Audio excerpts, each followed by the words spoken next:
Hola, ¿cómo estás, everybody? Welcome back to Final Kombat 2025. Sorry for the downtime, but we are back and ready to continue with this tournament. We just saw our first match of the day where Sonic Fox was sent to the losers bracket by none other than Scorpion Procs, one of the lethal twins from Chile.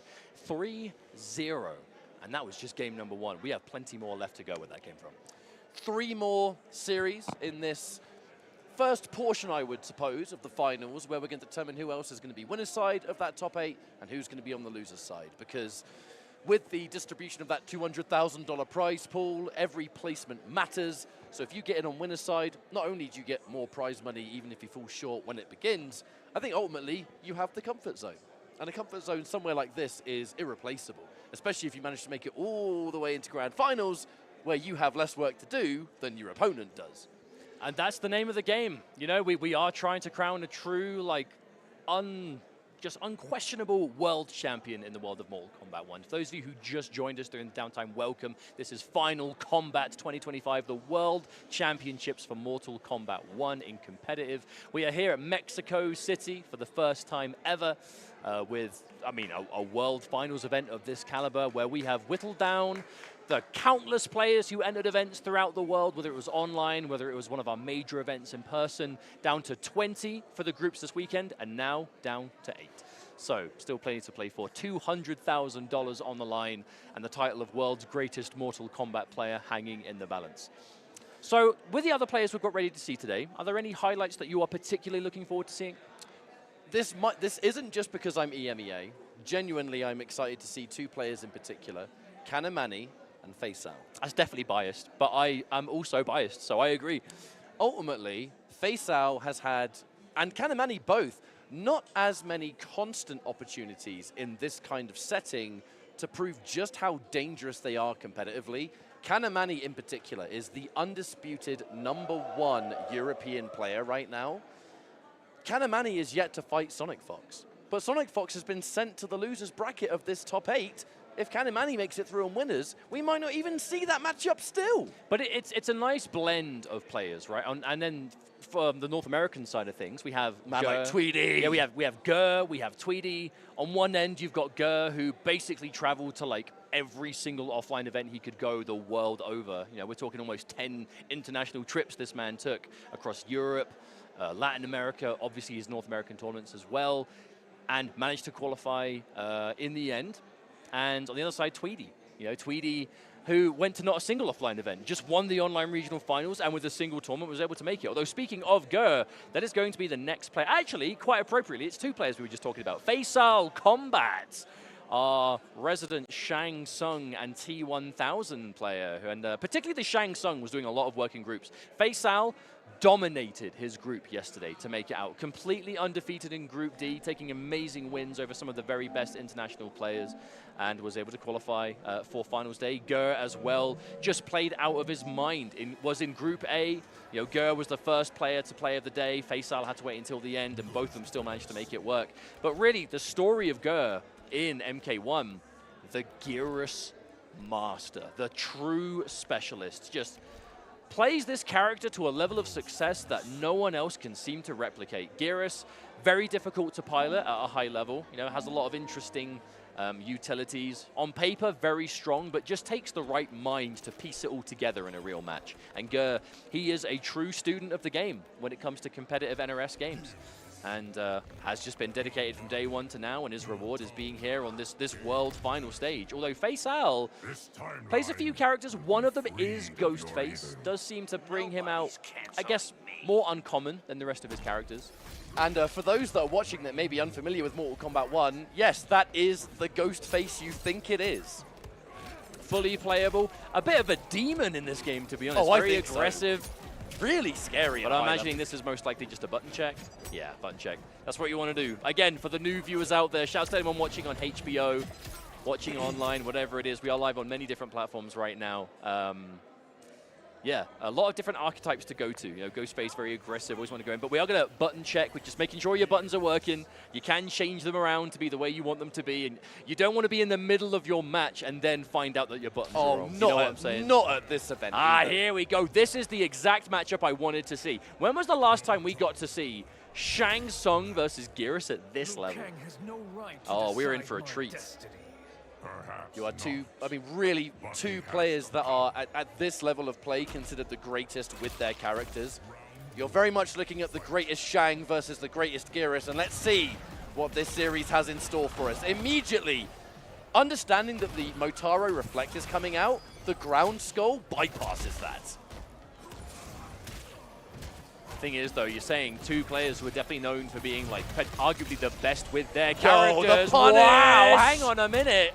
That sends a message, you are not allowed to triple skull me in this matchup. But that snap, that time stop, comboing off the fireball, incredible stuff from Gurr. But both of these characters, you know, as to finish my point, very difficult. High execution characters for sure. But with two players like this who put in the time, we'll see it. Ooh, okay. Try to go into old Shang in the air. That is the point of Shang Tsung. He's going to morph between young and old. Hang on a minute. This combo, look at the damage. No, he dropped the end. Gurr tried to save himself. No. An unfortunate input error from Gurr. Went for a high damage combo there, but just dropped it at the worst possible time. And Faysal is going to make him pay dearly for that mistake. That's the worst time to drop a combo, right? When you get punished for it and you lose the round, it's the easiest mistake to correct. I mean, just do your combo correctly, but man. But as this kind of adds to the point of how difficult these two characters are to play, because difficulty, it's not just inputs or combo timing or special move inputs, whatever it is, it's how difficult can the combos be as well, and if you drop them, how in danger are you, right? Shang Tsung going to be morphing between young and old for access to different special moves. Very tricky. Gurr always going to be managing that hourglass. You see it in the bottom corner. He needs that stock. When that hourglass is maxed out, he gets the freeze, which is a full screen option. At long he can range, rewind and save himself from damage. There it is. And with a snap, Gurr finds a nice source of damage here to get some corner carry. In the corner, Gurr gets quite dangerous. His command grab gets a lot more intimidating. Oh, but what a game. Faysal has just been completely in control. I must say, I love that Faysal was still using the triple skull projectile, but at a distance where Gurr could not react to it. Don't remove it from your repertoire, just use it differently. If it's being used to reactionary reflect and then you snap for a full combo, just do it closer. He can't react to that. He's got to make a read otherwise. 1-0, Faysal. So both players looking locked in as well. These are two very experienced players in the competitive world of MK. What a teleport! No! Gurr got the teleport read, but wasn't ready with a full punish. That could have been a lot more damage. Now he's in the sentry mode. Good read from Faysal. Manages to punish it completely clean. Faysal is just one step ahead in this matchup and has been since the start. Gurr needs to respond now. Stop playing into Faysal's hands.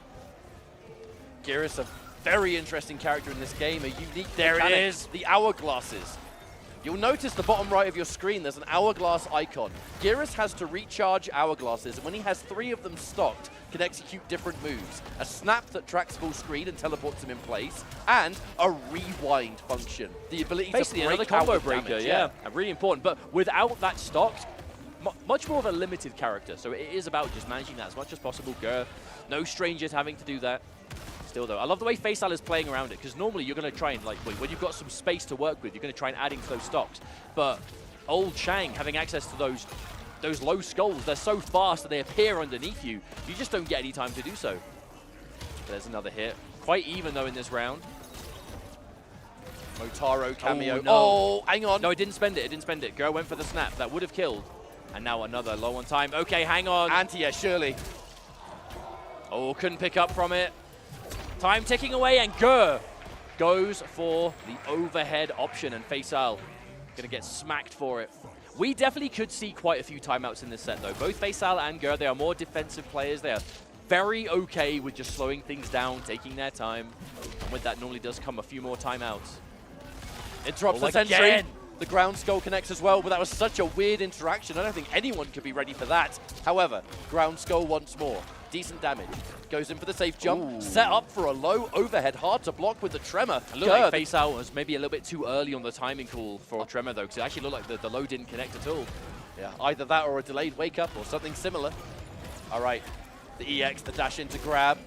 You can tell that Gurr is going for the teleports in prediction of these extended, like, especially the triple skulls. When he sees that Faysal is in the young mode, but then always having the confidence to go in the follow-up when he actually gets the teleport. That backdash into sweep, such an annoying tool. That's going to be a full launch. Thank you, Tremor cameo. Shang Tsung gets one of the strongest armored launchers in the game with this cameo team. Look at the range, my goodness. Slash! Okay, Faysal taking another round, and this is that crucial moment. Do you go 2-0 in the lead, or does Gurr manage to tie things up? There's the punish, and he hit the cameo. This is going to hurt so bad.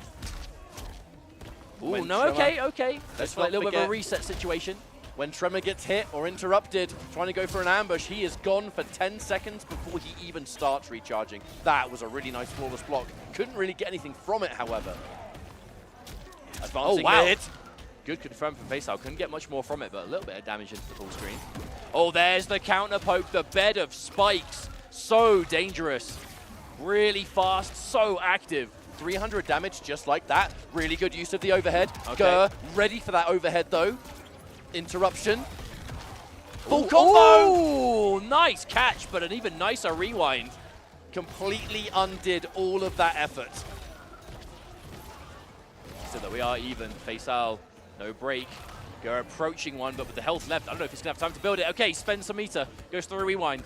The rewind much more likely to be his chance to break. We're going to see it. There it is. Back in time he goes, but that'll be his last lifeline. Hang on, the fatal blow is good. No! Faysal recovers in time to block it. That almost works, but not enough. The idea was so smart from Gurr. When Gyrus goes in for his fatal blow, he disappears and reappears in front of you. Deceivingly long range as well. He would have bypassed the Tremor cameo, not been hit, and then gone straight for Shang's throat. Unfortunately for him, that move, whatever it was that Faysal went for. Yo, Faysal the flexible? What was that? That shoulder movement was uncomfortable, but it made him more comfortable. Loosened up for this game 3, my friend. Armored reversal.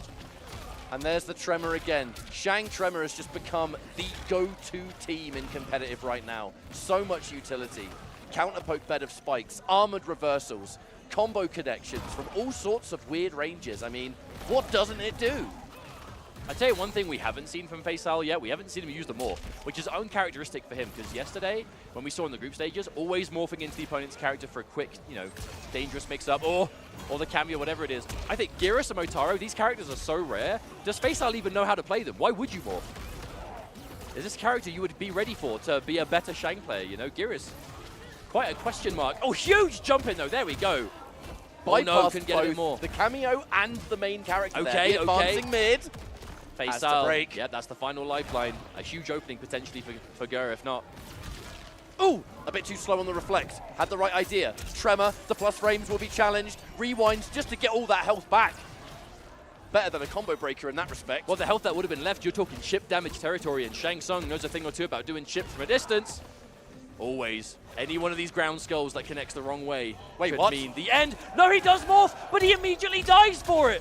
Maybe that's shades of why we don't see Faysal go for it, because you're going to morph into him, but with empty hourglass. You're basically morphing into a worse version of Gyrus if Gurr has the hourglass ready. Going in for the Gyrus, you could have done like an advancing mid, maybe a command grab, anything that catches the opponent off guard, but that was a lovely reactionary reflect there from Gurr, who's now pushing the corner advantage. Okay. Faysal whipping that button, using it as a trap. He knows you're going to try and whiff punish, and he recovered in time. Good stuff. Plus frames. Ooh, quite a late counter poke on that. Tremor still covering. I mean, look at the distance. Faysal going for like a mid-screen. Oh, he's stuck in the classic pose. Not only that, but Tremor is gone for a really long time, so Faysal's going to have to rely on his own wits. Oh, wow. This might, honestly, I think this might be the game for Gurr. One more hit could do it. Faysal builds another breaker, but Gurr, one mix-up into command grab. Oh, but Faysal comes off the meter with the armor. Can no longer break, and Gurr, he smells blood. Okay, he's stuck. What do you do from full screen? This is not normally something. He's walking him down! Oh! That was just rude. My man just made a clone of himself and just walked from full screen. I have never seen that used in that fashion before. Normally right there, the time stop, Gyrus makes a clone of himself and you start attacking at the same time. It's really hard to defend against. Normally it's a point blank option. It's a setup tool. Gurr just used it at a full screen? That was absolutely disgusting. But the sign of a true master, because it worked. It worked immediately. Something tells me he's been in that situation before, but wait. Okay, wait a minute. Considering how the first two games went, I wouldn't assume that Faysal would change. But Faysal, a very intelligent player. If there is an element of this matchup that he believes will give him the edge, for Ghostface instead, then that's what you have. You know, he's up 2 games to 1. He has the safety net. If this doesn't work out, he can always go back to Shang. If Gurr doesn't have his rewind available, here's the thing. You get hit by Ghostface, and you get mixed, you don't have the opportunity to get the hourglasses on deck. You are as vulnerable to his vortex as everyone else in the game. Speaking of which, though, Gurr has managed to stack it already, but there's a hit. Okay, Ghostface. A quick explanation. This character is just mix-ups, vortex, and what that means, every time this character hits you, it's going to be damage, you're going to be stuck on the ground, a restand, you can't go for a wake-up, you could only block or just make a hard read. If you guess wrong, you get hit again, you are back in the same situation. Get hit, mix. Sees the backdash. Get hit, sees the back. No, it's a button. Oh, hello. Hello. We've got combos. Oh, this is like the coolest Gearus combo. Oh my goodness. And there's the fatal blow. That was the sickest Gearus combo I've ever seen. That used the whole kit. You got the hourglass, the snap, you got the extension, the fatal blow at the end. Oh, glorious. Now look at the situation that follows, right? We're going to go back to a neutral situation. Lots of meter for Faysal. Eats the overhead. Second Blocks this blocked. one, and that's a punish. Yep. That is the round for sure. That's the downside. That Gearus overhead is very long range, but it is very unsafe. Match point for Faysal. This change to Ghostface doing good right now. Problem is, though, for that final combo, Gurr, use the hourglass stocks, use the fatal blow. The fatal blow, that's not coming back. If you hit your opponent with that, it's gone for the rest of the game. And now Faysal gets an opening. We're going to see a restand on the end of this. Continue the combo. Here it is. Legs on the ground. What's the mix? Oh, no, just the mid. Blocks the low, though. That low would have gone into Movado, and we would have been partying again. Armored interruption. The wake-up low scoop, though. Ooh, the trade. Looks for it. Gurr a little bit too late on the standing one. Yeah, Gurr was ready, though. Unfortunately missed time, but was definitely ready to go for the pickup. Okay, here's the clone again. This does give Gearus effectively a free hit to enforce something. Normally you see, yeah, right there. Bit to either the strike, the command grab, punish, but the rewind, Gurr stays alive. But the next hit with the 359 health that's left. Ghostface is looking at that, he's licking his lips. He can definitely plow through that with one confirm, especially now Fatal Blow is in play as well. Okay, hang on, hang on. Plus frames. Oh no, baiting the armor. No, there is no armor, there was no meter. Gurr manages to find the final hit, and we are at a crucial moment. This could be the end of the set and Faysal wins, or does Gurr force us into a game 5? Bit of a whiff there from full screen. There's the Nomad touch. Oh, wow. Plus frames for Ghostface. Really was worried about some sort of wake-up button of some sort. Good use of Movado there, by the way. Just absolutely intercepted the sentry that Gearus put down. Hey, Gurr's doing such a great job of just controlling that jump distance space. I mean, Ghostface, amazing when he gets the hit. Speaking of which, there it is. What a punish! Yep. Faysal with the knowledge. There it is, restand. What's the mix? Command, or not even a command grab, just a regular throw. Doesn't matter. Here comes the stab. Waits a little bit longer. Oh, yep. Okay, there's the rewind. Didn't get much health back, to be honest. But it spends the last bar to get the stocks again. The meter management so crucial for Gurr. He cannot combo break. Even with the hourglass, he cannot use the rewind unless he has a bar of meter. So now, should he get hit, he can rewind again. But right now, he's the one doing the hit. Oh my goodness! But now, spends the bar, the last bar he has. That was a huge wake-up button from Faysal, but now Faysal can see there's no break, there's no hourglass.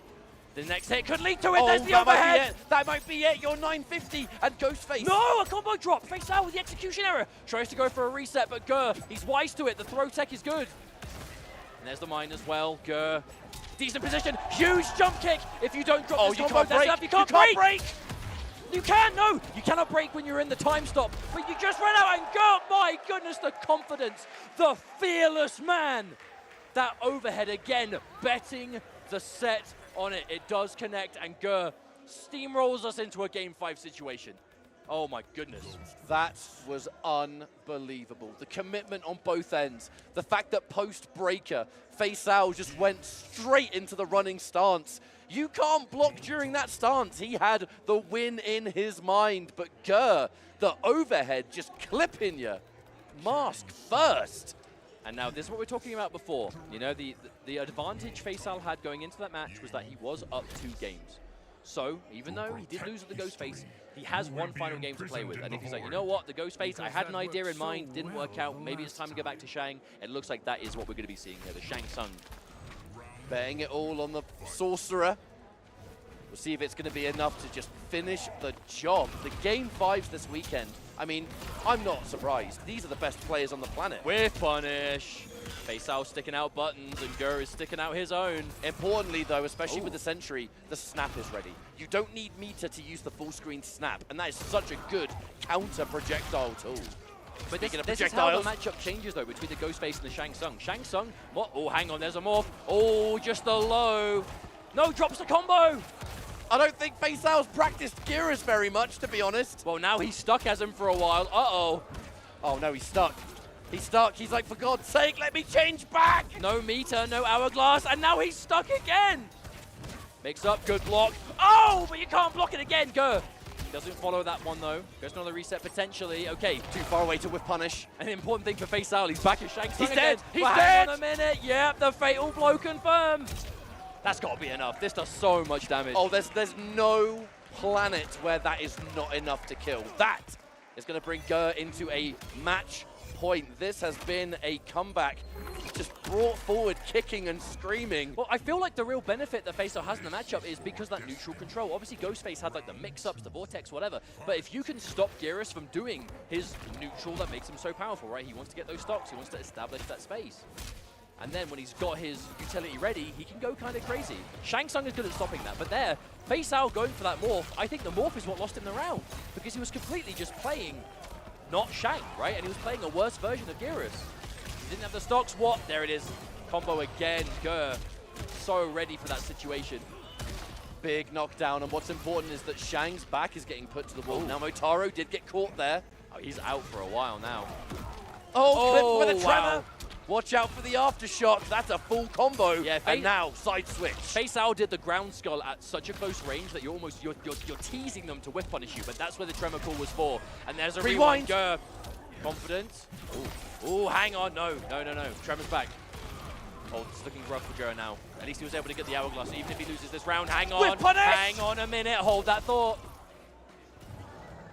The turret mode. Oh my God. Wait. This is so huge. This is huge damage. Wait. Is that enough? Oh my good Lord. That is enough indeed. Gurr with just pure vigor pulled off that comeback.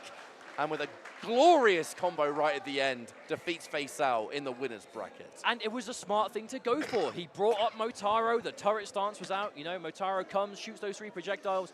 You can establish the snap, and if he blocks the snap, who cares? You're getting hit by the projectiles, that's gonna give him some time to go in. Didn't matter. Sees the hit, confirms it into whatever path he needed, the damage was good. And again, we said going into it, the Gyrus Master, right there is your proof. What a match from Gurr. Absolutely unreal stuff. Faysal played so well in that series, but I honestly think almost set up to fail. And of course, there goes the applause from the crowd. A well-earned comeback. Hey, it doesn't matter where in the world it is, Gurr is going to be a crowd favorite. You know, we're talking about how players qualify to the finals. How did they get here? Gurr had a more difficult journey than almost anyone in the community. He went to basically every single offline event in the tour. Did moderately well everywhere, you know, many top 8s, a lot of amazing performances, but no firsts, you know, no second places consistently to get you the lion's share of those qualification points. Manages to get in at the very last minute, has a insane showing in his group, and now continuing it along against Faysal. And remember, Faysal, no slouch, qualified with a handful of appearances in tournaments through the year, didn't seem to really struggle for it, second place in the Middle East Online qualifier, and undefeated in his group stage. So definitely going into this final day as one of the scariest players, but not enough. Look, in that final game, being stuck as the Gyrus in round 1 was not a good situation to be in. You know, dedicated to some kind of setup. Unfortunately, dropped the combo. By dropping the combo, you force yourself into a block. Stuck there blocking, you are just totally vulnerable to Gurr's mix-up game. And it's not like Gyrus Tremor is a particularly common team, if at all. So you put yourself in a rather unoptimal situation, and then Gurr, I mean, cannot deny the man's clutch factor, has consistently had that on deck for 2 years, and now we'll be going into our next matchup in this winner's side of this 6-player finals. Now, It's, if I'm not mistaken, Lavender Rain versus Nicolas. I cannot wait to see how this one goes. I think it is, yeah, but we'll find it momentarily. Oh, it is exactly that. You are correct. We have to remember we are starting every match in the winners bracket today. So, you know, Sonic Fox lost originally. Now we just saw Faysal lose. They are still in the tournament. They are just in the losers bracket. We will be seeing them again later, as will be, you know, the same will be said for loser of this match. But the difference between going into that final bracket on winners side versus losers, oh my goodness. Again, we're playing for a lot of money today. $200,000. Yeah. But so look at it this way. If you make winners side of the final bracket, that's minimum 5th place. You can't do worse than 5th. If you get winners finals, that's minimum 3rd, right? And that's where we're talking big chunks of that money. But if we're talking impressive players, especially in the group stage, I mean, both of these, right? Lavender Rain, Nicolas. Nicolas, I feel like, doesn't get anywhere near enough credit. And it is because obviously the go-to talking point when we're talking about world championships in MK, we're always talking Sonic Fox because all the Evos, the final combats that come with them. But who got 2nd place at this year's Evo? Who got 2nd place at last year's Evo? Who got 2nd place at last year's final combat? Nicolas, and he's back here again. Will he be able to break the 2nd place curse in these big world championships? The only reason Nicolas has the 2nd place curse is because of Sonic Fox, and Sonic Fox is in loser's side top 8. If Nicolas can win this, winner's side, pull it all the way, maybe someone else can pull off an incredible result and eliminate Fox before grand finals. Who can stop this man? But at the same time, looked unstoppable. Absolutely yesterday was Nicolas in the group stages. Had what many were considering to be the most difficult group as well, Group C. Obviously, there was no such thing as an easy group, but Group C, like, everyone in that group has an Evo medal in another own game. You know, it was very stacked, and Nicolas just rose to the top of it, as he always does. Definitively the #2 player in the entire world. Definitively. You cannot argue with this man's results. However, Lavender Rain. Lavender Rain, not as... We haven't seen as much of him over in the year, but especially later in the season, he has just awoken. You know, he is playing out of his mind. Had a phenomenal showing in groups yesterday. Mainly that kind of Takeda player, but a lot of Ermac as well. I'm expecting mainly a combination of Ermac and Takeda today. Mainly the Takeda, usually. Matchup depending, I suppose. But that is the way, you know? Like, you might be wondering to yourself, hey, why do these players, some of them play like one character, some of them play like a team. You know, why do they do that? Some players out there, they just resonate with a single character and they just play what they think is the most enjoyable for them. You know, it's like, I cannot enjoy the game if I'm not playing my favorite character. And even at competitive levels, you know, some players are like, yeah, I could play the best character in the game, but I play better with my favorites, that's what I'm going to do. And then on the flip side, you have players who are, I think it's much more of like a younger player thing, as esports is becoming more and more mainstream and becoming like a serious player is a viable, you know, aspiration to have. If you're that good at the game and winning tournaments is a possibility, you're just going to play whatever character you think is the best. And you'll play a team of characters maybe because you might not ever want to have to play a bad matchup, right? Let's say your character loses really hard to their character, but you can play someone else who does better if those characters match up, you know? And for Lavender Rain, even though he's known as that Takeda specialist, part of being a specialist in the character is acknowledging what matchups they are weak and having an answer for those matchups. That's something that I found very much kind of started in our community around the times of Mortal Kombat X. We had lots and lots of character specialists in the Mortal Kombat 9 days, all the way back in 2011. And then as things started to progress, the tournament started to get more serious. There was a lot more prize money to play for. You had Pro Leagues, you had Pro Tours, you had Pro Competition, whatever it was called, it was the same thing. It was a collection of the world's best players for a lot of money. From that point, players were starting to think, I have a favorite character that I do very good with, but there are some matchups that I just don't like. And for that, I'm going to pick up a secondary, maybe another character. And you find yourself coming up with a team of characters instead. Okay, could this be the one? Okay, it looks like we're good to go. Are we going to have Ermac versus Homelander? Lavender Rain's Ermac yesterday was disgustingly good, but so hard to play at high level. But on the flip side, the Homelander, you know, our second guest character we're seeing today from Ghostface before. Oh, this is a real match for sure. But the difference is, though, I think Homelander overall, if we're counting every match yesterday, could very well be the most popular character we saw on stream. You know, quite a few players in the competitive space, they do have a Homelander. He's a very strong character. Ermac on the flip side, not as popular, competitively speaking, very dangerous though. And particularly the Ermac Janet Cage team, this team just does damage in spades. And you can't just block, right? Because if he throws you, he gets damage off that too, because he can extend and turn it into a combo. If he opens you up with a button, oh boy, I really hope we get to see it in this match. But you're going to have to get through the breaker first. That's always going to be the difficult thing. Now, Lavender Rain chooses not to spend the Janet cameo here, saves it. The immediate chase down on that backdash, though, is going to allow Nicolas from Chile to take that first round in game 1. Right, nice advances here. Goes in for the Ferret. Again, we're establishing those layers, but a lovely punish there from Lavender Rain. Forcing the breaker. Now you've got 3 bars, you've got a full Janet. Ooh, all right, here we go. Okay, here we are. I hope you're ready for some damage, folks. Right, provided Lavender Rain doesn't drop this combo, we're about to see a lot of red on that player 1 side. There's 1 loop. The recharge. There's 2. There's the recharge. We've hit that 500 threshold. Do we set up off this? Yes, we do. Ooh, okay, hang on. Normally we see Lavender Rain go for a Janet option there. It's like a low overhead kind of tricky thing, but held onto her there for a fireball follow-up. And it worked completely. Led into a full life bar sequence, practically a 2-touch life bar. And that, ooh, hang on, never mind, no, 3-touch. But that last touch was like a pixel of life. That is the strength of this Ermac character, though. You can win if you have the execution. Ooh. Oh, the launching immediate sweep. Lavender Rain, yo, I'm not going to lie. This whole weekend, this is the greatest Ermac gameplay I've ever seen in this game, for sure.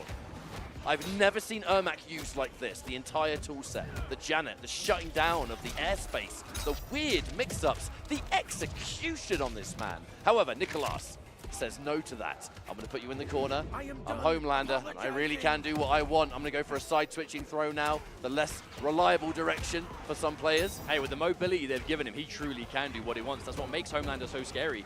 Yes, he has a lot of aggressive options, but the mobility is what ties it all together. Nice throw tech. Okay. Plus frames the down 4. Ooh, Interruption. challenge, yeah. Nice. Now losing that meter means we lose access to the EX choke, and that's where the big damage comes from. However, we're going to set up. What's it going to be? Float, good delayed wake up, expecting a button press maybe. Lets the whole string rock. Nicolas not ready for you to commit. Okay. Oh, but there's the duck under. That's going to be it. That's it for sure. Yeah, there's a very simple path from here Nicolas can go for. Doesn't need to overcomplicate it. Yep, keeps it nice and simple. And on the back of that miraculous duck, fantastic read from Nicolas. It's going to put a game on the board. Now, these are players they would have played before, surely. Like many times. I would assume so. They're from the same region. They would have encountered each other in online tournaments. They would have played offline as well. Just general online matchmaking, I'm sure they bumped into each other. Oh, a long laser of Homelander. Lavender Rain not able to do much about it so far. Oh, that was such a, you've seen this before. Let me go for this delay, and then I'm going to throw that low out. Loads of knockdown frames on that air finisher, the eye laser. So much time for Homelander to move in before the opponent stands. Good wow. On the overhead. Yeah, I think Nicolas has been able to react to every single one of these so far. There we go. Managed to hit Farah at the time as well, so can't break out the start of this. Question is, okay, actually looks like Nicolas is not going to go for the break here. Just going to eat all this damage. We're going to get over that 500 threshold. Now, oh wow, and then some. Wow, this is, Lord. Oh my God, close to 600. And there's the mix-up. Janet with the low, Ermac with the overhead. Hard to block, my friend. That is so hard to get out of. Ermac has so many ways to follow up from that as well. But that's what Nicolas saved the breaker for. It's like, okay, you've opened me up. Lavender Rain, waiting for the fatal blow. Okay, here do you break? Okay, you do. All right, Janet is still ready. Ermac's fatal blow is a projectile. Oh. No, wait, no Farah, so no combo. Ooh. But no, the forward 4. That was such a hard call out on that as well. Lavender Rain knocked down at about sweep distance. And Nicolas was like, you're going to wake up with a dash. You're going to try and get in, go for a quick standing one, whatever it is. Pulled it out exactly. What a whip punish. Neutral duck into just raw lift. That's some like MK9 stuff. Oh, that's adding too. It's got great range, but it is a high. Here we go. Janet, number 1. So by the end of this, we will see the breaker built. So should Lavender Rain go for reset again, Nicolas will have the same situation as last time, be able to break out the follow-up. But that's if he goes for reset. He can always cash out for damage. He is going to, okay. Ooh! So not only does Lavender Rain have the setup, you can still use Janet to cover if they block it. That's actually so disgusting. I mean, you've already done 500 damage. That's half their life. Speaking of damage. Homelander in the corner. Okay, Lavender Rain will approach a break by the end. Never mind. Spends a bar on the armor. Goes to that reversal. Extends a little bit. And now Nicolas in a bad spot. Okay, good blocks. Okay, reversal grab. This combo's not going to kill, but the situation afterwards is going to be dire for Lavender Rain. You may not even have time to build a breaker. Lovely tech. Okay, yep, covering all the screen at once. Again, using both Janets on the same thing, but Nicolas is not biting. Good duck on that grab. And the clutch from Lavender Rain. Not only a clutch duck, but going for the guaranteed throw punish to side switch. Such an important round. Are you going to make it 1-1, or is Nicolas going to take things 2-0? We saw a little chunk of damage. Saw an enhanced cancel there from Lavender Rain that does recover a little bit faster. I've seen that Nicolas is not really going to interrupt these cancels too much, so just going for a bit more massive jump in. Doesn't have the meter to confirm into the Janet this time, though. Oh, okay, hang on, different setup, haven't seen this. Oh, wow, avoids the whole thing, wow.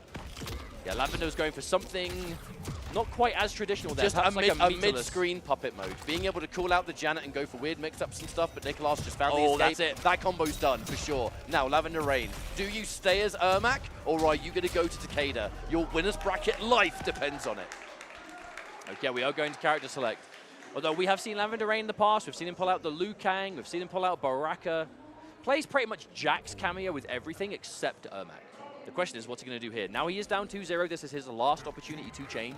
Whoever he chooses now, and it's looking like it's going to be to Takeda, is the character he is locked into for the remainder of the set. But Takeda is the character he's played the most. We were saying in the group stages, but I'll say it again for those of you tuning in just today. Lavender Rain was almost single-handedly responsible for putting Takeda on the map. We're talking competitive NetherRealm, or competitive MK1 specifically, sorry. Has really been like the Takeda player of this game to watch. And particularly with the Jax team as well, just a terrifying combination.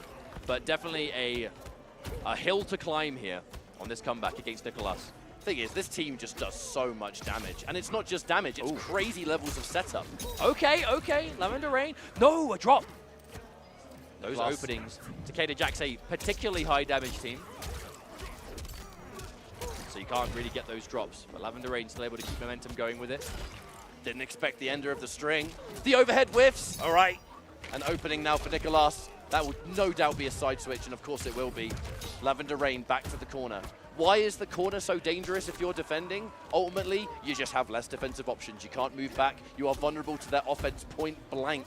It's so good to be aggressive there, but if you get cornered, it's miserable. Quite a few characters actually have a much higher damage combo pass as well in the corner. So usually, you have to break this. We may have seen one of them right there. Homelander, definitely one of those characters, and there's the mix-up. Only has to come off. Oh, actually, no, going to spend the Fatal Blow. You know what? I feel like there may have been a route there that didn't require the Fatal Blow. Oh, but you know what? Fatal Blow 1000% guarantees it. Minimal execution required. You have to go for the Fatal Blow in that situation because one thing, Jax, he gives you 100 extra health. Takeda has more health than normal. The Fatal Blow, you know it's going to work. Now, match point for Nicolas. More damage, punishes the up block. If you grab an up block, it does deal increased damage. It is counterplay to a really good anti-air system. Energy wave of Jax trying to stay safe. Nice throw. Less predictable throw direction, keeping us mid-screen rather than throwing you towards the corner. Much harder to tech that way. Speaking of throws, here comes another, and here comes Jax. Gotcha! Big knockdown. What's it going to be? Do they wake up? So good at dealing with those safe jumps because it stops the jailing jumping into whatever mix-up they want. It's been so difficult for Lavender Rain to open up Nicolas, though. Especially with this Takeda matchup. There's the low again. Lavender Rain just about to build a break, but is he going to have to do it again? Maybe not on this combo, but the follow-up. Oh, hang on, we're getting tricky. Manages to find the poke, but a throw tech! Man, Nicolas just has so much momentum. Everything is working out. Oh my good lord, even though you've got a breaker, you've used it now, but you're just so weak. You just don't have the health. There's 3 bars, there's no meter for chip damage avoidance. Eye laser such a threat here. Anytime there's distance, but no, Nicolas is going in. A grab, the tech, saves your skin in this match, but you have so much work to do. It's not over yet. 10 seconds ticking down, though, with the defense that Lavender has not been able to break through. Again, the reaction on the overhead. You don't have time. There's no time. To make it happen. And there it is. Fatal Blow just in case, but even if that hit, it still wouldn't have been enough. That would be a clean sweep there from Nicolas, 3-0. Moving on in winner's bracket, the sigh of relief, the comfort zone is obtained. Lavender Rain down but not out. Crazy to think that the Takeda Master, the greatest Takeda on the planet, it was the Ermac that did more heavy lifting in that match. But that's probably why he didn't go with the Takeda choice right from the get-go. You know, we were saying before, if he's got experience versus a lot of players here in the bracket, he's going to know where maybe it's the right thing to bring out versus other characters. But I've got to say, splendid performance from Nicolas. And what a fantastic showing consistently good. For the twins. They made it. Both Scorpion Procs and Nicolas are in winner's side in the remainder of this bracket. You know, with dominant wins across the board. This, you know what? Maybe it takes a World Finals in Latin America to give Nicolas that first place win that he has been chasing ever since this game came out. Maybe this could be the day. You know what I love about the fact that both of the Chilean twins are sharing a top 8 winner's side here? With the caliber of players to get through, you had to make it through the stacked group stages. You have to now win on the winner's side, which Scorpion Procs sending Sonic Fox to losers to do so. Game 1 of the stream. Scorpion Procs, like Nicolas was a smooth sailing into final combat. Scorpion Procs had a much rougher ride. Scorpion Procs did not have the same success throughout the year, did not have the same results, and through this tournament was able to do it. Now, we'll talk about that later. We have a big match on our hands. Canamani, Europe's #1 player, versus Tweedy, a long-lasting legend of the scene, all the way back in Mortal Kombat X. But this, believe it or not, in 2 years of Mortal Kombat 1, is Tweedy's offline debut. And you can't have a more polarizing journey to making this finals. You know, Canamani, dominant all year round, did win the online regional finals for EU West, which is quite a competitive region, you could say, but didn't need that necessarily to make finals because Canamani, EVO finalist, champion of Viennality, champion of Brussels Challenge, pretty much unstoppable in EU, but has traveled a lot this year, been to a lot of tournaments, has succeeded pretty much everywhere he's gone. You know, top 8 minimum, at least, you know what I'm saying? If not winning the tournament, being in top 3, top 4, whatever it is. Tweedy just entered online. Has not played for a few years. You know, once upon a time, Tweedy was around you know, the kind of like later portion of MKX, mainly in Justice 2, we saw kind of the real breakout of Tweedy and then saw success in early MK11 as well.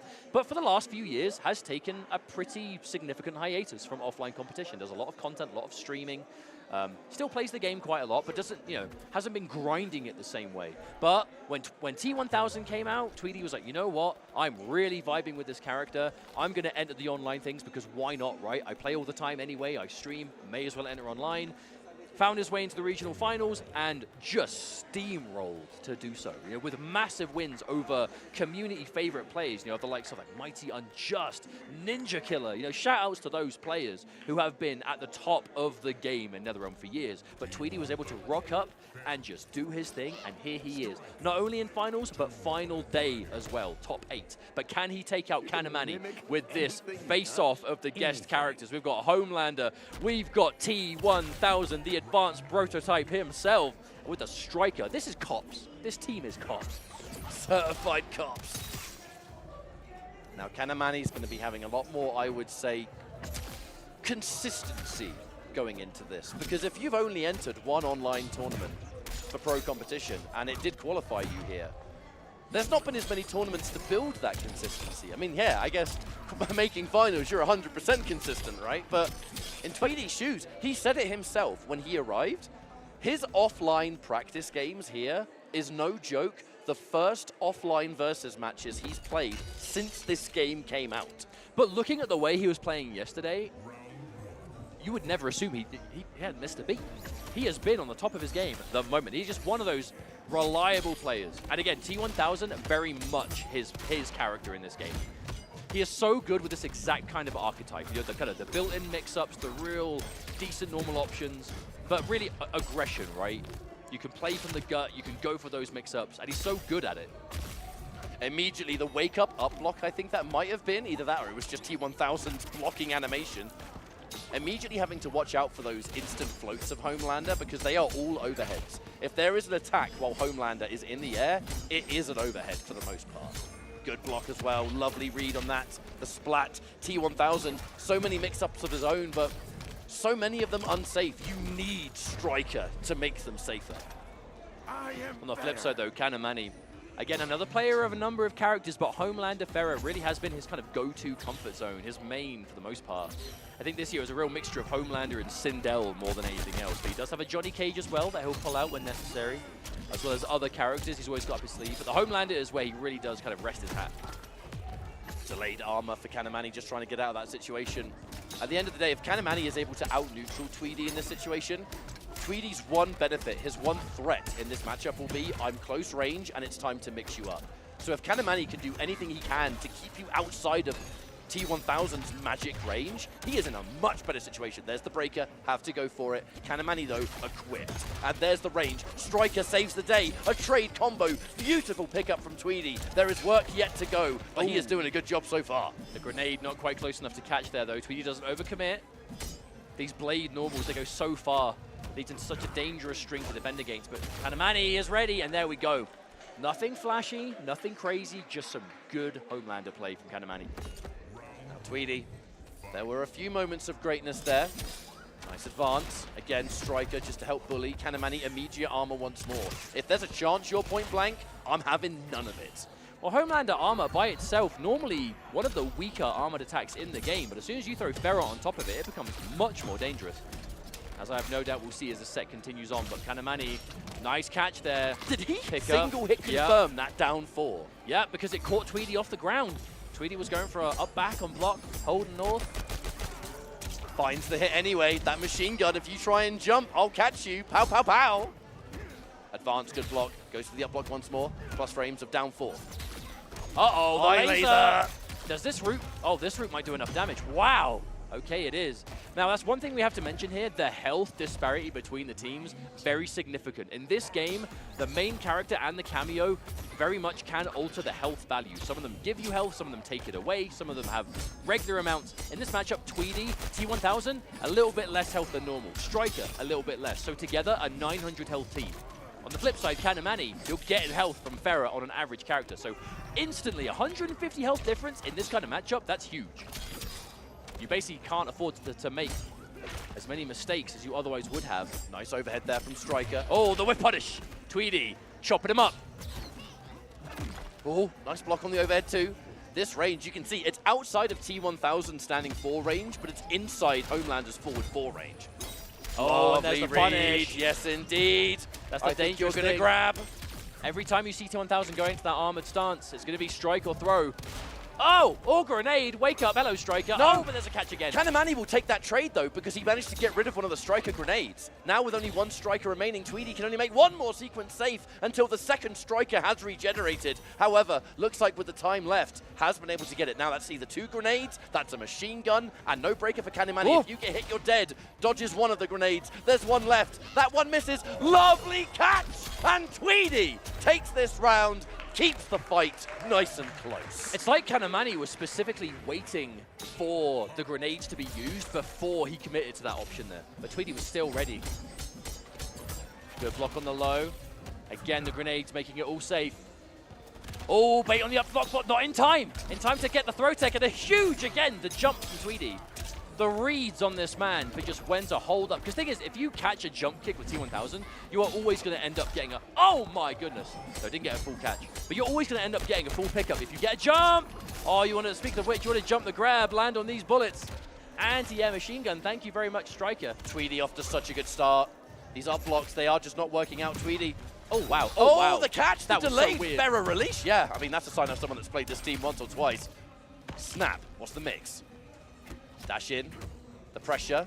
Okay, Tweedy manages to find a poke, but another throw tech. Canamani will not be grabbed. Overhead. Challenges it on wake up as well. Cannot get hit by anything else significant. Oh, no! Oh, no, that's it. You're a 900 Oh! drops. Canamani with the drop, but he still confirms. Tweedy, the break, the only thing to keep him alive. By all means, this should almost be over already. And there is the forward 4. Crushes the advance of Tweedy. Canamani, EU's finest, 2-0 up. And that was a heartbreaker of a finish for Canamani. Oh, for Tweedy, I should say, at the hands of Canamani. Just finding that laser at the last possible moment, but that puts him into a commanding lead. Ketchup, will we have another 3-0? I Or mean, we're going to see Tweedy have no choice but to make that full comeback. Tweedy is a absolute grinder. He will play hundreds of games non-stop. Having to get 3 games just to win, that is nothing to him. But now the downside is he has no choice, and it has to be in a row. No more safety net in this set. Good block on the sweep. Those striker baton attacks, both of them are plus on block. Basically, it means you get frame advantage. You can do something afterwards. Oh, and again, the raw low. You know, every now and then, you've just got to let the Ferrer stance roll. Oh, and Tweedy, no. hang on. The chosen one breaker. Tweedy, oh no, I don't know about that. That break. I mean, we have seen players make comebacks in a similar scenario, but breaking there and now having no meter in what could be the last round, Tweedy may not live to be able to regret that. I'm not really the kind of commentator to call something a mistake, but I genuinely believe that breaker was a mistake. You're going into the next round now. You had to do this almost impossible comeback. You could have just kept the meter in this round. Oh, but Tweedy managed to get the up blocker to follow up. Hit confirm. Turn into a little bit more, spending the bar. Okay, extending a little bit further. Closer to the corner as well. That's going to give you a little bit better combo potential from the spike. However, a nice catch there from Canamani, immediately turning the momentum. It seems like any time Tweedy gets going, Canamani just has the option to shut it down. Oh my God, 3 in a row. Goes in for the 4th as overhead, a little bit too far away. So, armor break. It doesn't matter, can't combo. Oh my Lord, you still got away with that? Oh, base the armor. Canamani saw it coming a mile away. And a 3-0 dominating victory to finish off this first handful of games here at Final Kombat Day #1. My goodness, fantastic showing all around though. Tweedy is still going to be motivated, still going to be focused. You may be in loser's side now, but the job isn't done and it's far from over. Canamani going to be feeling the same way. Winner's side, great to have that comfort zone, but Canamani, he got 3rd place at EVO and was disappointed. He was absolutely gutted about it. 3rd place at the Grassroots World Championship. I mean, come on now. But that goes to show the caliber of player and the standard he wants to hold himself to. You know, we've been talking about how he was Viennality champion, Brussels Challenge champion, you know, online regional finals. He is used to winning events. And when he goes, that was his first EVO as well. Not winning is a disappointment, because winning is specifically what he was looking for. But winning, he could very much do today. You know, I know he's got a lot of supporters across EU right now watching from home. It's getting late, I think, over there, but there's plenty of hours left to go. It'll be later still. You'll be doing the long shift. We used to do that, right? Until 2, 3 in the morning, watching tournaments on the EU time zone, but it's worth it. Don't go to sleep. Just make sure you got plenty of water or something. Shouts to hydration. But that does now lead us to our fully fledged top 8 here at the Final Kombat 2025. We're in a situation now where everything is just going to be working out, but you've got to get through the winner side, loser side. While we set up for our next break, as we kick things off, I'd like to let the lovely people at home know that you can get a hands on some official Mortal Kombat 2 movie WB shop. Hang on. WB shop, my Check friend. it out. One shirt of many. There are other things that you can check out on WB shop. There's hats, there's cool jackets, there's accessories, jewelry, all that good stuff. And as we said, just make sure you go to WB Shop for all your needs. We're going to go for a break. When we come back, we're going to swap out with one and only Aqua and Tento, and we're going to finish off Final Kombat 2025.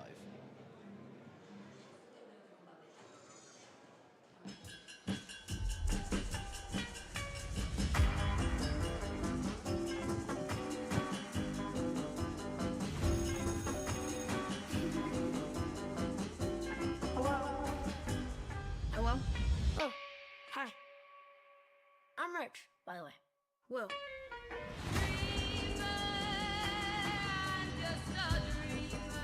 Was renting a house in town. 8 years living on base, I just think my missus is ready for a little taste of normal. Well, if normal is what you're after, you two are going to love dairy. You don't like it much down here, do you, Miss Handler? You know, it's hard not to miss the things you leave behind.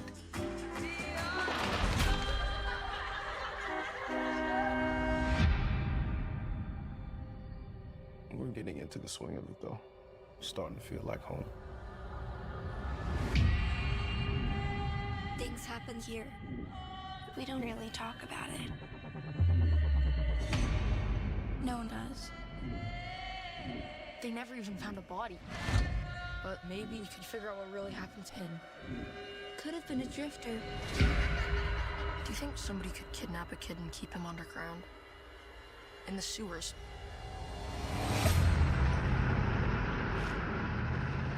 What happened out there, Helen? We have 25 disappearances, 7 confirmed deaths, mostly children. Something bad's coming.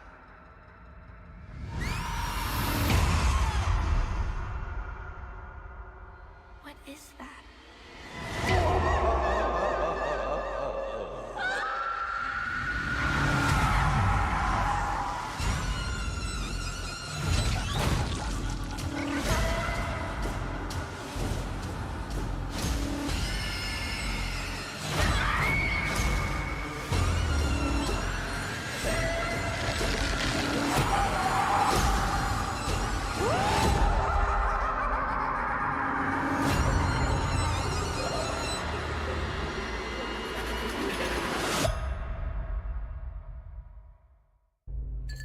Uno mas, thanks.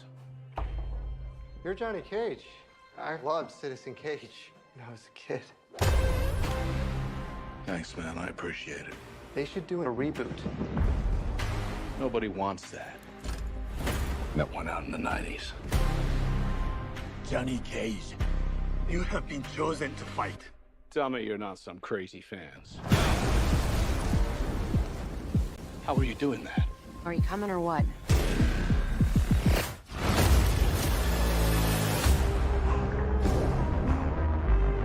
Where the hell am I? It's a fighting tournament. To the death. That's gotta be against the rules. Can't just go around killing people. It's called Mortal Kombat for a reason. This is a war for the fate of your world. You guys in or what? I'm not some champion. I don't have transformer arms or shoot lightning bolts.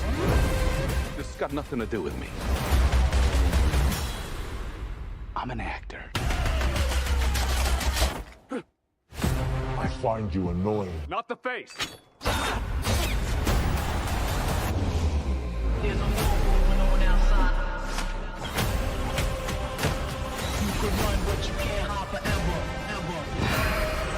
It's time to become the hero you were meant to be. All right, you big ugly freak. It's showtime.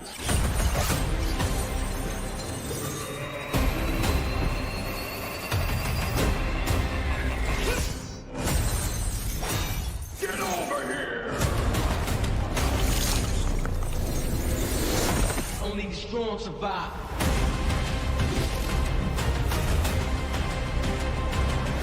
Freeze him! Are you kidding me? You don't have any powers? Just incredibly handsome.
And welcome back, everyone, to Final Kombat here in Mexico City, the World Finals for Mortal Kombat 1. 20 players from across the world here, the best that have played this game for the past year across multiple events, all coming down to today. We've already seen 4 matches of this top 8 finale. We're going to head to the losers side of things to see who is going to win the World Championships. $200,000 on the line. Thanks for being here, everyone. I'm Mr. Aquaman. And my name is Tinto, and the top 8 is going to be underway real soon. If you guys do not know, he said there was 20 players in here, but we dwindled down just to 8, and we will find out who our champion will be at the end of the night. We already have our defending champion, Sonic Fox, in loser's side after losing to a decisive 3-1 against Scorpion Procs. And then we also have Faysal falling to Gurr. Gurr's also going to be in that winner's side top 8, and man, it's been really intense.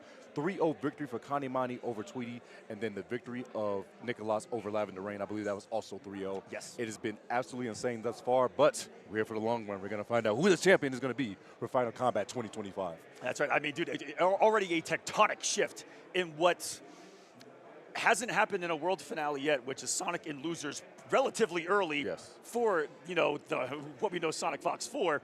Is it going to be a storyline this year of Sonic Fox, who has never, I'm going to say this again, has never lost a world finale for Mortal Kombat or Injustice, which are both made by the same developer in NetherRealm Studios. Big shouts to them for making these games that we get to enjoy.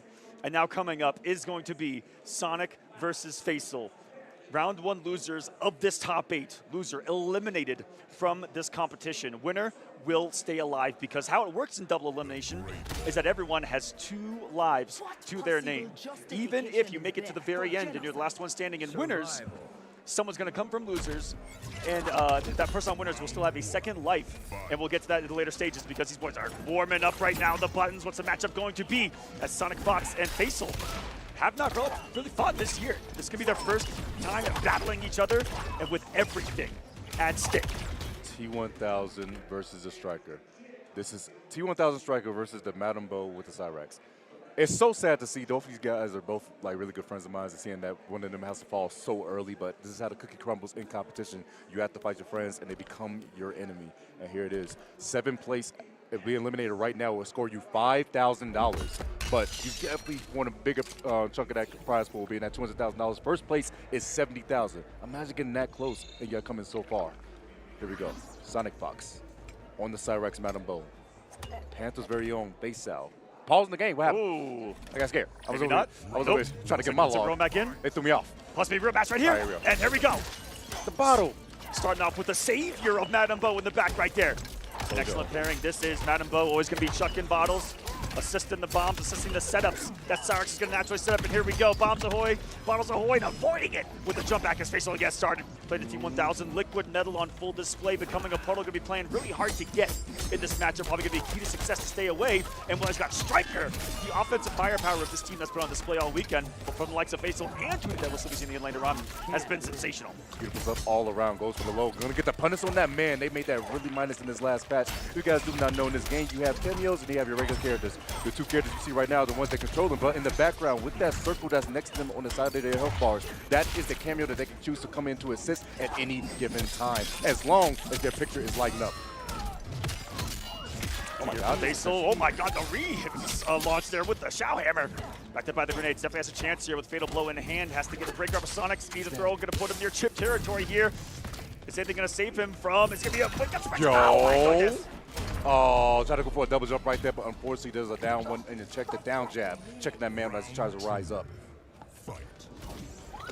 One thing that Faysal will take away from us is got position right now. Sonic Fox back to the corner, but what a micro duck into the stand 1 to get the Cyrax started here. What's it gonna be on the bombs? He's gonna choose. Tosses the bomb. You know, just using that to get more bombs on the screen right there, applying more pressure. But like I said, that T1000 can be pretty hard to get, and it can have some great mobility built into the toolkit himself. Okay, one man grab. That's what the up block gonna come in handy, but unfortunately, there's gonna be a bomb right there to cover him. Those grenades coming in handy from Striker. Big jump, gonna hit Madame Bo. No, she luckily dodged the fray, the bottle girl. Staying alive, okay? She's right there looking cutie. Looking pretty. Grenades missing. Backup didn't come in handy right there on Team 2 Cops. Oh, here comes Striker, getting the Tazen. Trying to shut down some of the mechanics that exist in Cyrex. Overhead. Beats the overhead into the immediate meter drain right there. So smart from Sonic Fox. Drains the meter, denies the breaker. Max cash out here, and the chokla from Madam Bo. Oh, you're dead Putting because ripples in that man's liquid metal. Man, that's a cherry chocolate right there. You never want to answer with a mama with her chocolate. But guess what? I felt that from here. Man, 900 health, and he's going to die immediately for, my goodness, cash now with the beta blow. Great awareness from Sonic Fox taking that first game. Faysal, taking a second to think about this. I was really questioning what his character choice was going to be going to this, but T1000 trying to mix Sonic, but you have so little health, and they want to just get that one straight hit on you, and you're just going to be done. These bomb setups is going to be too much for you. You don't have that team times to guess. I would assume you would go to a different character, but not the Shang. Double striker uses red damage. He's got nothing. Great tech of the throw as well. Sazan hand. He goes underneath that one as well. Into a grab of his own. That's the command grab of T1000. Going full metal. There's his backup. Ooh, the conversion uses down 3. Beautiful stuff right there from Faysal. Getting as little damage as he can, but hey, it's enough. And beautiful read on the wake up right there. Denying that so powerful wake up in Madam Bo's slide. Striker catching a stray in the back. He's going to go on a big cooldown now, so not going to be able to activate his assist for quite some time. This Faysal here. And the Sonic health starting to dwindle now. Half of that erased by the command grab. An anti-air attempt. No, just met him on the ground perfectly. And on the final hit, went to a special move, which is normally to build a little bit more meter, but this man's already fully loaded down there. We got six sticks of butter right now. These chefs about to cook up something nasty. He just want to shoot off the block, bro. He just want to really show off the block right there. The mid's going to miss right there, but sets up a bomb as he teleports away. Gets the goop juke on the other side. Shout out to Burrito Voorhees. Big launch right now. The restand. A safe jump after this one. Another one. The grenade's going to catch. That's going to be another launch. Yo, Faysal going corner to corner, coast to coast. And relentless pressure sequence right now from Faysal. Pressure on still from the grenades. Really from Sonic to get forward and underneath that grenade. One of the ways to get around it in pressure, and a huge pickup into the goop. And what's it going to be? Bombs, Madam Bo. And this time the side switch to kind of threaten the corner, but because of that side switch, Madam Bo, the bottle, not going to be able to full confirm. Faysal still alive in this one. And the bottle acting as covers right there was so insane. Sonic sticking 3 steps ahead right there, but unfortunately, whipping the command grab. Big punch coming out of the Faysal now with recovery on that. And guess what? Has a chance. Big jump. Going to be met in the air by Sonic. Sonic, are you going to cash out? Goes for bombs instead. Big Faysal thinking on command grab right there. Beautiful air-to-air from Sonic back into the mix, and it's going to be the relaunch with the bomb, taking a shot as well. And is that going to... Okay. If that damn meter drain, I was going to lose my mind too, but didn't have 2 bars. Yeah, I was thinking meter Sonic, so I was like, oh, never mind. That would have been a statement sent right here. Final round, though. Oh, Lord, here in game number 2, that's going to launch. Thank you for the bottle. And one drink already locked and loaded for Sonic. You guys do not know, when Sonic takes a drink with Madam Bo, they get the special properties for certain moves. Could get a dash cancel, and that's why I mean by the coverage. Didn't lock the last hit, though. Not blocking. That was T1000 taking the shot. Gonna get sent on a roller coaster ride of bombs, but tries to goop out. Armors through his Sonic. The DP coming through. Blaze with a mid again. Is the dash cancel into the slide? Is that all she wrote? Keep it all unbreakable. Nothing Faysal can do about this. And that command dash of not even Cyrax, that is what is given to any character that takes a shot from Madam Bo. You guys don't know what's in that bottle, but it is a power-up. Man, you get drunk, you get more powerful? That's right. Who would have thought? I thought I was supposed to, Bo Raicho incarnate out here in Mortal Kombat 1. I thought I was supposed to slow the senses. For your Mortal Kombat lore guys out there. Oh my goodness, closing the gap so quickly. Unleashing the entire arsenal of the Earthrealm PD. That was every single bullet in the clip. To close the gap, pressure is on. Oh, the invincible wake up coming out again. Faysal wasn't ready for it this time around. Guess what? Another full combo and more bombs. Ting shout out to John on Spanish commentary coming out. And guess what? You try to poke, it's never your turn. Faysal a tough spot here. This is corner time. Oh, Lord have mercy. And now is there going to be a grab? Sonic, no, just putting out a roundhouse of the Cyrax, watching him menacingly just get exploded by the bomb right there onto a match point here for Sonic. Trying to go with it again. Command grab going to come in. No, got hit by the last 2 shots. Who would have thought? Man, Striker really hit me out that clip. That's a lot of bullets right there, man. Spin the mag. Sonic didn't count him correctly.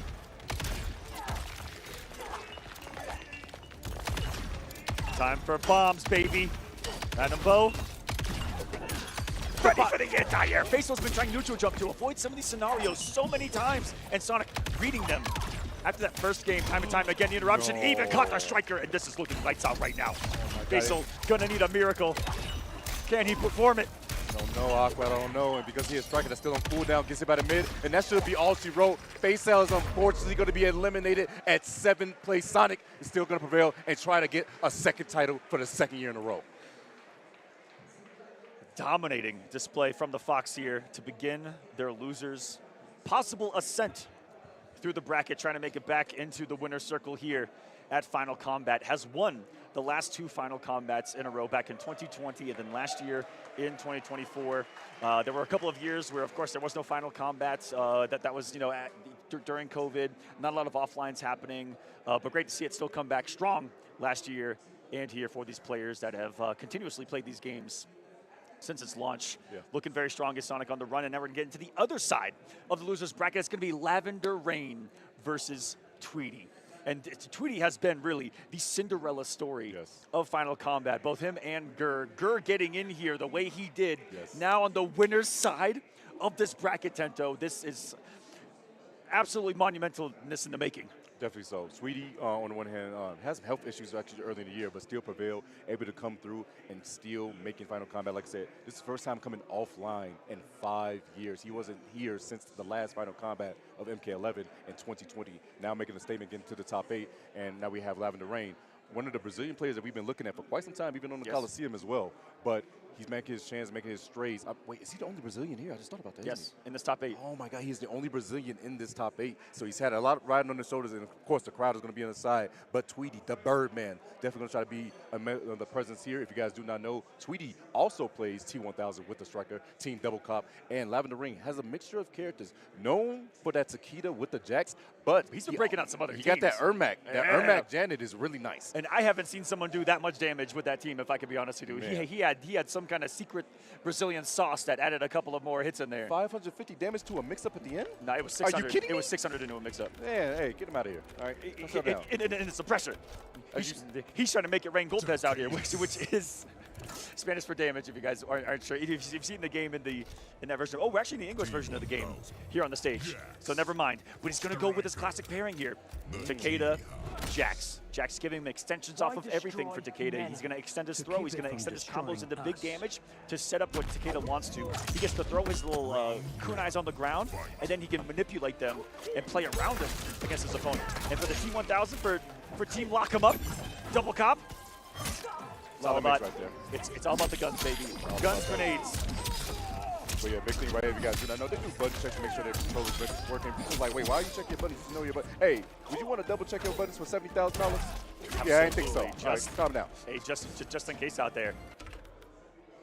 And a lot of these players have different settings on their controls as well. You know, there's little things that change how your directional inputs affect your special moves, you know, shortcut inputs as well. A lot of little things you can do in the controller settings to change up the gameplay. If you're struggling with something here or there, definitely look into that. But we're going to begin Mortal Kombat here in this next match. Oh, I thought he was going to go back though, but he went for the low instead, got under the high move. Guess what? Because striking grenades, baby, we love the police, huh? That's here. Right. Saw that sequence before. Such a safety net in a lot of these setups. There's those striker grenades. There's a kunai and a beautiful spacing, but there it is, it's homie. Big damage here. Now, I was about to say, Tweedy's been breaking a lot when he's been low on health because he really believes in it. But here's the thing about that. If you guys do not know, different cameos give you different health values as well. And Striker giving Tweedy minus 50 to 900 health on his end. Big hit right there. Scores the fatal. This will be breaking coming out of Lavender for sure. Huge mental victory there for Tweedy. Get him off the meter no matter how this first round transpires. Still doable. Jax, good up on the ground. Wait, unblockable right there and gelling into it. He's still active. Oh my goodness, actually hit him at the right time. Jax was about to hit him with another unblockable. Trying to chase him down with the liquid form. Can he get away from this? Underneath, but he still gets hit. Almost with the complete avoidance. Awkward, he still has his fatal blow. What? He didn't lose his fatal blow. He still got the fatal blow even though he did that. That's so, what? Oh my God, if you guys do not know, that move right there is when you go under 30% health, and once you use it, it usually goes away. But because it did go through the full animation, he still has it. Oh my God, he still has all those resources. That's insane. Lavender Rain right now on the oppression. Double down one, expecting to poke afterwards. I mean, a special afterwards. No, you can't do that. And the absolute master of planet Earth in Jack's usage. One of the moves that Jax has is the ability to be summoned, and you have to choose kind of where he goes. There's a far and a close version. If someone uses their cameo and it's on the screen, you can send Jax to their location, grab him, and beat him up. The entire time. And the important thing about cameos in this game, you cannot do certain moves unless the cameo is active. So Jax over there beating the face in, you can't really do too much afterwards, and he could not break that combo because Jax had his partner. And guess what? Another ride is being taken. Lavender Rain taking this man to the skies. Let's see if Tweedy has the audacity to break late again. This time saying, nah, I don't know about all that. I'm going to take the meter into the next round, so I got some firepower in this one. Step one. Can he escape this corner? Firepower is definitely needed right here. To note, because Tweedy has lower health, each time he gets hit, he actually gets meter a tad bit faster than Lavender Rain, who has more health, which is why he elects to break so early. But still, that meter disadvantage can be a problem in this matchup. Yeah, meter is money in Mortal Kombat. Gives you access to your enhanced moves, gives you access to your breaker, and there's the overhead. Got him with the blade of the T-1000. Gets some damage on the board, Tweedy. Having a little run right here, and the spacing to stay out of the normal range, and then come in with the advancement. Hidden Lavender presses and buttons and scoop.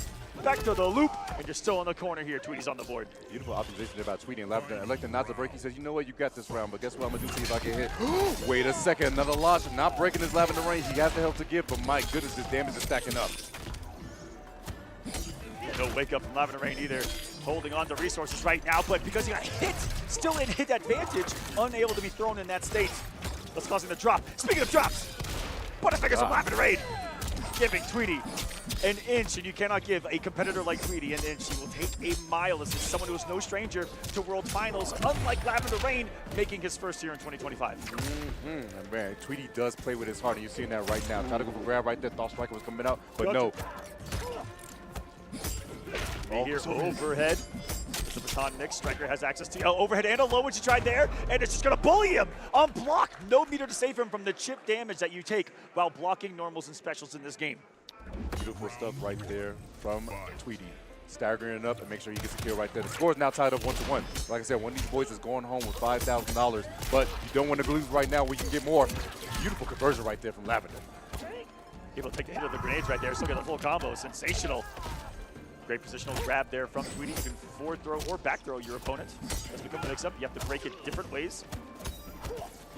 Lavender gets some breathing room. Got head to plus frames right there, but the jump out of there from Tweedy, but overcommitted to the spikes out of the puddle. He's going to pay the price for it. Oh, sets up a kunai as well. Oh my god, never mind. He just wants the damage. Hello? 447 to a setup? Can you stop? Oh my And that's what I'm telling you guys about Takeda right there. Putting the kunai on the ground, and he can throw, he can activate it to the enhanced low and for a pop-up right there. Multiple mind games he can play around it with mix-ups, with overheads. He's got him in exactly where he wants to be. A knockdown in the corner. Didn't have a jacks for the extension. Oh, could get the kunai, but he's still back. It's not an EX kunai in his face right there, Tento. Oh my god, the setups from Lavender and awareness have been insane. He's always been down to in these situations, so he can call Jax and get a full combo. And Striker got hit right there, so that was a little extra damage. Now, Tweedy down the breaker, down 3 bars. Can he make this happen? He has fatal blow. And how was he so ready for when Striker was going to come? The Jax usage, like I told you guys, I have never seen someone this optimal with him, even on those down 2 trades like you were talking about earlier, to get the extensions, get the combos, to continue the pressure on the health bar of his opponents. Right now, it is Tweedy on a life deficit right now. Oh no, this is going to go into the ground pound, into a pretty much guaranteed situation on block right there. Jax is going to take his pound of flesh. It's not much damage, but in a situation like that, it's everything. Everything and all that's needed. You get a crowd going a little crazy because guess what? Brazil is going to be looking like they're going to be moving forward unless Tweedy shows us something and shows us something amazing. Tries to get through, but unfortunately, it's not a trade in your favor. Double dash, get off me. The tech. Slow conversion. Oh, yes, sir. That Tweedy was unafraid to take the risk right there. As that low spike gets the punishable on block, but comes the launcher in the corner. Striker getting beat up. Still getting punched. That poor cop. Who would have thought? And every punch that Jax has on the opponent's cameo takes a little bit of health from the opponent. You want to know if their cameo got hit. If you see the character that's playing just turn red slightly, that means that they actually got hit by the cameo. Because no, Jax was close enough. That led to something nasty right there. Tweedy surviving one. Some good frames up even over to that. Oh, baton He immediately grabs. We're in double fatal blow territory. This is scary. So many resources on the screen. It's gonna be a grab, no. So Faysal goes under, and guess what? Uses the down to cancel the conversion. Doesn't complete the combo though, but Spider-Man swing gets the job done. If you guys do not know, if someone goes for a high or any move and you punish it with that uppercut, it means that you can spend the 2 bars if necessary to make sure that they cannot break and hold lots of damage. Winner is by Lavender Rain, puts himself now on set point. Frightening reaction to start this round 2. He jumped back and saw the startup of the low bundle and then checked it with the advancing low. Got a trade, but still the recognition was sensational. Ooh, eating some of the pulls of T1000 there. Here comes the swipes into overhead. Was threatening with grab. Jax catching the stray. Got over the whip, no way. I didn't know you had the high ground like Anakin. He wished he was Anakin. Don't do it. He did it. Oh. It's okay. He has plenty to back him up. Gonna throw this one raw though and put him in quite a scary situation right here. If there is a grab at the end of that string that you have to be worried about. Most grabs in this game, all regular grabs, and most command grabs, highs that are crouchable. And that was a dominating round from Tweedy. Hold on a second. That liquid metal coming in handy, Aqua. It's over it again. The conversion with grenades. Beautiful stuff right here. Lavender and election not to break. Gonna hold this damage. Not too much. Remember, he is a big boy. 1100 health. Oh no. It's crazy. I think that is a 200 HP difference in the teams. Neutral jumps have been super effective on Lavender Rain. What a conversion too. Actually, T1000 putting out some damage over 400. Oh, raw command grab, and it was kind of here. He pressed a little bit too late right there. Wait a second. Tweedy could try to tie this up. Goes for overhead, that's plus. Tries to go for neutral jump, back throw. Huge. So smart. Tweedy's worked around that breaker masterfully so far, but Rain taking a little risk himself here into the wreck up. Gonna get his kunai set up. What's it gonna be? Every jump here goes overneath the poke. Goes into some madness. Super plus on block right there. Still just gain a turn, and it forces the break from Tweedy. Goes for grenades. Tweedy just needs one straight hit, but the same thing could be said for Lavender. Takes a second, goes to the back 2. Plus frames. No, Jack's gonna whiff. Those out to kunai. Grenades are there. Big jump! What a reaction or decision from Tweedy right there to call out. Him taken to the skies, looking for the kunai, says not today. We are going to a game number 5. It's about to be lit up here at Final Combat. Rick turn on flames, OT turn up the music. You know what this means. Game 5 situation. One of these boys is going home, but one of these boys still has a fighting chance. Yo, you saw Striker try to lock him up and miss. Crazy work. He ain't getting cuffed. Just gets him in there. Big damage. Hello, 414. Lavender Rain striking blood massively, and that actually combo, the hit advantage of that jump in is crazy. Insane. Big damage right here for Lavender. He's going to spin it all to make sure he gets a kill. My God. Putting on the show, and that's unblockable, but guess what? Spider-Man swing goes through once again. Brazil in the crowd making some noise. Lavender Rain once again on set point. Oh, best breakthrough to the spaces right there to get this one started. Close and personal. I like to see it out here in the Mortal Kombat competitive streets. Back to the corner you go. It's gonna be here on the knockdown. Jumps. Oh, behind and had the time to block. And here comes the punish. God, so much damage going on back there. Yo, the characters in the background are terrified what's going on. Why is this robot beating up this poor boy? Get off me. It's under. Striker's dead. That's gonna be a full combo coming out for Tweedy again. And Lavender Rain elects not to break. He says, you know what? Let's just go to a final round. It's cool. I can deal with it. Trading near flawless victories to send us to a final round, and that's exactly what it's going to be. Truly, the definition of back and forth happening before our eyes, but this is it. Final round. Oh, and Jack's taking a hit, otherwise we're going to see the launch. Big one goes for command grab once again. Jack's still on cooldown, but now he's going to be available. Grenades coming through once more. Good block by Lavender, but it's going to be a breaker immediately for Tweedy. That might be his last breaker of the set. Oh, Striker a little bit drunk, throwing the nades a little too far right there. Unhand me, Lavender says. Guessing right on the throw. Still in a scary spot, no matter the situation. Have your back to the corner here. Oh, he got baton. That's that police brutality right there. That baton him in the cabeza. He might have a concussion. Oh, for sure. Little man's in trouble. Taking that same, trying to poke away, but guess what? The big space, and that's going to be huge damage. He has corner, he has Jax. Oh, my Lord. He doesn't decide to go for it, but he's going for a setup. The next kick. The jump. The audacity free to actually hold up right there, and this actually couldn't be it. No breaker to his name. Jax still in play. Not going to need it. Lavender Rain taking it 3-2 in a battle here in Losers number 1. Tweedy still making the top 8. Congratulations. Almost getting it done. A battle indeed. Will advance to the next round here of the Losers bracket. Big shout outs to the Birdman making all this weight, making top 8 First time in 5 years coming offline, but the crowd makes some noise, of course, for Brazil, the only Brazilian representation. Lavender Rain taking it. Every single time Lavender went for that kunai setup in the corner, Tweedy disrespected. As you said, it's mad plus, but still, he wanted to try to challenge. There's times to press a button, and there's times to hold the block button. I understand everybody pays $70 for the controller, $70 for the game. You can do what you want, but there's a time to block, and that was the time to do so. That's right. Everyone wants to press those buttons that they paid for, Tento. Yeah. Absolutely. Now, we're going to get to the winner's side of the bracket where let's talk about some things. I don't want to talk about those things. You don't want to talk about this? That's kind of Well, scary. we're going to talk about it, baby, because both of these matches are massive, massive runbacks that have already occurred on the tour in some pretty insane situations. We're going to have Nicolas versus Canamani. Then we are going to have Scorpion Procs versus Gurr. Both matches happening at EVO with so much at stake.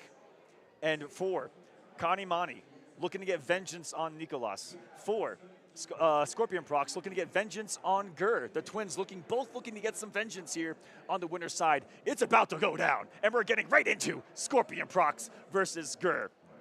If you guys do not know, yes, there are two twins. There's a pair of twins that's actually in the bracket. One and of they're them. Still in winners. They're still alive. Both Yeah. in winner's So Scorpion side. Procs and Nicolas, who we just mentioned, twins, very young, 18 years old, and have been just Mortal Kombat prodigies. Since 15. Actually, I would dare say 13. Yeah, 13, 14 We just years didn't hear old. about them until they was 15 when they came on U.S. soil and dominated in 2021 at CEO.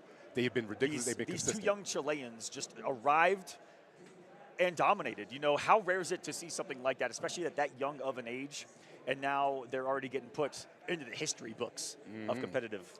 And speaking of history between these matches too, Aqua, at first, when they first met in Mexico, it was actually 3-2 in favor of Scorpion Procs. But then Gurr immediately got it back in blood, 3-2 in Brazil, and took him out. That was the very first time Gurr has ever beaten Scorpion Procs in bracket. I think I said Evo earlier. I think I meant Brazil. But then you're right. At Evo was it also, Evo? he That's needed what I run back because Gurr beat Scorpion Procs to make get top 8 at Evo. Which was Gurr's first top 8 at Evo. Yes. It was a massive pop-off, a lot of emotion. So plenty of history between these two, and just the course of this 9 months of the season, which has been absolutely ridiculous. And now it comes down to the final showing. Is that our first sighting of the Cyrax cameo? That's his way. Cyrax. It's Cyrax Reiko. He must be woke on something like this. I'm still asleep. I'm snoring. Wait, what? I'm knocked out. This is a button check. I'm knocked out if I can be honest with you. Yeah, that's never seen this before, but could be some secret sauce that he's cooked up. We'll see what. I don't believe. You don't believe? Look at that. He's showing it off. Maybe. Hold on a second. It might be there. I'm asleep. Really good block pressure with the helicopter as well. Will this be the choice? You never know because it's just a button check. If they'll go back to character select and pick something new here. But Gurr has played no other team than his Gearus Motaro. Oh, he's locked in. Look at him. He got the meme. Hey, y'all know about the meme? Put up the Gurr meme right now. He's locked in. Gurr usually looks like the nicest guy on the planet until the match begins. Then he immediately has a murder face on. Look at it. Look at how fast it changed. Bro, he had a 45-degree angle. Look at his eyeball about to touch the screen. That's like Gamer 45 right there. Actually, he's more of like a 38 right now on the degrees. He's got a slight lean right there. And both players slight lean forward. Absolute locked in here, and it is going to be Reiko Trevor. No Cyrax here today. We try to get a conversion right there. Gonna miss it, but guess what? Still scores first blood. Gurr looking strong thus far. Loads up a clock. Now, the thing about this matchup, you guys do not know, when those clocks get locked and loaded, that means Gurr has the ability to rewind and snap time at any given time as long as he has a bar. It becomes a big mind game for the opponent of when they want to try to hit him and how they're going to score that hit. The snap, crackle, and pop. Guess what? Big launch. In the corner as well, Scary's got full Motaro. Has his rewind. What a start here for Gurr. He has everything, but guess what? That never happened, Tento. That's While what I said. he has a full hourglass loaded in the bottom right that you guys see, and a bar of meter, he can actually rewind time. You heard me correctly. He can rewind time, but notice it. He can't rewind this damage. Ooh.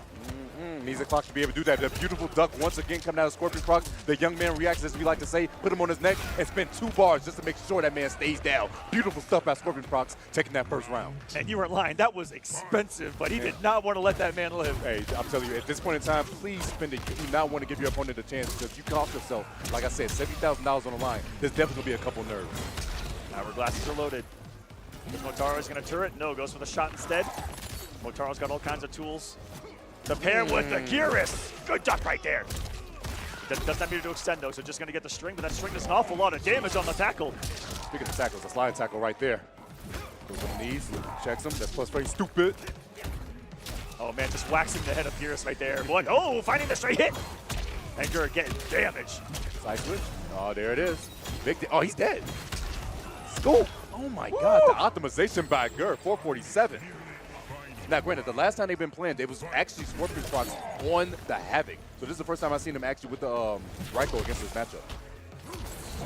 Gurr putting out the clone right there. So in a couple of seconds, never mind.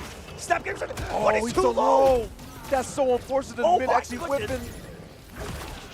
In that frozen state, you are susceptible to just getting hit right there, but the hit of Gyrus actually whiffed. Oh, is he going to punish? No, he couldn't get there in time. The extended normal not coming in handy right there. Tries to go for another down forward, not going to work out. Yo, Trimmer, get drunk. You missed the man. He was off the mark. He got clipped by the down four right there of Gyrus 2. He's going to be on a big cooldown. Send in the sand. Mr. Sandman, give me a dream. Sandman, stay away. Put him on his neck. What a trade! trade! And that's too far. It's gone for Scorpion Procs, too. In a millisecond. Still has rewind time, too. Ooh, scary down four right there. Definitely could have got whiff punish. Reiko's got the button to do it on the back three. Oh, time's going down. That advancing kick. Those kicks that have the red animations to them from Reiko are massive here in Mortal Kombat. Throwing the stars, though. Like, and just hold him. He tried to breathe and got Thanos snapped. Oh, my God. Now you're going to be holding this weak side. Wait a second. He still got it loaded, too. Even under. Woke up with a down four, and off of this will force the rewind time. Now Gurr's in a little bit of a scary situation.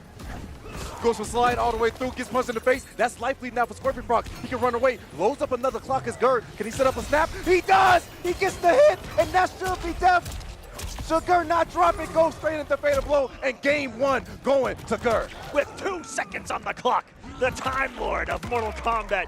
Gyrus in the hands of Gurr. We call this man Gurrus for a reason. Unbelievable. And his clutch factor in this top 8 already has been insane. Winners finals for Gurr would be insane. Guaranteed top 3? I think that's guaranteed 20,000. It's guaranteed top 3. That's a lot of money. That's guaranteed 20,000 if he gets top 3. Now, when he sets up the turret, he is already just today 3 for 3 on catching someone walking once he's activated the turret. Oh, another one. Back to back? Back-to-back command grabs? Are you kidding me? 357 just like that. And look how much health has gone. Dude, he's already halfway gone. Oh, my God. The safe baseball slide. You're going to the playoff season anyway, I understand. Safe. Look at the range of that tail shot, too. Oh, but my called God. out by another slide. Boom. Gurr forgot to block him on Twitter. He's sliding into the DMs, but you can't even move. Well, he's got the snap available. Tried simply walking backwards right there, but the speed of that snap really catching opponents on their toes.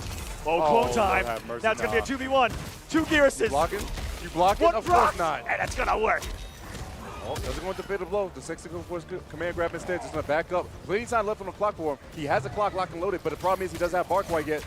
Command grab coming through, but guess what? The turret saving him. Goes for slide on wake up. Are you kidding me? Scorpion Procs feeling the pressure, I think, from the deficit here in the match. Taking the risk.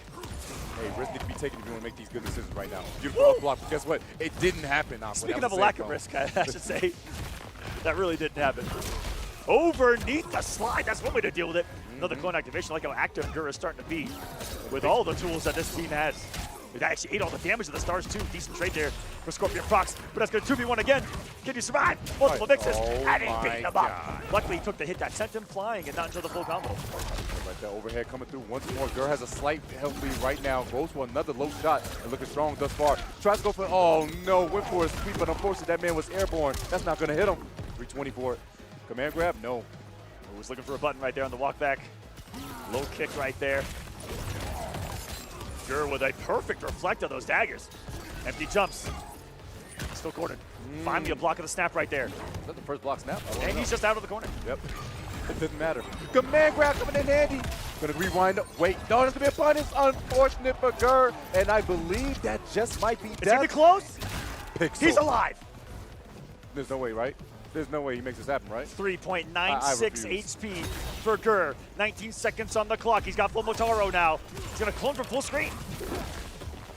It's still going to walk down. Oh, my God. Oh, my. Such a turret. Are you kidding me? Command grab? He goes, oh my goodness, if Gurr had committed right there, that would have been one of the greatest comebacks I have ever seen. For him to work around every single bit of the screen that he did to give himself a chance, denied. Procs tying us up at a game apiece. Wow.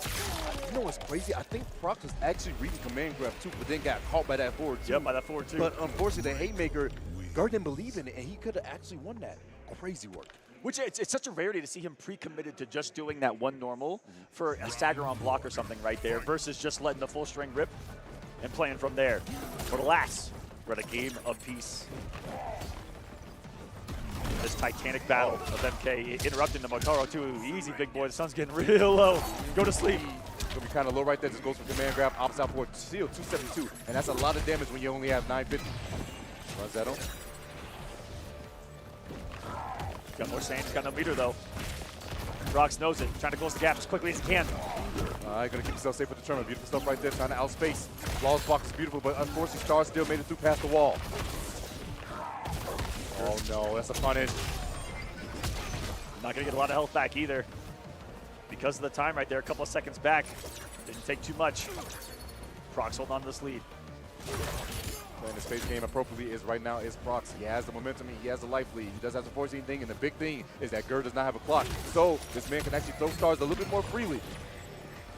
Procs giving him a taste of his own medicine right here. Says, dude, you gotta come to me. It's not so fun, is it? Chasing somebody down. Oh God, wait a second. Wait. Oh, okay, I was just playing. He's chasing him down. Please. And he actually worked. That was a flawless block. And still able to get the pressure on. Gurr has him in the corner right now. Looking for a command grab, but so live because of the rewind time. 13 seconds. Command grab, big jump. Beautiful stuff by Gurr. The read, big damage on this. Not going to be the kill, but he's going to try to waste as much clock as possible. Read. Oh. And was correct on a 950. This is going to be the round. Oh, no, if you guys do not know, with that fatal blow right there, it is command grab, so you have to guess twice actually right there. He can go for the anti-air one. There's two versions of it. Where he can do the air version or the grounded version. And Gurr guessed wrong. He thought he was going to go, thought he was going to be holding north, but no, I knew that you knew that I knew. Beautiful stuff right there. Scorpion Procs taking that first round, trying to go up 2-1. The sand tombstone there, not far enough. Oh no! Just a raw grab right there from Scorpion Procs. We are dropping out here. Drop was become optimals for the other player. Goes for the slide. It's going to be a punish. Only with an overhead. A Chicago punish. We're in Mexico. Come on now. Oh no. He's out of there. Even if he takes a hit while he's in that clone mode or that kind of sand mode that you see, it sends him back to where it all began. Yo, hey, I ain't gonna lie. Scorpion Procs kind of just presses some buttons here, and I love it. Red goes an absolute brawler up close. Really hard to stop him from some of these buttons while you're in the range of them. He's gonna activate once more. What's that movement from the Procs? Blown up by the armor. And this will be the full conversion. And this is gonna, side switch. Take some sand, bro. Turret time again. Sherman's almost locked and loaded. Oh, the trade. Goes to sweep. And yo, here's Sherman too. That means Sherman's gonna be on cooldown for 10 seconds. This is huge for Gurr. Oh no, the whip punish. Rico doesn't skip leg day in the range of that. Insane 16 seconds, goes over it again, and says it with his chest. The little bump right there to tie us up. Chest bump coming in handy. Gurr ties up 1-1. This is a decisive game number 3. Taking the lead in the sec is going to be huge when it comes to big jump again from Gurr. The reads have been on point. So ready for, gonna get his Motaro back too.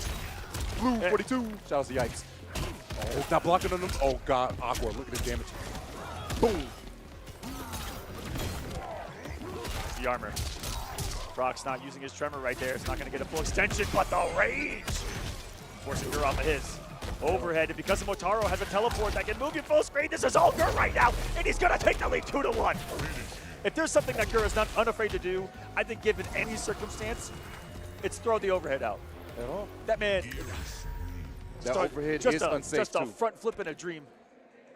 It is unsafe by itself. He has Motaro to take for coverage for, but that move, if it's blocked, can be punished. Gurr right now, one match away, as you see him locked in. From winner's finals. Guaranteed top 3, guaranteed 20,000, I believe. That is insane. Oh, tried to snap it. Unfortunately, he slid into the DMs right at the right time. Tries to go for air command grab, not going to work. But guess what? I can snap again. Big damage to set up another clone. Overhead block directly, tries to go for the slide. Still, you hit the clone, so it doesn't matter. You got to hit the real body. Nice slide. Beautiful punish. Plus frames on the overhead. Still his turn. Goes for the dome. Piece again and goes over through the command grab. Scorpion Procs holding this lead. Doesn't want Gurr to get comfortable. That's why that quick armor was there to kind of stop him from taking a turn. Armor on special moves, allowing you to absorb a hit and simply power your way through it, bully your way through it. It's something that is really Mortal Kombat specific out there as far as prevalency with the gameplay.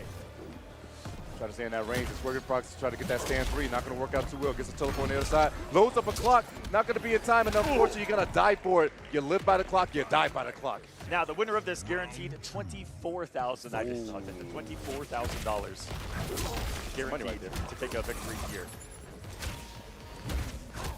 Loser guaranteed $10,000. Still not a bad day at all. Playing some Mortal Kombat down here in Mexico City. This is a no-fly zone. Okay, maybe it kind of was. Gurr with a big drop. Oh, goes for stand 3. Unfortunately, didn't believe in it. Command grab was rather late. Hey, yo, Trimmer actually missed. Who would have thought? Gurr really picking up on reacting to those runs from Reiko. Neutral jump is going to get him away from both the tackle and the slide and the command grab that exists off it. Scorpion Procs, the only thing he can really do to change things up is to start running into the rising knee to maybe catch him on the way up, but that's a massive, massive risk that these players may not want to take in a situation like this. Again, no, he actually just had a little bit of time. Oh, trying to go for ES command grab, not going to work out. The big jump, the up block. That's what we're doing right there too. Bait it out. Punish. God, look at the range. All over it. No fatal blow. He's gonna save it. They just put it down to a mix-up here with the fatal blow. Scary range, and once more, another beautiful reaction to the run from Gurr. Match point. Gurr gets it right on these command grabs. He's been looking so strong on the verge of possibly ending this right here, right now. Another, he's not deterred to go for the overhead. If it ain't broke, don't fix it.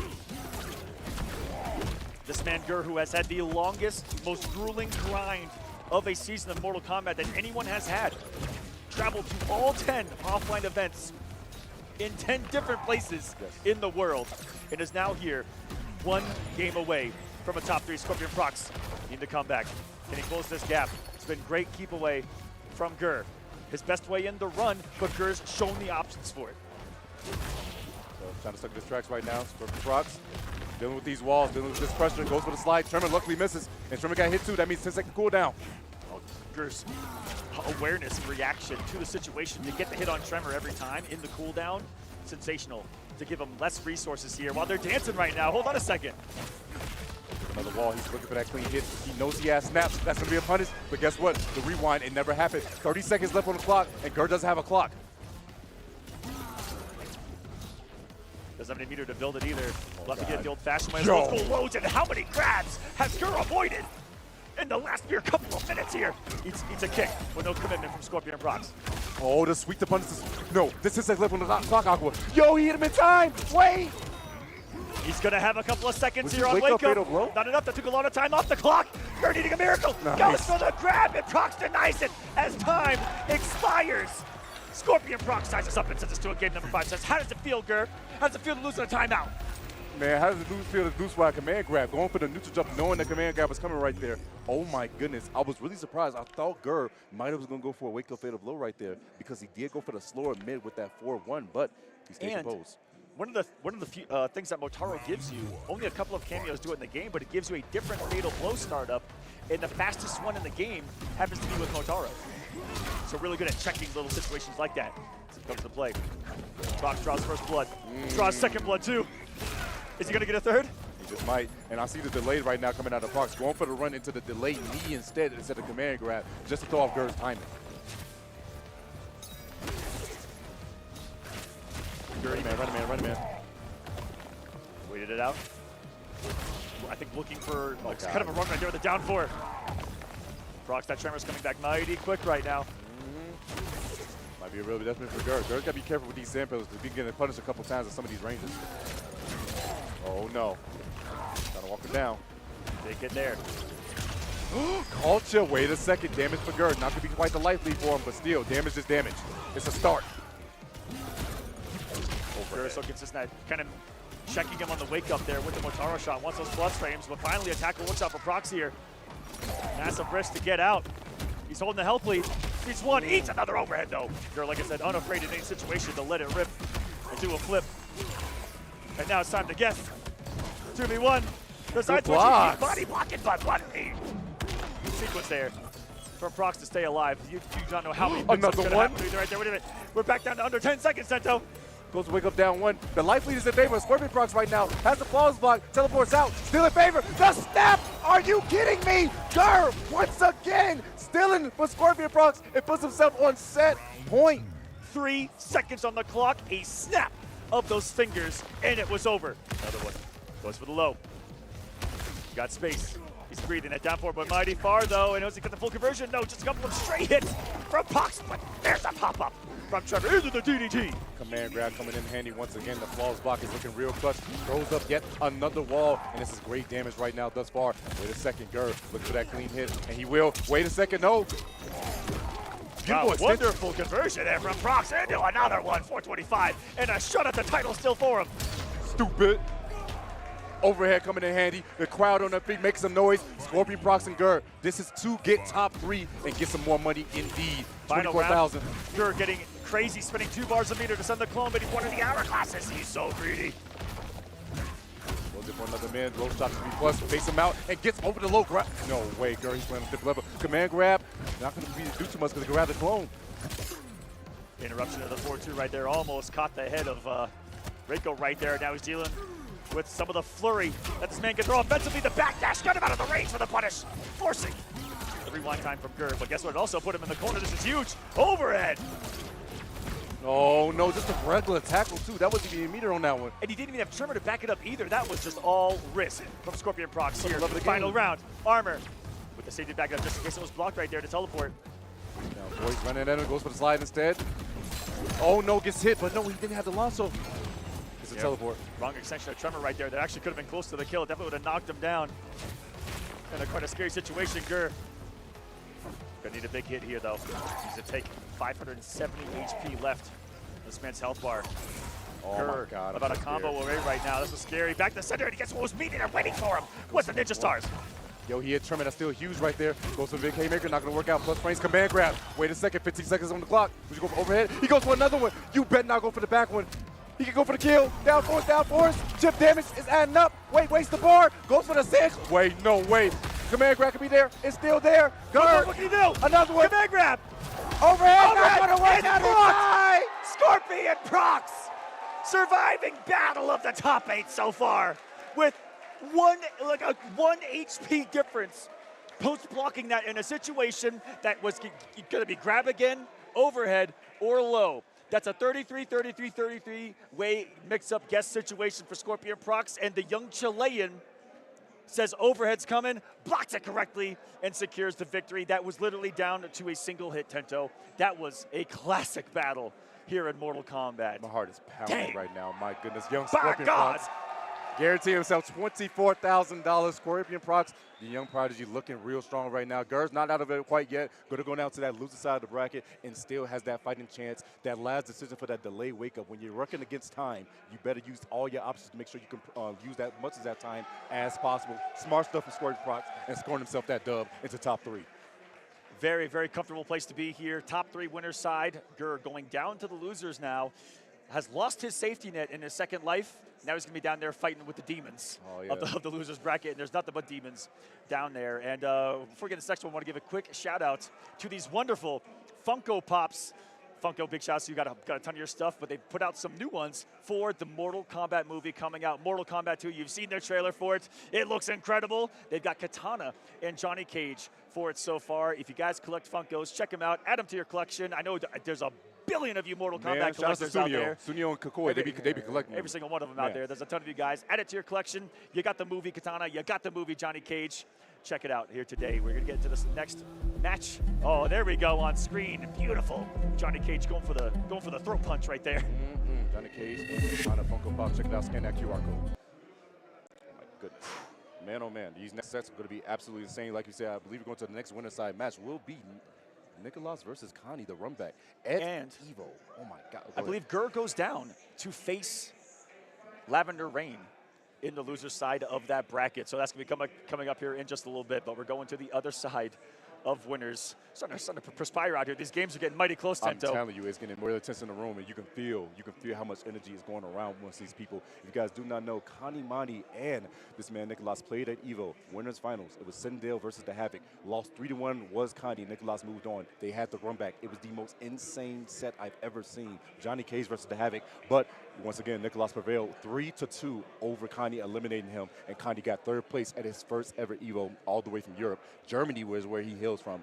This is the time where it matters the most. Yes, that was EVO trophy, but this is for the championship for MK1. Can he close out, and can he possibly get this dub over this man, Nicolas? His twin brother just got vengeance on who eliminated him from EVO. Now can Nicolas do the same? That is what is at stake right here. Canamani, who has been the most dominating player of Europe for the past couple of years, has won every single big shout outs to the biggest online tournament big shout right now. Arena, Rips Arena. This man has won every single one of them. 8 in a row. 8 in a row. 8 in a row right now for him. Unbelievable stat. And for his first appearance on American soil, on North American soil, second for North America. First in America. Last year's final was in Canada. But that's third place at EVO. Huge place to be. One hit away from grand finals against both of the players that eliminated him. Canamani is looking to be one of the best players on planet Earth and is going to try to prove it here today at the last Final Combat. He made Final Combat last year. In the group stages, tied to make it out, but lost the tiebreaker. That was the only thing that denied Canamani top 8 of finals last year, was a tiebreaker. And so this year, looking completely different in a dominating fashion through the group stages, here to play today. Also a young boy, 18 years old, by the way. He's only 18? He's 18 years old. Wasn't live for the SpongeBob movie. He needs his parents to buy the game. Yes. Wasn't live for the Teenage Mutant Ninja Turtle movie, all right? This man's, that's so crazy. That is crazy. Oh, my God. I can't say that out loud, man. But, hey, nonetheless, both the young boys. And his opponent, Nicolas, also very, very young. Gurr, really the veteran of everyone that was here on the winner's side. 29 years old is Gurr. Why? Sonic's a veteran 27. Of this as well, and Sonic's relatively young as well, but it started from such a young age, did some of these players. And that's kind of one of the themes of a lot of the people in this top 8 is that they started incredibly young. Both twins starting around 14, Sonic starting around 12, traveling to tournaments, and then just over the years and years of experience have just led to what we see here today. Time after time after time, these boys just constantly get better, and it's just a beautiful time to be had, too. And no matter how this transpires, no matter what, we get to see an iconic match in losers because the loser faces Sonic Fox. It's either going to be Nicolas versus Sonic down there, or it's going to be Canamani versus Sonic Fox down there. And every single one of us that follows this scene and these competitors have wanted to see Canamani versus Sonic Fox for the longest. Forever. They keep dodging each other, man. They do. It's like, dang, the fate just want to see those two people clash, bro. But, man, it's going to happen one way or another, hopefully, one of these days. But, no, these two players. And Nicolas versus Sonic was winners finals, and they've been 1 and 2. Can you imagine meeting in losers that early, the 1 and 2 of everything for the past year? Yeah, absolutely insane. I'm seeing this is a button check, but I see Papa Shao, General Shao chicken on the screen. General Shao Madam Bo, that's got to be a button check right there. That's button check for sure. It's definitely got some sauce to it, though. Just warm up the buttons, make sure that they're working right now. Nicolas on the top right there. Canamani on the bottom. Oh, my goodness. There they go. There's a check. There's the handshake. And it has begun. What are the choices going to be? There was Havoc Homelander back there at EVO. Whoa. Never mind. We get a Homelander off here. Oh, it's happening. Looks like Nicolas rocking the red, Kani the blue in this one. For anyone that gets confused, and we ourselves get confused. Oh, we get mixed all the time. In this mirror. But let's get it. Now, Kani was warming up for Rewind just before this to try to see if he gets warmed up in this mirror. This mirror is going to be trying to set him up. But wait a second. Meet him in the air state. Is Nicolas saying, hey, wait a second. I can fly too. Hold on. You can do everything here. Such an immediate decision to get to the head of Canamani with the immediate air-to-air meet of the Farah launch that this character is always going to be doing. Farah, as a cameo, can be activated while you're in an airborne state, which Homelander is all the time. He's got a cape, he's flying. He wants to fly. You guys know Homelander. Whee! Oh, wait a second. Good time to chase the backdash. Still safe. Nice duck on a throw. Are you kidding me? Canamani so aware. 3 bars on Nicolas' side. Would he spend it? No. He's going to hold this damage for now. 400, by the way. It's an awful lot. Saving his breaker, though. Got the up block. Didn't want to swing, though. Didn't want to take the chance. See multiple false blocks. From Nicolas' 5. Got a straight hit, too. Will Canamani break this time? Yes. And he waited for fair purposes so he could put on cooldown. That's so smart from that man, Kani. Command grab coming in handy. Guess what? Farrah came back just in time, immediately into the fatal blow. Now, I don't know if that's going to kill. In hindsight, did not need to come off of that, I believe. Yeah. Oh, yeah, it's going to be good. That body yeah, that's going to be a GG. Oh, yeah, that guy's dead. Oh, yeah. 6 feet under. Poor Homelander. I am better. Hey, why was he spread eagle like that on the floor? What the heck? I didn't see the animation before. He was kind of right there. I mean, he got lasered, man. He did get lasered. You're not lying about it. But have some dignity when you fall down, bro. Oh, with punish. No, we're in Cage's mansion. There's no decency here. You're right. I don't want to know what's going on in here. But it's 72 degrees and comfortable. Looking for the up block, not there. That's really. Oh, that was the Canamani special right there, going into that rising state. On block right there. Never mind. Nicolas just sending it right back at him. Goes for the overhead right there, just back, just a tad bit. Goes for a quick stagger. That's plus frames. Oh, too close right there. Gonna get punished. Immediate 3-bar spit. Nicolas has no bar, but guess what? He still got damaged. He still got flight cancel. Triple leg day? Oh, no, not quite. No, just a double. We have seen the optimal from him before, though. Take it to the skies. Behind, though. Put himself in the corner. Double leg right there once again. Goes for the low. No, goes for the overhead option. Delays with the down 1. Overhead block correctly. Good flawless block. They're getting some chip. Boys so ready for these instant flight cancels that Homelander possesses here. Stopping and interrupting the laser. Forcing all of that meter off of Canamani. Cannot get hit by a singular move now. It seems. Got the hit, and he himself has fatal blow. Does the air version this time, too. Gets maximized on the damage. This is off a command grab starter, which means there's going to be some scaling here. I don't think this one actually going to be enough to like the last time. Takes them to the sky. You got one more guess at his butt. He does have Farrah coming back. He could go for another command grab if he wants. Bro, you get your guts lasered. Man, but he gets up, though. It's about that power to be, but unfortunately wakes up with a diabolical dash, and Nicolas going to take that first game. Diabolical indeed. It's the name of the move, and it's the name of what he did. To take the risk like that, send it from all the way downtown and into the rising uppercuts. To take and steal game 1 out of Canamani's hands. Oh my God. Jump back, fade away into a big punish. Are you kidding me? Nicolas, the awareness, taking us to the corner yet again. Choke him out, might as well. Of all the Homelanders that we've seen here today, I've noticed that Nicolas has kind of that on his belt compared to others where he jumps back and just react with that dive bomb in and get some crucial punishes. Beautiful stuff right there. The awareness. Try to go for whip punish, but unfortunately they're not reaching the time. Beautiful flawless block right there. Reversal with the diabolical dash. Try to go for extension. Not going to be there. The up block is going to be there though. Nicolas forcing Kani to spin those 3 bars. Oh Lord. Laser over lasered right there. And then this got the grab. Pressure's on. Health deficit. Here's Canamani. Blocks the float. Looks for another one with the up block. I don't know if it was coming. Not going to stop this one. Das boot to the face. And Nicolas. Another round on the board, and so far dominating a mirror against someone who you're nice to see get dominated in a mirror like this. My goodness, Canamani has his trouble worked out for him. I always said, Kani has always been so dominant in the EU. He's definitely #1 player in the EU and shown his stuff against the best U.S. players. The problem is he did not have too much South American experience, and I've always said this. Every match he had at EVO went down to the wire against everyone that was from South America. Oh, no, the punish.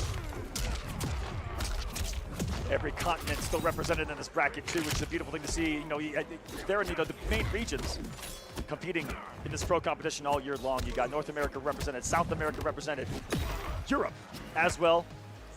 And shout out to our homies in Madagascar as well too. Heck yeah! Shout out to Madagascar. There's a big scene out there. Yes. On that little island. Love them so much too. And truly everywhere in the world, there seems to be a Mortal Kombat community. Shouts to every single one of you out there. And if you yourself play Mortal Kombat, if you like what you see, if you want to get involved, find one near you. Reach out to us. We got you. There's multiple things to get involved, whether it on Twitter, whether you want to join us. There's a wonderful forum called testyourmight.com where we keep track of all the tournaments going on, all the locals going on. Definitely join us here in competitive Mortal Kombat. The water always warm, baby. Oh no, but unfortunately going to get a big extension off of this. Nicolas should be able to close out with enough damage to choke him. I'm the true Homelander after the command grab. 2-0 up is Nicolas, looking like he wants to go to winner's final and meet his brother. Would it be the twins in winners finals? We haven't seen that in a minute, actually. We actually haven't seen that in a minute. If Nicolas wins this, their household is guaranteed top 3. A minimum, because of one's going to be up and one's going to be down. They're going to be guaranteed, let me do some math, 60, 70,000? 50. No. That's 70,000. 60. They're going to be guaranteed $60,000. Oh, yeah, $60,000. Yes. Oh, my God. Guaranteed $60,000. Just if Nicolas wins this. Oh, my God. The Twins taking home second and third at the very least would be absolutely insane. Nice grab right there. Interrupting the pressure, though, with down 1. Immediately saying absolutely not there with the armor. And wait a minute. Did they change colors again? We can mix again? Oh, no. That's same. Okay. We good. Nah, Nicolas was on the red before. No, Nicolas was on the red. He is red. Oh, wait, he's not. Oh, my God, I got mixed. You got mixed. Oh, no. Wait. He got me. That's what I'm saying. It gets us every time. Goes for the back throw. That's set point now for Nicolas to go into winners final guaranteed top 3.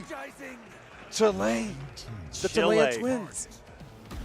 What is in the water of Chile, Tento? You got to tell me. Stop avoiding this. What is actually in the water there? I told you, G Fuel. Gotta be G Fuel, man. It's something. Absolutely ridiculous right now. On the prowl, this man Canamani needs to make some magic happen right here, right now. Otherwise, he could find his winner side life gone. That's a beautiful up block punish right there. More damage. If you grab an up block right there, 153. You're not getting. Oh no. His laser so much to work right there, but a rare drop on the Pharaoh right there. From Nicolas goes for the head. Oh no, this damage is going to be stacking up and it's going to be looking real troublesome right now for Canamani. You only have one more guess. You will have a breaker after this. The flawless block goes for the neutral duck. Didn't believe in it though. And JP. Oh my goodness, this pressure right now from Nicolas. The milkman's coming.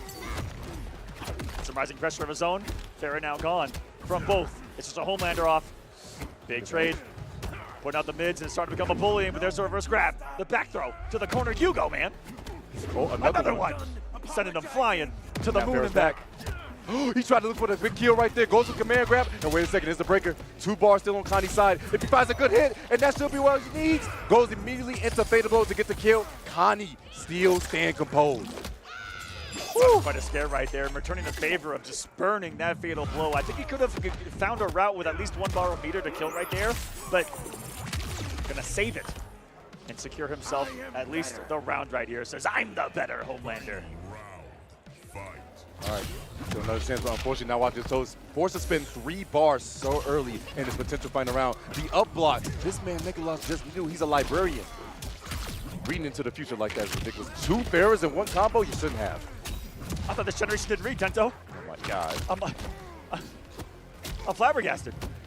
They're proving us all wrong here. Taking the back. These boys so knowledgeable, especially when it comes to this game. And you have to be. So many minute things that exist in fighting games. But Nicolas working on a sequence right now. No breaker for Kani. He cannot get hit right now. He definitely can. He needs to get a bar if he can. Goes for command grab. No, not quite. Goes for the overhead. Trying to chase this man down. No shimmies quite yet. Cancels it. Goes for another throw. Almost working that 3rd bar, which is the big thing here. Command grab. Yep, but you got to spend it. Kani, that was your last breaker. You got to see if you can make this work the old-fashioned way. Mano y mano. Almost last bet. Throwing himself right here. The forward throw.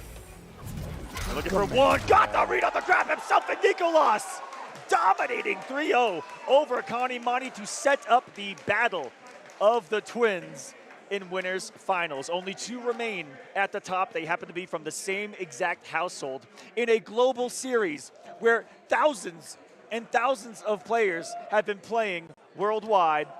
The 2 current best at the top are from the same room, the same house. The Chilean Twins, Chilean Twins, Nicolas and Scorpion There's Procs. his hug. There's his father hugging him. His brother hugging him. That is their dad who travels with them worldwide, always traveling with them. Super supportive father right there.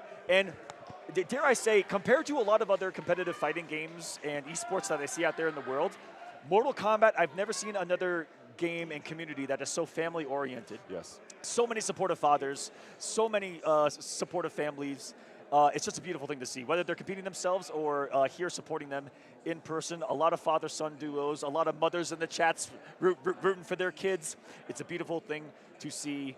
There you have it in winners finals. Procs, Nicolas, Chile looking strong and setting up what we have never seen before. I'm so happy. This match, both of us have the biggest smiles on our face because, and I know people watching at home do. Yes. We finally get to see it, guys. Canamani versus Sonic Fox.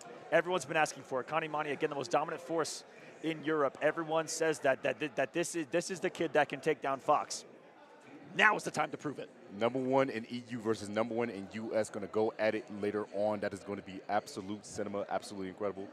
I can't wait. Yep, and then Gurr versus Lavender Rain after run that. backs. All of them on some insane runs here at Final Combat. I think Gurr took out Lavender actually at EVO. It was either him or Michael Seraphin, but I know Lavender lost to a Geras when they have fault, which is absolutely insane to think about. Oh my goodness. They met at Brazil. And it was 2-3 in favor of Lavender Rain. Yep. Still close Game though. 5. That is who took out Gurr down there. It was a hometown advantage down there in Brazil. Now we're here to neutral ground.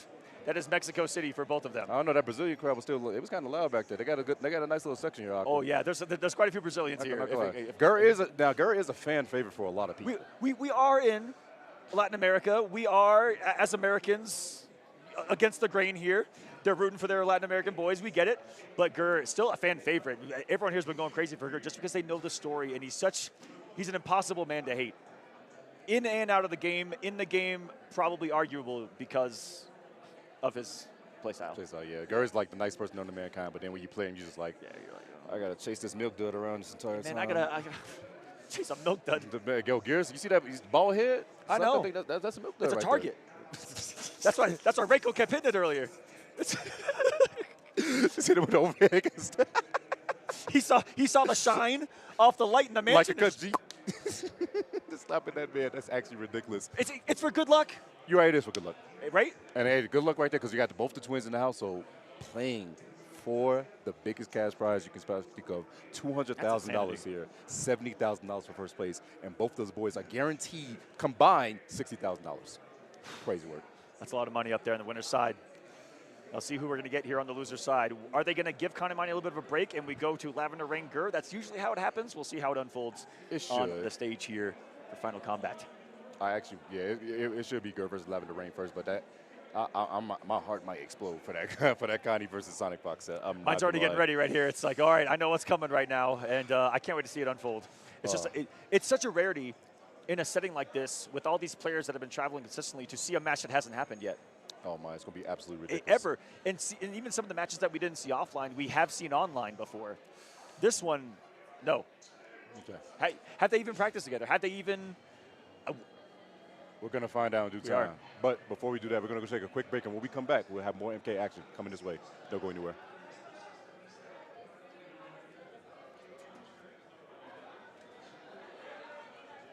Maybe. Maybe we'll talk for just a moment more. As, again, coming up here, we got some more losers matches. That's why. I got one thing to talk about real quick, Tento. Oh, flawless. I brought on that one, which is the awesome, new, flawless victory. The visual history of this iconic series, Mortal Kombat.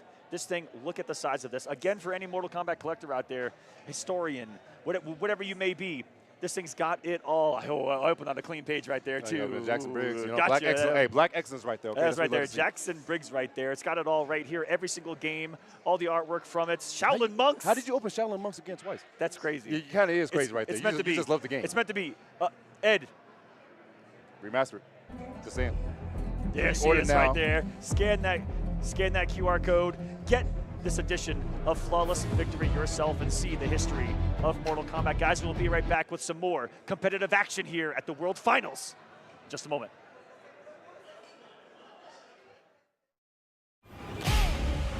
Yeah, guys in their 20s. What kind of video game are they going to make? We knew that there was something special going on. Fight!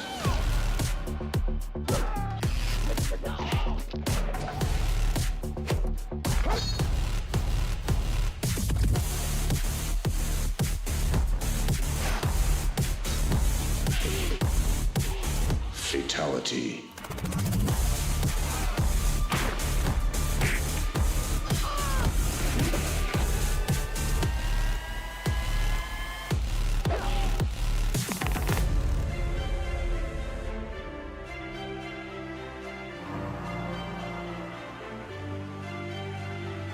the freedom that we were given to create that game, in hindsight, was incredible.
Back here at the Mexico City live for that final combat to see who our champion will be for 2025 of MK1 Action. My name is Sento and I am Mr. Aquaman. Hope you guys are enjoying this beautiful Mortal Kombat competitive spirit and energy that exists here in the heart of Mexico City. That is the World Finals of this game. We got just a few players left. We are getting to the tail end of this competitive journey that has been an entire year long for these players. Getting this next one on the loser side is going to be Lavender Rain versus Gurr. I believe with a little bit of a short break, we may go back to the top, but we'll see how the cookie crumbles down there on the loser side. I think They're getting Sonic loud Fox. out there. I think that's Sonic Fox. It is Sonic Fox walking the stage. Oh, Lord, have mercy. Oh, man. Make it Kani. Canamani right there in the shorts from left to your guys' right. I was backwards on that one. Cameras are a weird thing sometimes. Yeah, cameras are weird. Yeah, reflections are weird, okay? Mirrors are weird. Vampires can't see them, though, you know. Sucks for them. Poor guys. Oh, here they come in. Oh, my God, what's happening? The Fox and Canamani. This has been years in the making. They have never met in a competitive setting. They were both at EVO, both top 3 at the only tournament that they went to, but did not play each other. Never crossed paths. It was one singular hit away in the Canamani versus Nicolas match, but denied by the Chilean, who's currently sitting back comfortably and is just going to watch the rest of this losers bracket unfold. And for the first time in quite a long time, we get the twin battle in a finals like that, which hasn't happened really since their first year of coming onto the tour, where we had like 4 of them in a row. Yeah. It was pretty early and dominant for them, but then afterwards, when other players start to come rise up, and we just see the consistent placing, especially like shout outs to Bandinos taking down Scorpion Procs at that combo break in 2024.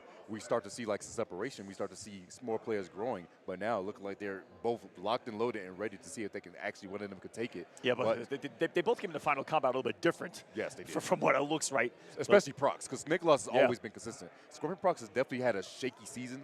He was pretty much the last spot in points to make it in for qualifying. And made it in one of his last events with a really good result down there in Blink. If it wasn't for that good result there in Blink, we might not have been even seen him here at Final Combat. So when it matters most, he is stepping up. And here it is. Sonic versus Kani is going to be, is it going to be the Homelander? Is it going to be the Cyrax? It's what I'm thinking.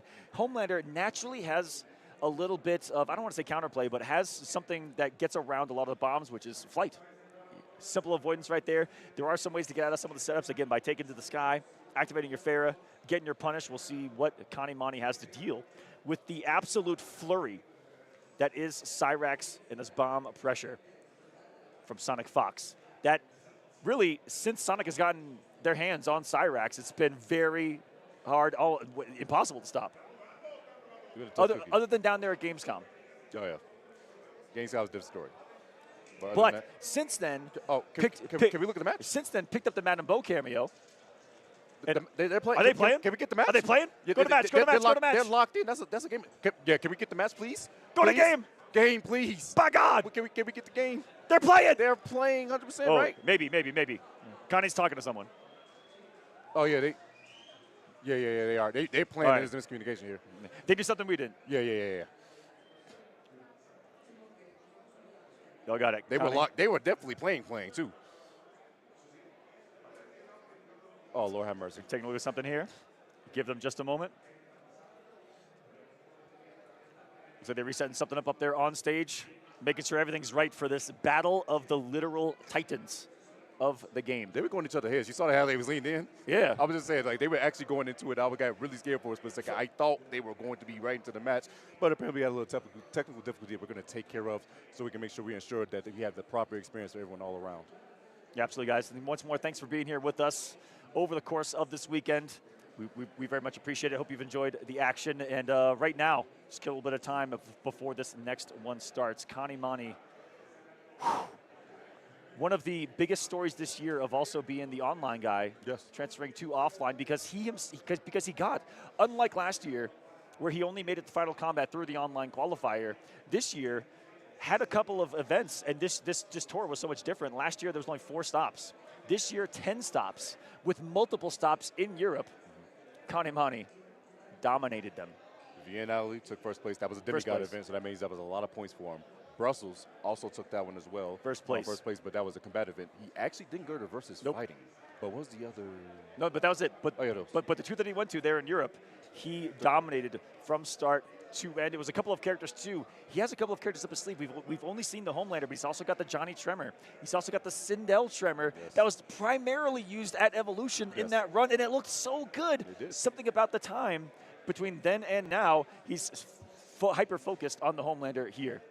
In a situation like this, these guys know better than us what they need to do to get the victories here. And for Sonic, has also had a couple of surprises.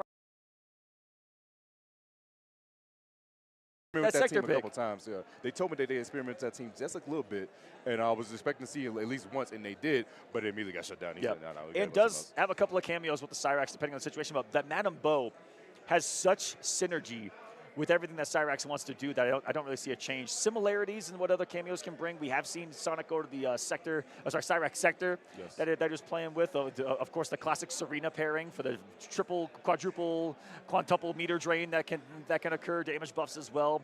Really good neutral increase with those daggers that the Serena assist can back up there for Cyrax. Not the biggest threat from full screen now with the goop being able to be destroyed on the projectile trades. Just like Raiko's projectile as well. Yep.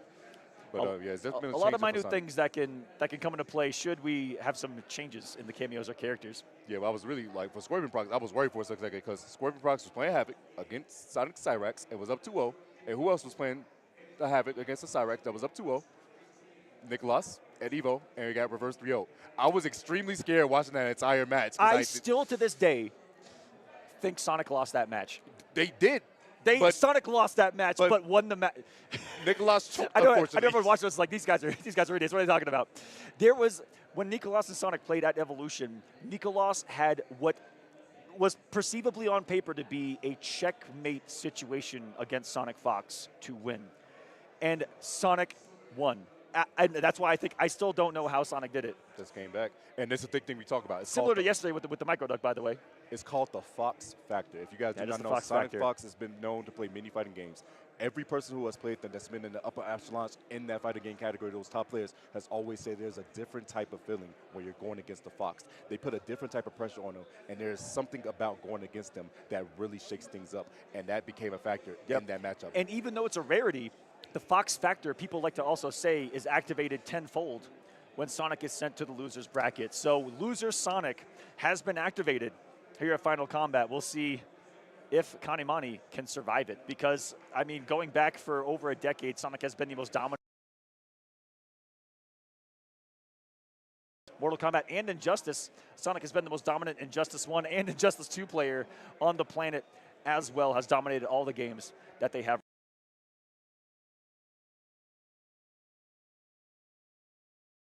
Their competitive journey here today. And it really goes to show how much time and effort goes into just competing and things like that, because Sonic really wants it. And like I said, has never lost a finale for NRS titles. Has won every single one for Injustice 2, all 4. MKX, MK11. Now, trying to do that for MK1. They did win last year. They're trying to do a repeat. But this is the first time they've been put in losers in MK1 for the finale. Yes. Crazy work. I was going to say, much more of a rare thing these days to actually see Sonic get sent down to losers before something like a winner's finals or a winner's semis here. Has to do it from the round 1 of the loser side of things. Only saw it down there in Brazil, where one of the greatest records in fighting game history was shattered down there in Brazil. They took out Sonic Fox before top 8, which hadn't happened in over a decade. To put that in perspective, Sonic travels to like 20 events a year for 10 years straight. They have gotten not lower and than has 7. not gotten and made top 8 at every single one of them. And it has never gotten lower than 7 in 10 years. And that's across 5 different games.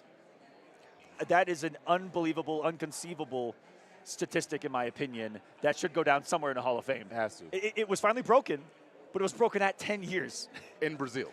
That's still crazy. But also, that was what's so special is because that was where the world got to see just how powerful Brazil is in Mortal Kombat, and they really are. Just like down here in Mexico, these guys are passionate out here. In Brazil, it's insane. One of the largest communities that exists. They're very active in not just the modern titles, but every Mortal Kombat title. They play them all. They just love Mortal Kombat. Truthfully so. And it shows in the play. That is a beautiful time, too. The Brazilian player that did beat Sonic Fox, by the way, was Matuzin. I think 16 years old, by the way. Yeah. Matuzin eliminated Sonic Fox with Baraka. And it was Procs, right? Procs on the elimination? Procs on the elimination. Finally getting the victory over Fox down there. Yes. And that's something that we could see again here today, seeing how things unfold. Again, a couple of matches left here to see how we get to the end, the ending circle of this bracket, guys. I believe they are fixing something here technically, so please bear with us here as we try to get this next match started. We'll keep trying to fill you guys with some awesome stats that have happened throughout the last couple of years, and a little bit of history between a lot of these players that we can hear. Gurr still alive as well, has had a great equal length of competition. Like I said, Gurr and Sonic are the veterans of this bracket right now. Respectively for both of them. I met Sonic back in 2012. I met Gurr back in 2013 as Gurr began his competitive journey with Injustice 1. Injustice 1, and was a Joker player himself. Sonic also a Joker player in Injustice 2, which won the World Championship with that character. Batman versus Joker for that Grand Finals, by the way. That was so cool. Rewind, who's one of the players here, was in Grand Finals with Sonic Fox of that Injustice World Championship, and it was Batman versus Joker. If you haven't seen that, definitely highly recommend it. The ultimate lore battle when it all mattered most, and that went down to the wire, too. Really Rewind was looking really good with that Batman, and it's going to show all these players are really good with a multitude of games. NRS puts out 2 different titles, Injustice and Mortal Kombat, and they are very, very different. Mortal Kombat block button, Injustice no block button, much larger screen, way different mechanics that exist in the game, and they're still able to dominate. It is just, it's crazy to me. It's a crazy thing to do, to go back and forth. You said both of those games being so different, and Sonic Fox and people like Rewind too being so good at both games. Tweedy as well. Tweedy was actually very consistent in Injustice 2, as well as Gurr Gurr was also in the World Finals of Injustice. Tweedy as well. Just always praying, practicing, and making sure they're at the top of their game, and they've been doing it for years. And that just shows, like I said, that dedication and the love of the game that can make you go really far. And then these matchups that you see, it's also like, we talk about the matchups of the characters, but it's also the matchups of players. They know their tendencies for how long they've been playing, too, is also a big thing as well.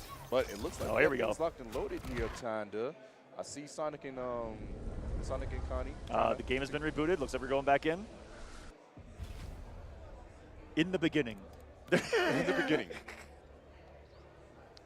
If you booted up Mortal Kombat, you know what I'm talking about.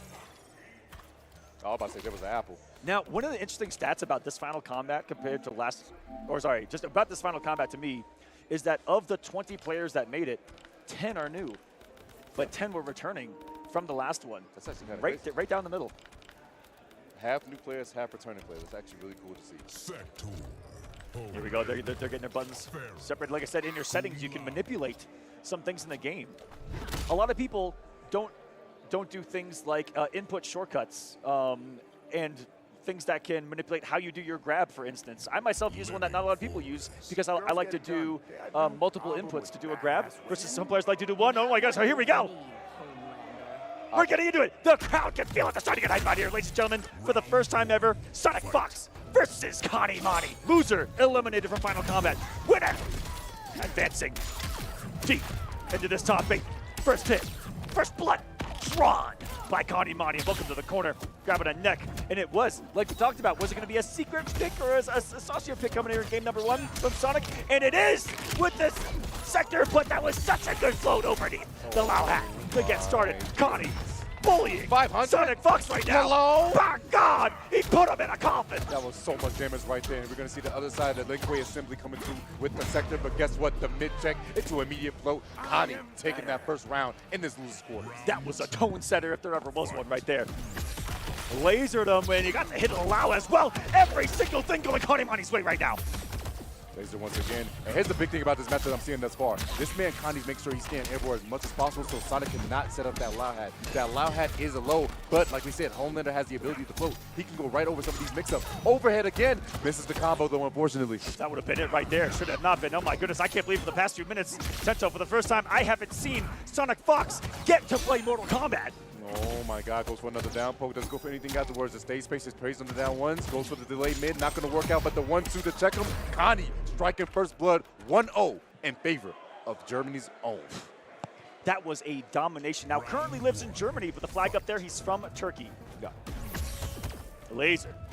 And Sonic Fox not making a switch either. With a dominating start like that, I would have had to expect Cyrex, but maybe Sonic Fox thinking, you know what I know, but I know what you know, and I'm going to counter what you know with what I do, and then I'm going to reach on the battlefield, and thinking that he was more prepared for the Cyrax. But I'll tell you what, Kani's looking pretty prepared for this sector so far, because so far, Sonic still hasn't gotten to play the game. No, not at all. He's been stuck in this corner for the past, 15 years. It's been actually terrible. 15 and a half years, oh and my God, another Lao hat just decimated by Canamani, just like the health bar of Sonic. Another crack of the neck and a near flawless victory. Almost 3 flawless victories to get started. The man's taken chip damage so far in this match. Unbelievable. Kani is on a tear. And also, big shout out to Kani's family. He wanted to make sure he gets a shout out for all the things they have done for him thus far. For him to get to this moment right here to fight against Sonic.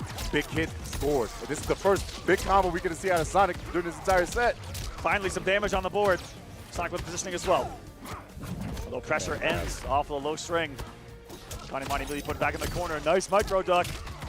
No break from Kani. That's some belief right there. Oh, and it is because he knew they was going to drop it, but unfortunately did not get the combo. There was a drop on both ends here. Mom spaghetti. But guess what? Back to the corner. Ooh. Demonic dashing at nothing right there. Picked him out. Das Boot. The plus frames right there. Still Homelander's turn. Stole another one. No grab for you. You stay in the corner. Down 3, beautiful stuff right there. Good block in the overhead. Gets the conversion. No, he does not. The down one's a miss. Goes for the little. Are you kidding me? Here we go. There to repick up. Fatal blows available. This is going to be mighty close. There's a very long combo, which means scaling's going to be a little bit higher on this. But oh my, wait a minute. This is it. It might be building the coffin, Aqua. I think this is it. Wrote. Put it down, put the laser in. It's going to be a little scraper towards the end. That's going to be all she wrote. Canamani 2-0 Tento. What is happening right now? The history's being rewritten before our eyes. Sonic about to be eliminated by Kani and switches off to the Cyrax and Madame Bo. The character that got them to this position in the first place, the character that won them Evo. They're going to put them all on the line here. I cannot believe I finally get to say. I've been waiting years to say this. It is elimination point against Sonic Fox at a world finale. This would be the first finale that Sonic Fox would ever not win. That is what is at stake right now. History in the literal making in the hands of Canamani. Welcome to the corner. It's off to a crazy start right here. The offense, the sequence. Looking scary. Oh, goes to command grab immediately afterwards. Throws out the corner, but guess what? Doesn't get the shimmy. Gets the boot though. La boot. Oh wait, whoa. Too much dip on your chip right there, brother. Where you going? He aggressed that one, fool, but too close to the sun. Bomb time. That's finally so a setup here, and it works out. Sonic Fox is on the hunt. Another one. Oh, he's going to take a Taking shot? a shot. Of course. Oh, he's going to need after those first 2 games. It's that mascot. Oh, shattering the armor too. Oh, so lucky that they hit advantage of the buzzsaw to go into the bomb. I think that's what Sonic Fox was banking on right there. Oh, there's the armor coming through. Says the Madabo. There's a bottle toss. Guess what? It's not your turn. It was it. Low? No, the interrupt coming out of Sonic. Takes another drop for victory. One. That was such a good call out too of the Rising Pharah with the stand 1. Sonic looking pretty too. 2 bottles loaded with the Cyrax here, which means he has access to a belly flop, has access to the enhanced dashes. It's getting wild. I think that belly flop is going to be coming in handy real soon, Aqua. There it is! I told you, I smelt it! I smelt it. Like we said, if you got 2 drinks, you're allowed to an instant overhead belly flop, and that's exactly what you saw Sonic Fox use right there. Switching positions yet again. The bottle toss and another bomb. Bombs, bottom, bow. Oh, God. No, you guys shit me by the overhead? Are you kidding me? Sonic Fox getting some momentum going in their favor this time around. Madabo sitting back there menacingly, ready to serve something up. No, you know anything? All right, I'll be back in a minute. Oh, towards the low. Wait a second. Kani's not out of it quite yet. A lot of help that they need to get past, but it's all possible. Anything is possible. There you see one of the beauties of Homelander, the ability to carry your opponent to the corner off every single touch. By God, from downtown with the uppercut. Command grab just as a reversal. Sonic electing not to break. No, they believe in this round. They believe they can take it. Takes 1 chance. Takes 1 clean hit. Conversion? Oh, yes, it is. Canamani puts himself on set point, elimination point to take out Sonic Fox. Unconceivable that it could be in 3-0 fashion as well. Oh, called not blocking. Who should have thought? Here we go. Here we go indeed. Yo, it's something about getting your ass beat in front of the princess. And also, you kidding me? That reset. Sonic, what are you going to do right here, actually? Just go for the... perfect timing on the last hit of Madabo right there. So he's squeezing out some damage. That's bombed down. Blocks. Goes for the mid. Didn't believe in it, though. Could have been the kill. Nice armor through coming out of Sonic. Scores a knockdown. Oh, the thump of the command grab. Are you kidding me? So ready for it. This Sonic outside the range of the lasers, right into the grab again, and into the Madabo, and oh my God, Canamani said, I don't even want to see it. Get that out of here. Let's get to the next one. We know it's over. Kani with a slight little smug smile on their face, meaning that Sonic says, oh, you're feeling the pressure. Let's see if I can turn that up just a tad bit more. Man, that last active feeling, bro. Oh, it's okay, Aqua. I know it's terrible. It's okay. I got you, buddy. I got you.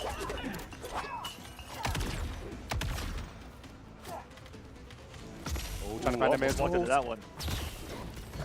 Oh, you tried to jump. That's real cute. And guys, that is, all right, so I know it might look like he's tossing the child of this woman, but it's not. She's actually got dwarfism, I think. So don't worry. There's no children will harm. There's some kind of lore to it. She's a grown little lady. From the flesh bits of Shang Tsung and through all of it is the armor of Homelander. And with the great thing about Homelander's armor in this particular matchup is that it gets him off of the ground where there are bombs. Oh, Madabo. Oh, the poor woman, her back right there, Canamani. Turn her back again with that chair. Look at her, she's running off. Putting some insane pressure on Sonic. Clean. Oh, what a big call out. Said you better cancel that next time. That command grab was there, and guess what? The bomb is also going to have Breaker on the side of Kani. Is going to look to hold it. He is going to deal with the next mix-up. Mids, command grab. Got hit by the raw bomb. Go swinging. Forcing the break. 13 seconds on the clock. Slides to the DM. Down. No, armor's through.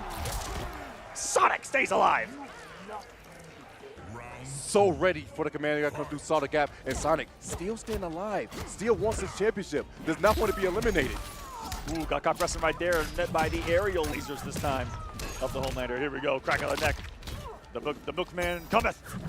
Plus frame, no, deny. Flawless block, denying those frames right there. You got to block that within 3 frames. Oh, try to dunk on him, not going to get a whip punish, but a whip punish for Sonic. Very fortunate for this man. Side. Nice up block. There's a lot of damage right here. I think it's right there. And Sonic caught. They had a breaker right there. Instead, going to get welcomed back to the corner. Ooh. Immediate. Command grab right there in Canamani. Going to be enough? Crack of the neck, and it is. Another match point. Elimination point for Sonic Fox. Is this Kani's time? Going aerial again. Takes the command grab damage. Just a cheeky little 100 right there. Command grab going to be ducked accordingly. And guess what? Hitman on both sides, a little extra damage and locked out a breaker just for a tad bit of time. Sonic, though, going to hold the damage. Oh, my. You want to break, but this is so scary. We'll certainly have to against it again. Look, we got the interruption of the Pharaoh right there. Otherwise, he's going for a ride and sets the stand one too early. That could cost Sonic everything. Breaker coming out. Is this going to be all she wrote? Whipping, no. Kani, you can't have that happen against you. You're so close. But yes, the finish line can be so far if you make mistakes like that. But all it takes is one singular hit for Cyrax to be able to complete everything. The hit! Canamani has done it! Making history in Mortal Kombat for the first time ever. Sonic Fox will not be Mortal Kombat World Champion. Oh my goodness, Canamani done the impossible. As we said, this man Sonic has never lost an NRS World Finale, but Canamani taking Sonic out 3-1, the first time ever meeting, and he does the biggest job you could possibly think of. Big props to that 18-year-old. Crowd giving him his just desserts up there. What a victory there for Kani. Came out and just decimated Sonic to get started. It was, I feel like too much. The stay on sector for game 2, I feel like was the downfall of Sonic in this one. Definitely, I feel like should have gone to the Cyrax sooner. The way that Kani dominated game 1, yes, Sonic has more belief than anyone on the planet to say, okay, that was cute. I have the adjustment in my head, but Kani never gave it to him. Just kept the foot on the gas pedal there through game number 2, finally forcing out the Cyrax. Cyrax was looking good, but the damage is already done. Down to that final round, winning another classic here at Final Kombat. History being made. I can't believe we're a part of it. 3-1 victory. Sonic Fox falls at 5th place at the finale.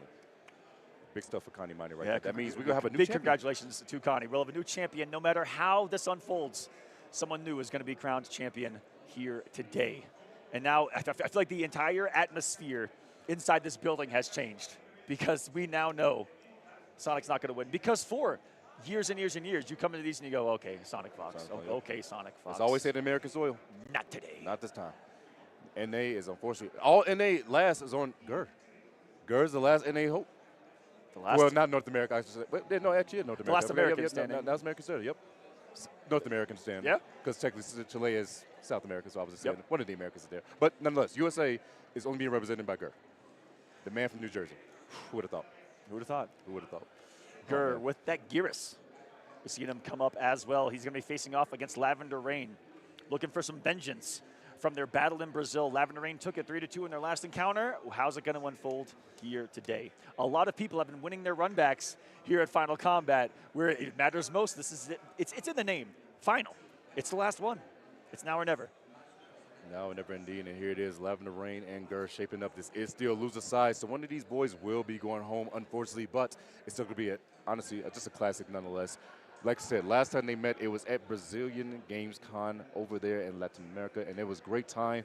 Gurr actually fell to Lavender Rain 3-2. It was a very close set, but and then Lavender Rain got on, I believe, got 3rd place at that event.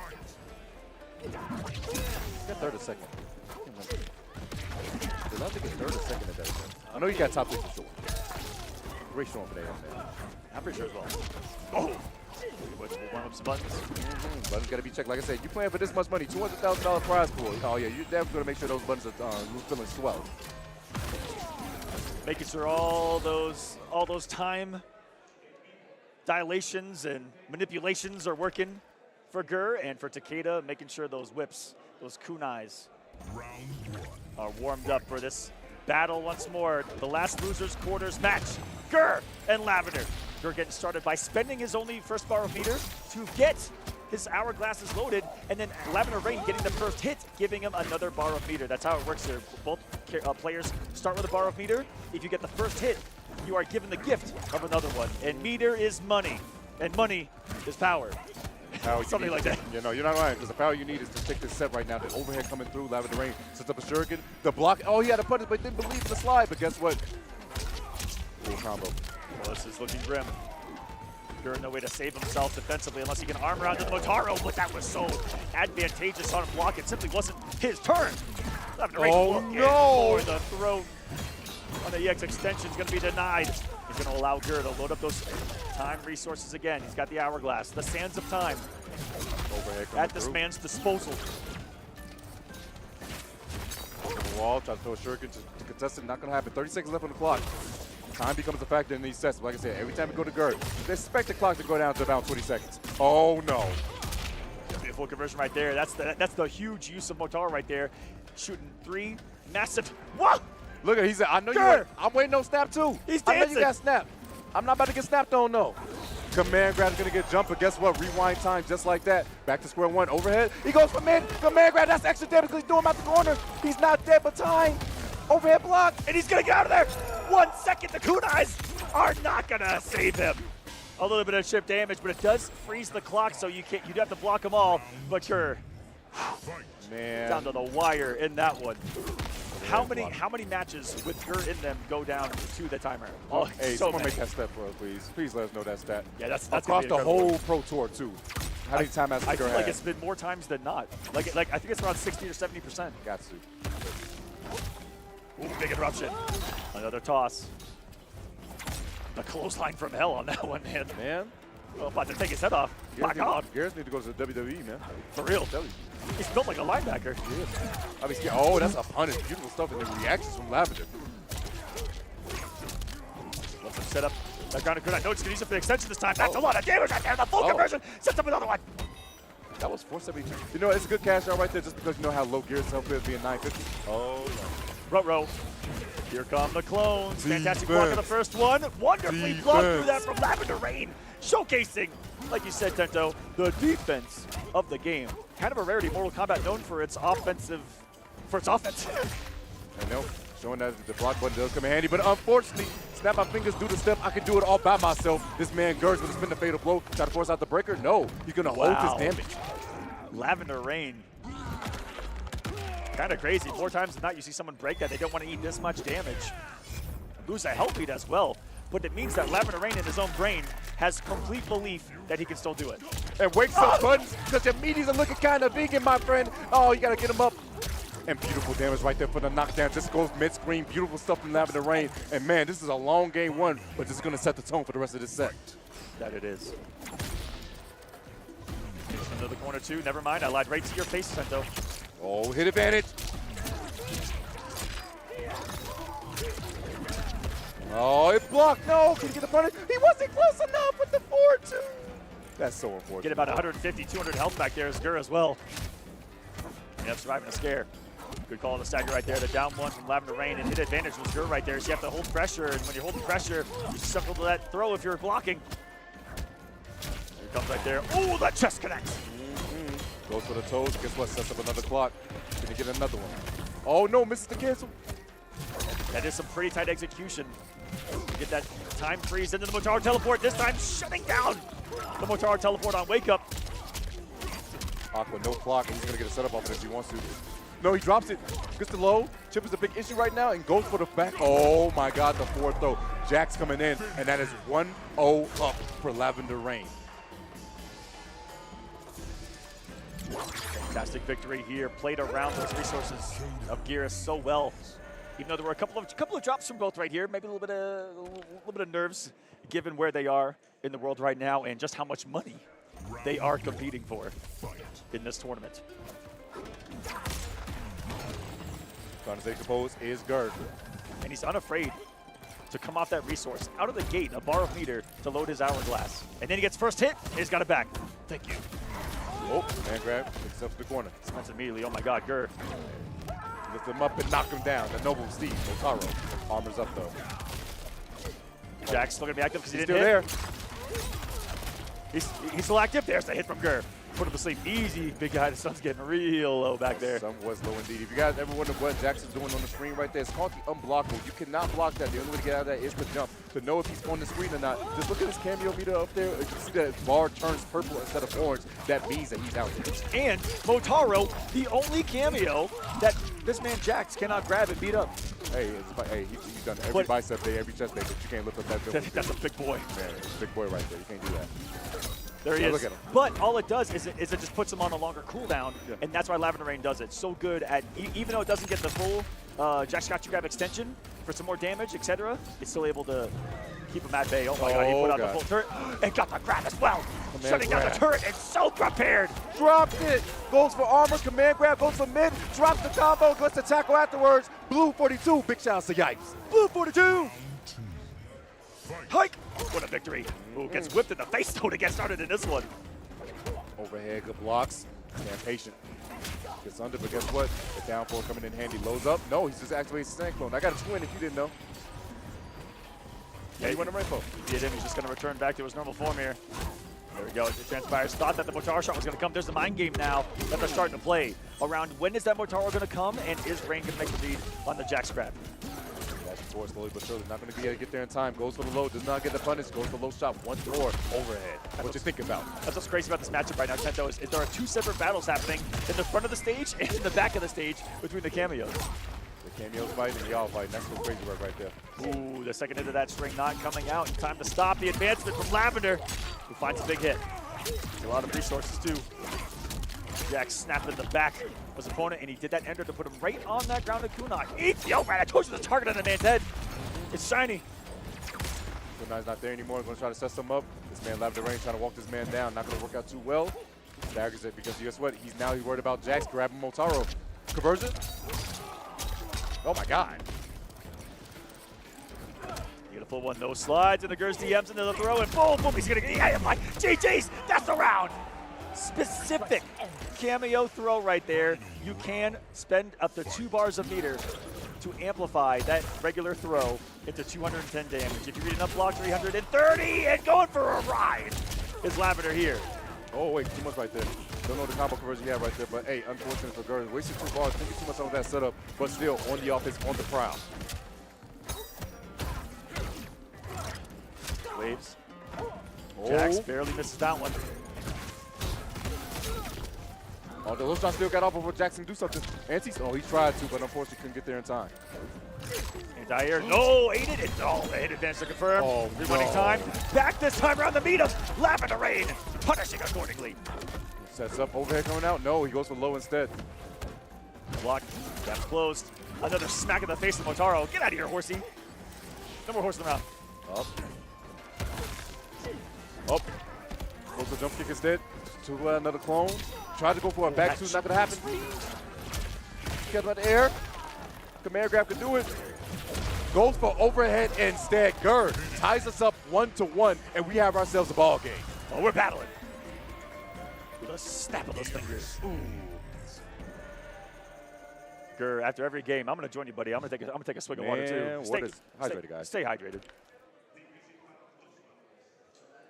Mr. Aqua telling you guys to stay hydrated, man. So I got the name. Yep. Hashtag water boys. Oh no, he got caught while flipping too. Look at him. He's in a fetal position. No conversion from Gurr though. Expensive still, no. Oh, overhead coming through. Ready again.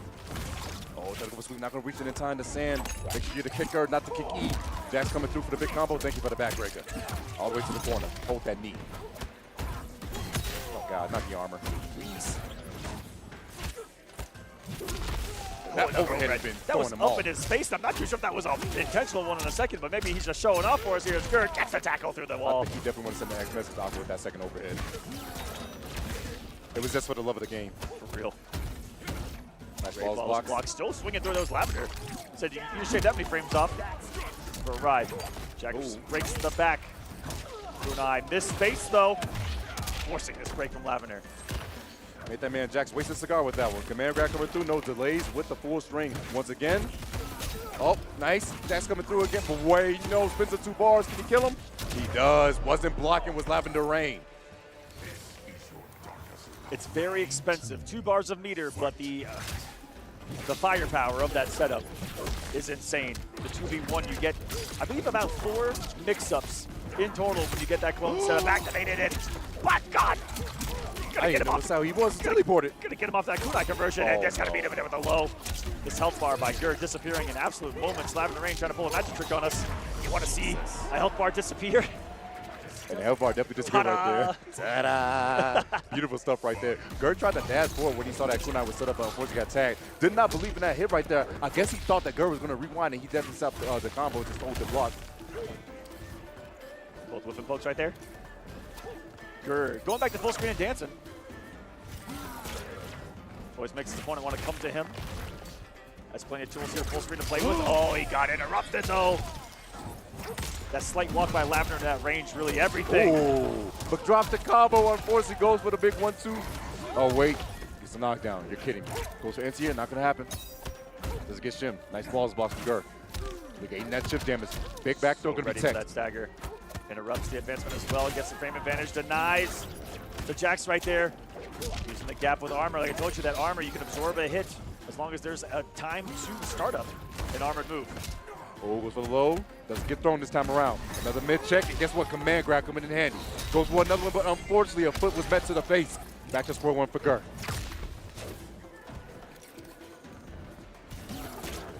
The range you can check with that low shot as well, given here are some advantageous frames on block to be able to continue pressure. Always is that Motaro shot. Huge reversal of position with the back throw. Jacks with the grab. 16 seconds. The Gurr can do anything to stop there. Should the execution be here? On the second, Jack's not even going to be needed. Lavender Rain striking back and forth with his opponent Gurr right now. The last losers quarters match of the tournament. He's smoking a stogie back there as his boy Jax. The cigar actually coming in handy. Gurr always said that Takeda matchup was one of Garrus' worst matchups. He hates playing this, but he is a loyalist and he knows how to figure it out. He's done it before, he can try to do it again. Here we go. The winner of this, making top 4, will face Canamani next. And up next, for your guys' viewing pleasure, it happens to be that winner's finals, the Twins. So strap in. A whole lot more combat still left. Great checks and balances here. And the pressure and defense. Good flaw spots right there. No huge hits, just singular. Right now, Nicolas diming the health bar. Slowly dwindling. There's a clean hit. Never mind. You thought it was clean hit, Aqua? Nah, he said never mind. Get the time on my side. It's actually kind of dirty. Speaking of dirty. Oh no, it doesn't work. I wonder if he's not doing fast enough. But yo, the full string right there, who would have thought? Over it. I like that Gurr recognized that it was on hit. Doesn't come up to teleport. Oh, no! Use it to fake out a command grab this time. Super effective on Lavender Rain. Oh, single hit now. No way, right? This is big. Huge, actually. Setup time. Oh, 2 of them things? Overhead afterwards. Got the jump in, said, wait a minute, what's going up overhead?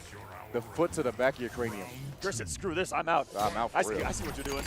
He saw two kunais stuck between his rock and a hard place. He said, nah. He said, I'm out of here. Down poke immediately. Good blocking that overhead right there. Oh, back throw, switch positions. You're in the corner now. It's not so fun, is it? Oh, never mind. We didn't care about none of that. Good blocks. Oh my goodness, some people in and out range of Takeda from Gurr right there. Now he's in his face, has the lead. These normal throws are actually working out really well. These back throws, Aqua. Another one. Does Gurr have the audacity? The balls, the stones to do it again? This time goes for the low. Got him in a state where he had to read blocker, no block, grabber, no grab. Beautiful duck, beautiful punish, but guess what? Had a bar to rewind, it never happened. Goes to a big swing of the haymaker, missing. Swing and a miss there on the whip. Punished by the sands of time. Gurr, plenty to work with right here. Yes, kunai. Oh my God.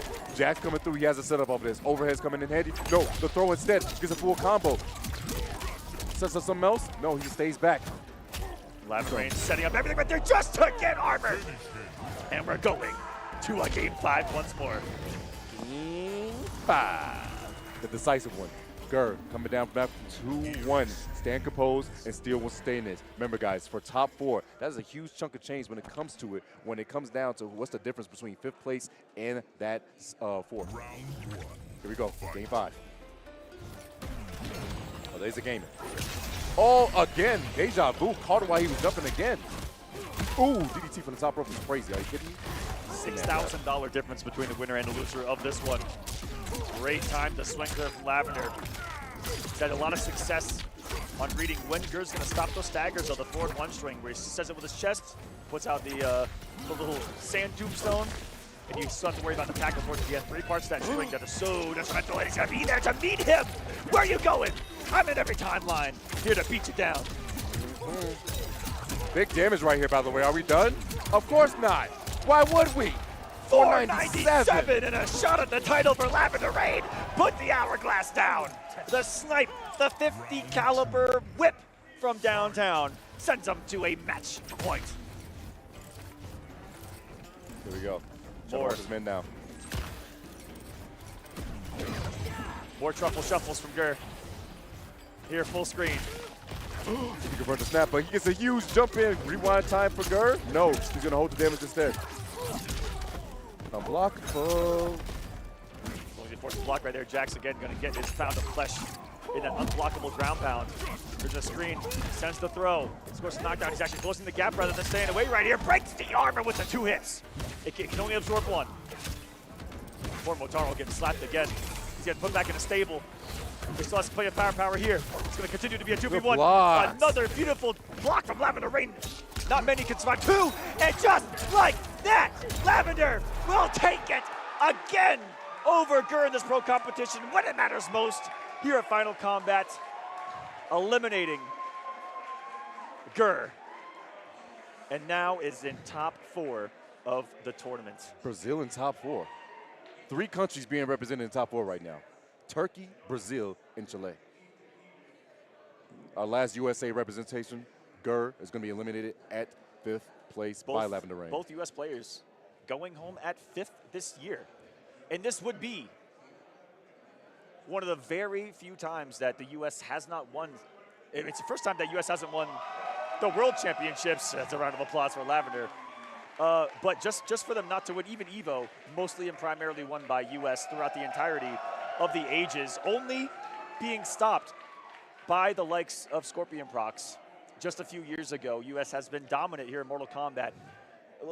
Almost rightfully so, because that's where the game is made. Yep. One of the few fighting games made right there in the heart of Chicago. And Americans have been the most dominant, but now as the years have progressed, how online has improved and how these world tours have began, it is more of a global video game, and you're seeing it here today. It is no longer U.S. dominant, it is global dominance. And dare I say, South America dominant. Man, oh man, yes, they're definitely here. 3 South American players are in top 4.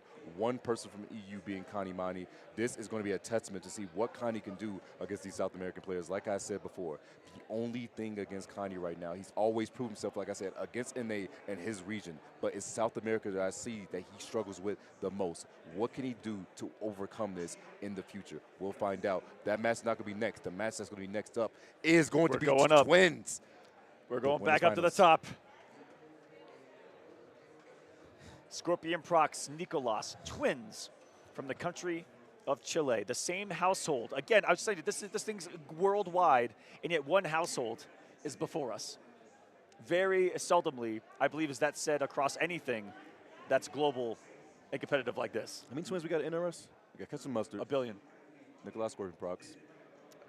The Dominican twins in Canada. It's going to be a long list. AJ and Justin. There's 2 twins I met here in Mexico City. I forgot their names, but there's a set of twins here in Mexico City that play Mortal Kombat. Gosh darn. You have K-Top H-Dope. Yep. As well, they're in Greece.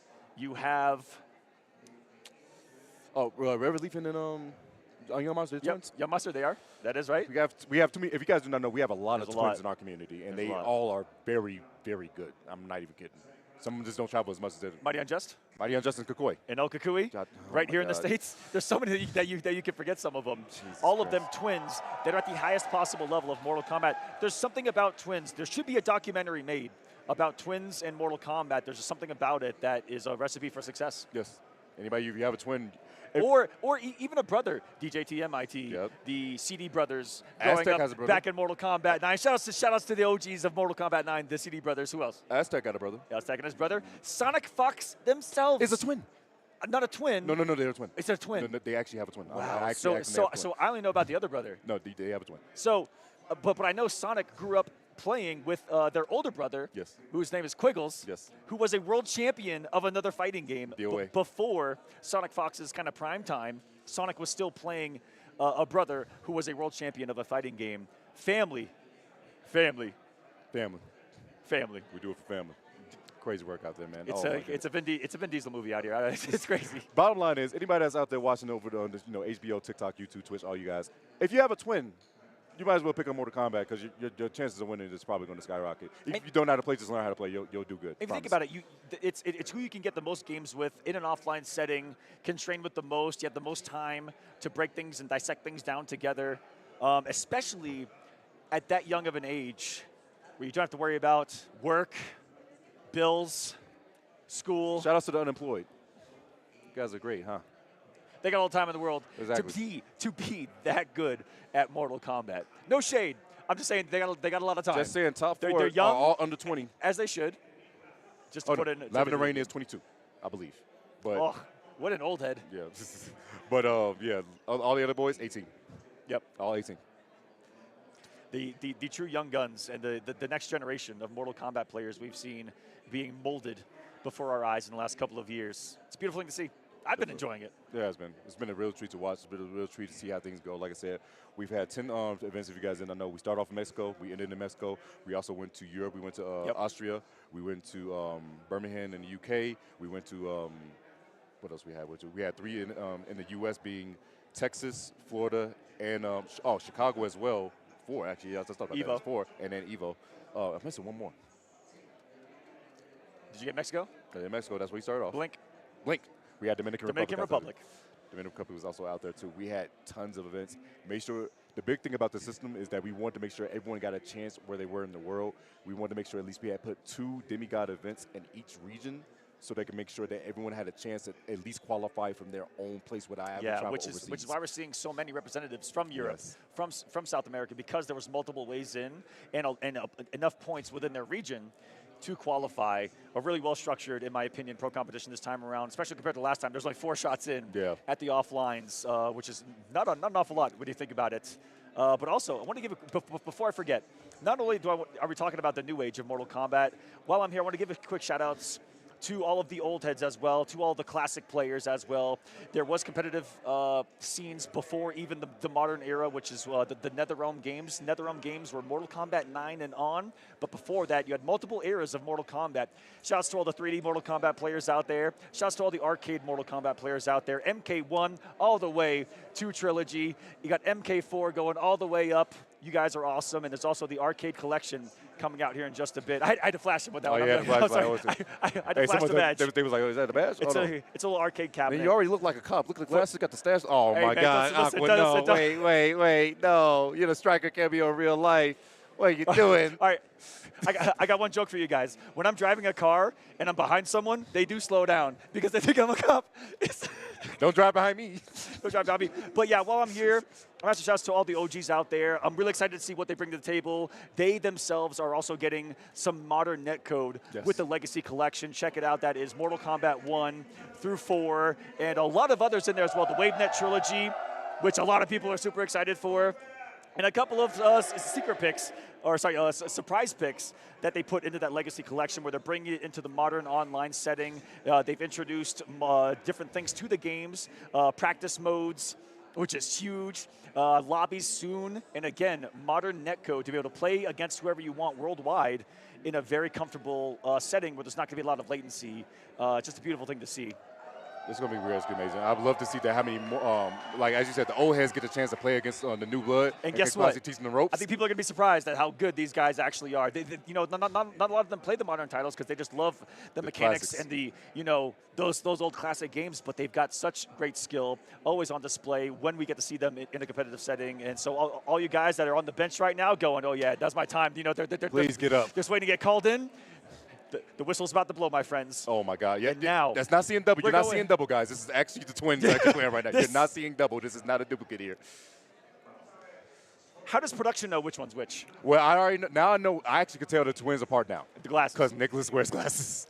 They used to play with me all the time. I was like, you're Nicolas, you're Troy. They were like, yeah. I'm like, no, we just playing. They used to play with me all the time because I knew I would get mixed every single time. It took me about, okay, it's a little bit longer than I realized. It took me about a good 5-6 years.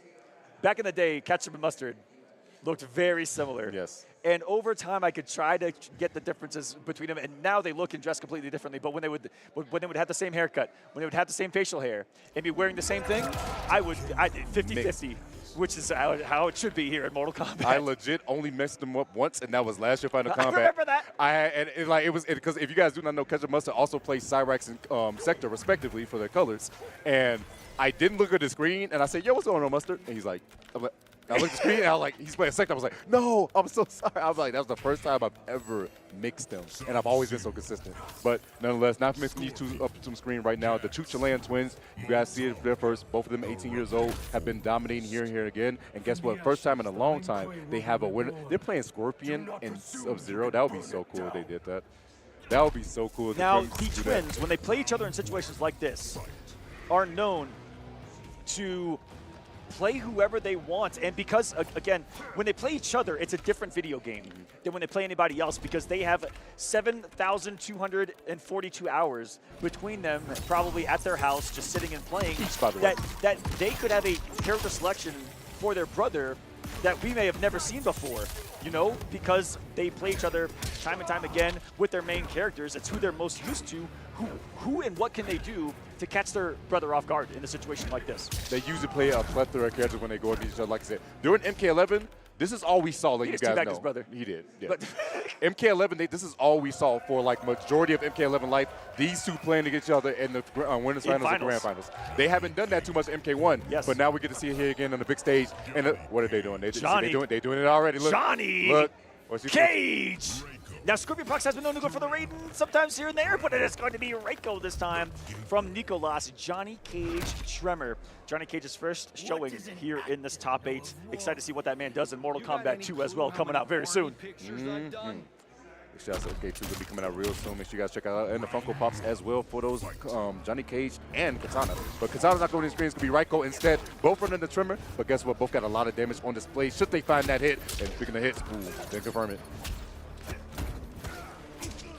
Ooh, challenge. It's confirmation. And we're going to the corner, baby. Johnny Cage. A lot different of a playstyle than what you've seen from a lot of characters here tonight. Not a lot of mix-ups and overheads and lows. Can just be overwhelming in pressure on block. He's got great frames, which means that the frames of the it'd be a lot to break down for the folks that don't actually know, but it just means that it's going to continuously be his turn on block, because it's going to be advantageous. You know, if Reiko chooses to swing on some of these situations, it may not be his turn, but guess what? The DDT will be close to killing and not going to break his Scorpion Procs here, saving some resources for the next round. Beautiful stuff right there. But frames are what the game are kind of made of here. Anytime someone does a move, it's going to be out there for a certain number of frames, and a frame equals a 60th of a second. And so what fighting games really are, for those of you that may not know, fighting games, what you see on the screen with all these characters, punches and kicks, are really just shapes and numbers. Yes. And those numbers are the frames, the shapes are the sizes of what they do, and that's the game that they're really playing in the background. And in their head, they're constantly doing math. What did I just block?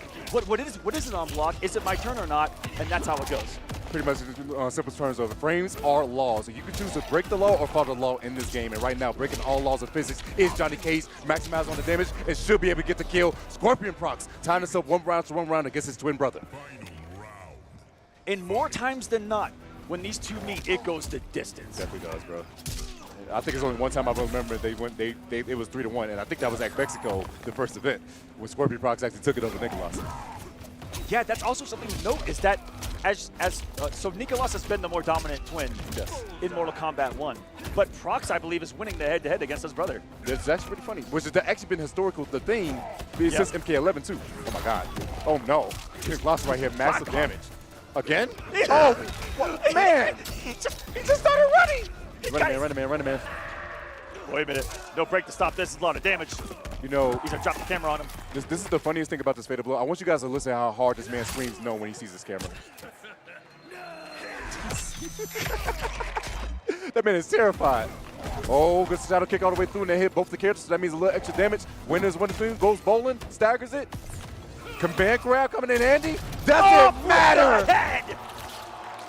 Our first brutality here in the top 8. Takes off the man's chin. with the uppercut. Scorpion Procs sending a statement to his younger twin brother. Yes, if you guys do not know, Scorpion Procs is the older brother, I believe, by 3 minutes. Wow. That's a random stat I do know. I apologize. That may be why he's on top in the head-to-head. Yep. He's always 3 minutes ahead. He knows. Is it I'm the elder? And oh, of course, they're twins. They are twins. And now on the screen, they are as well. It's a cage off.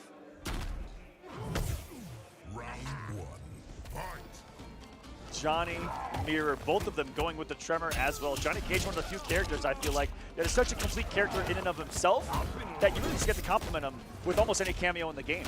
But Tremor really picked for the extra health on top of course, the other things that Tremor is stable. But Johnny Cage with the extra HP of Menace.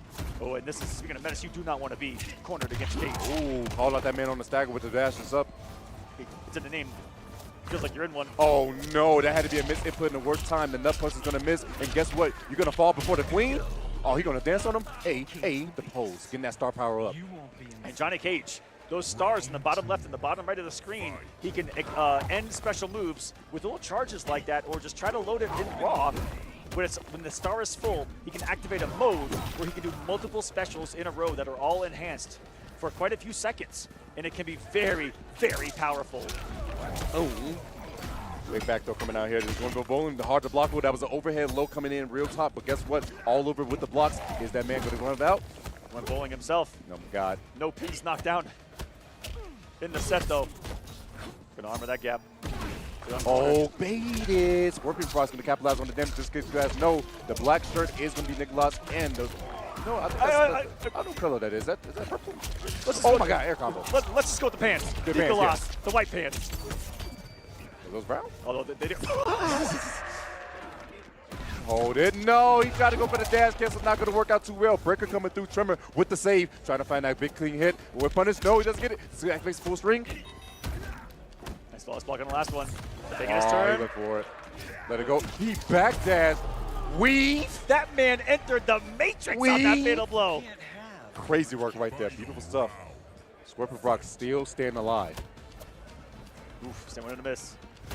Looking for something. Nice flawless block there. Oh. Tremor with, oh no, that wasn't his homie this time. Over the legs. Combo early. Another input error that looks like it, but he'll take it. Oh, yeah, input error indeed. Oh my God. This man's not having any kids anytime soon. My God, armor on armor. Procs is falling apart. Woke up with a 4-dash grab though. Some aggression. That was dash. Nothing goes for the sweep. Mid. Beautiful stuff right here.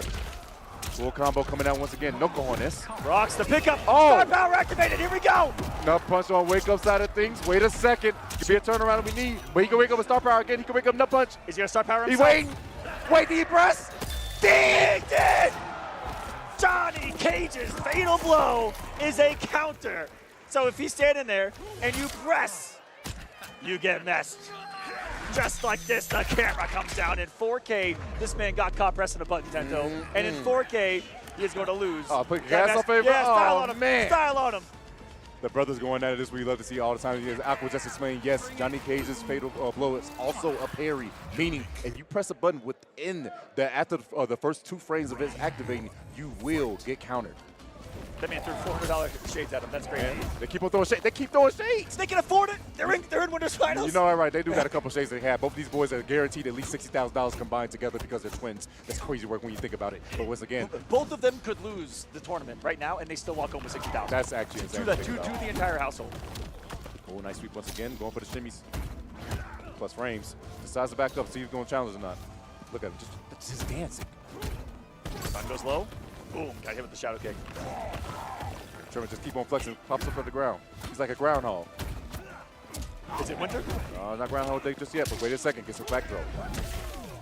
Eat the dirt. Sweeps. And checked up with the knee as he rose from the ground. Nico on this. Take him to the corner. Queenston down in the back enjoying the show as much as we are. Another armored shadow kick. The Johnny Cage special. Since day 1. Shadow kick. Oh, that's going to be a punish right there. A little bit too close with that foot. Those crocodile skin shoes ain't going to save you this time around, brother. Oh, no, those are leather. Those are leather. Oh, he got under. Keeps the plus frames. Wow, the flawless blocks. No chip damage for you. Sandpage trying to pull each other out. Poking the special. Keep yourself safe. More plus frames. Oh my God. Whose turn is it? So much safety right now on the offense. Like I said, not a character with a lot of mix-ups, but you still have your, your lows and down forward sweep. He's got one overhead that's very, very slow. We haven't really seen it on display, but you get speed. Sometimes name the game, especially in a mirror like this.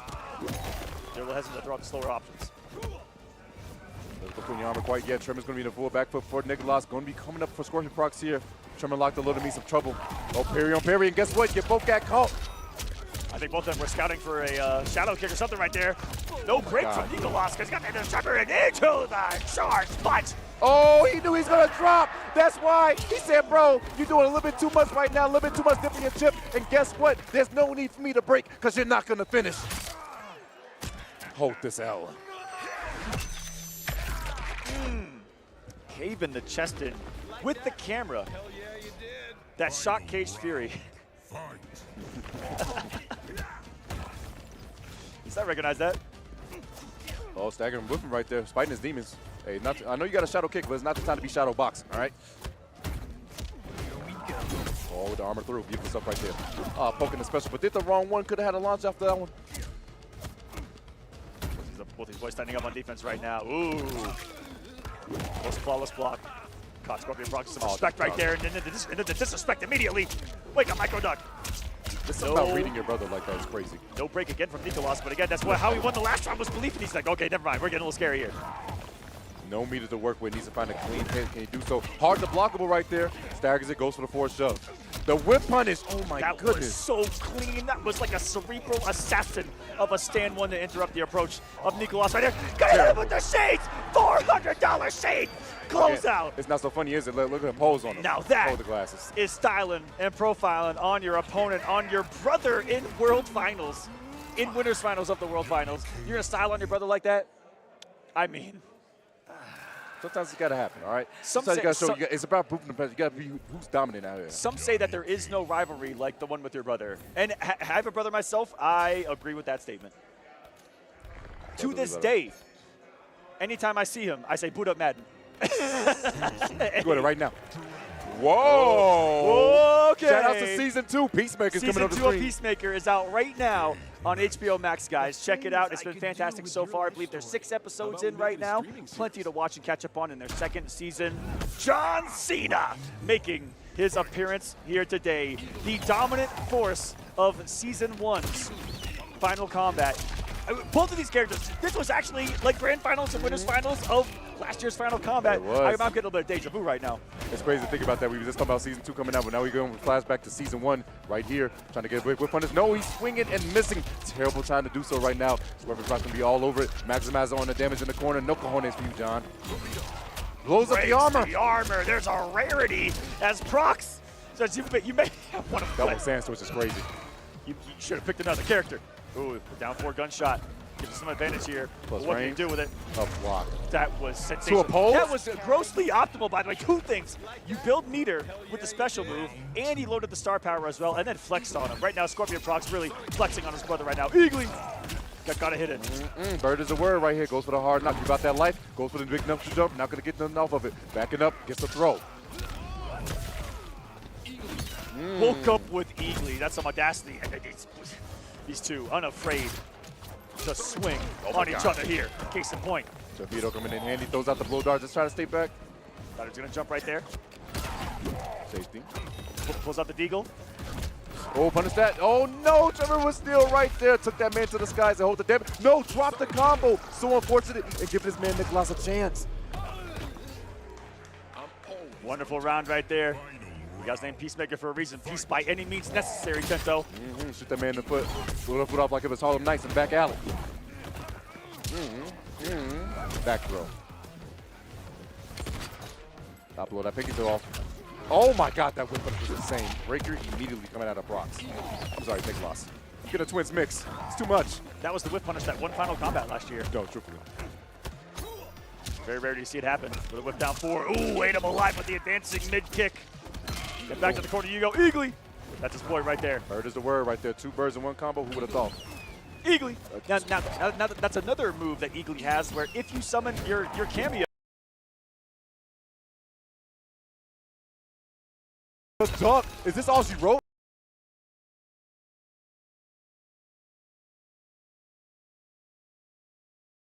He's got one chance here. Does Nicolas. One breath left to his name. A big flawless block to white chip. Got the mid. Breaker. No, decide not to break. He wants to hold the bar. Are they doing this for the theatrics? Fatal blow, possibly here. Get him, Eagly. Get him. Booyah. Spread in peace the right way. Boom. The back throw is going to do it. Scorpion Price is going to take it over his twin brother and get into that winner's side of the grand finals. What's he mashing? What's he mashing? Ah, he's a no. What a victory.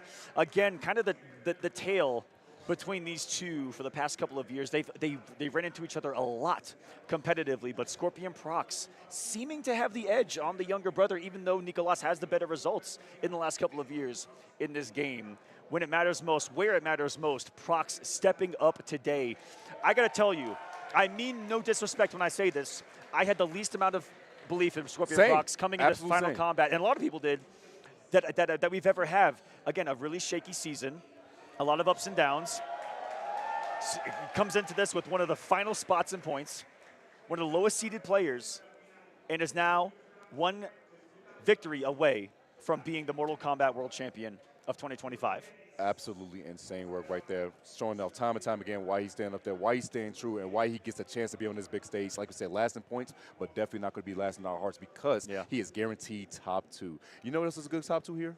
What? These 2 toys that we have right here, okay? If you guys do not know about the McFarlane toys, these beautiful things that you can have for the Mortal Kombat 1 edition, beautiful things you can have for the Sub-Zero, and they have countless others. Collect these bad boys. Why? Because they look amazing. You can also actually take out, they got a skull that this man Sub-Zero actually takes off someone's head. You can replace it. Yeah, you can actually take out his arm and put in the arm that's holding the frozen spine there if you want to add this to your collection. Again, I know a lot of Mortal Kombat collectors are watching right now. Shout out to Cleo. Add one of these bad boys to your collection right now. As you saw in one of the commercials as well, they have an arcade collection now too. The classic Melina, the classic Liu, the classic Sub-Zero. So many stuff. McFarlane has been doing it all. I've been collecting their Spawn figures since the 1990s. Shout out to McFarlane for doing Spawn all the way back then too. Wonderful figures. But yeah, Mortal Kombat, Sub-Zero, and others. Definitely check it out. McFarlane Toys, thank you guys so much for watching Final Combat. We're going to take a short break, and when we come back, an epic conclusion to this World Championships. Don't go anywhere. More Mortal Kombat on the way.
Uno mas, thanks. You're Johnny Cage. I loved Citizen Cage when I was a kid. Thanks, man. I appreciate it. They should do a reboot. Nobody wants that. Met one out in the 90s. Johnny Cage, you have been chosen to fight.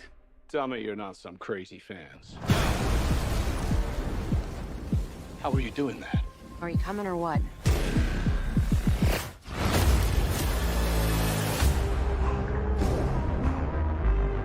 Where the hell am I? It's a fighting tournament. To the death. That's gotta be against the rules. Can't just go around killing people. It's called Mortal Kombat for a reason. This is a war for the fate of your world. You guys in a one. I'm not some champion. I don't have transformer arms or shoot lightning bolts. This has got nothing to do with me. I'm an actor. I find you annoying. Not the face.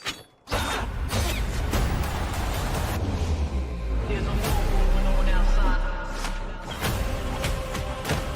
You could run, but you can't hide forever, ever. It's time to become the hero you were meant to be. All right, you big ugly freak. It's showtime.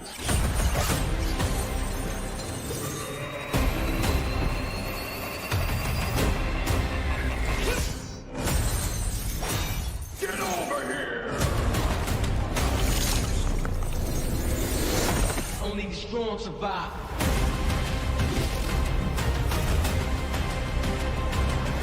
Freeze him! Are you kidding me? You don't have any powers? Just incredibly handsome.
welcome back everyone to the epic conclusion of Final Kombat. This is the World Championships of Mortal Kombat 1. We are down to just a few players. We are in the top 4 of this thing. Again, the epic conclusion. From here on out, you guys will see the rest of the matches, and a champion is going to be crowned before our eyes. $70,000 to the winner of this epic world tour. So much to all the players in between as well, and we're going to go back to the losers bracket after the twin battle that was winners finals. We're going back down to, that is right, in top 4 is myself and Tento battling for the championship. Hold this old man. That's what I'm talking about. Oh man, we were so close. It's not gonna happen. It's gonna be Canamani versus Lavender Rain. Now, if I remember correctly, these two actually played each other in their group, and Kani and Lavender Rain were the two that made it out.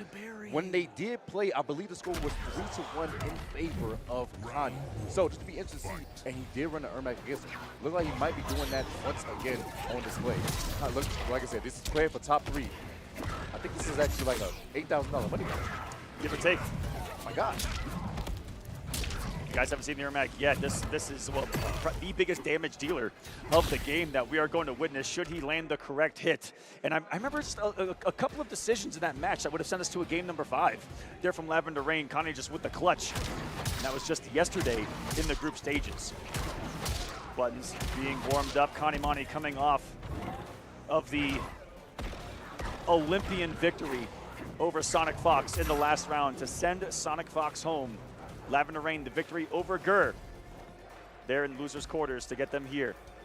Semifinals. Winner of this to face Nicolas, and then the winner of that to face Scorpion Procs in grand finals. Whoever makes it out will have to defeat Scorpion Procs twice in order to win the tournament, because like I said earlier, Tento, everyone in the tournament, when you are on the winner's side, you have 2 lives to your name. Scorpion Procs still has the 2, everyone else has the 1. And that's how it goes out here, but we're going to be in the losers bracket. Like we said, Lavender Rain eliminating Gurr. Big shouts to Gurr, got in that 5th place. And Canamani eliminating Sonic. Sonic also getting 5th place. Sonic also wanted to give a shout out to their roommates for supporting them time and time again as they went throughout this event, both of them being eliminated. But we're going to see who's next to be eliminated out of Canamani and Lavender Rain. They're going into it. Ermac versus the Homelander. Oh, Lord. Big interruption to get started. Lavender Rain getting first hit, and here we go. Should this be executed right, get ready to see one of the biggest damaging combos in Mortal Kombat 1. Janet getting some hits. Those classic Mortal Kombat arcade punches. Mashing jab, baby. Is that 5600 to a setup? It's going to be close. Oh, my. It went into the setup, and look at that. Still to keep it safe there is Janet Cage in the back. Teleport to punish right there. Goes for the good hold. Oh, wait a second. After the flow cancels, beautiful stuff right here. Beautiful assist for this man Lavender Rain. Did he take out Kani? Is it happening? Utter domination from Lavender Rain, sending a message. And the message against fighting Ermac is simply do not get hit. Please not get hit. Going to get caught airborne. Unfortunately, will not get the conversion needed, plus cancels. All got caught, unfortunately, on the dash, jumped the laser to the face, and that's going to be a full combo extension for the man Canamani. Switching positions to get that corner.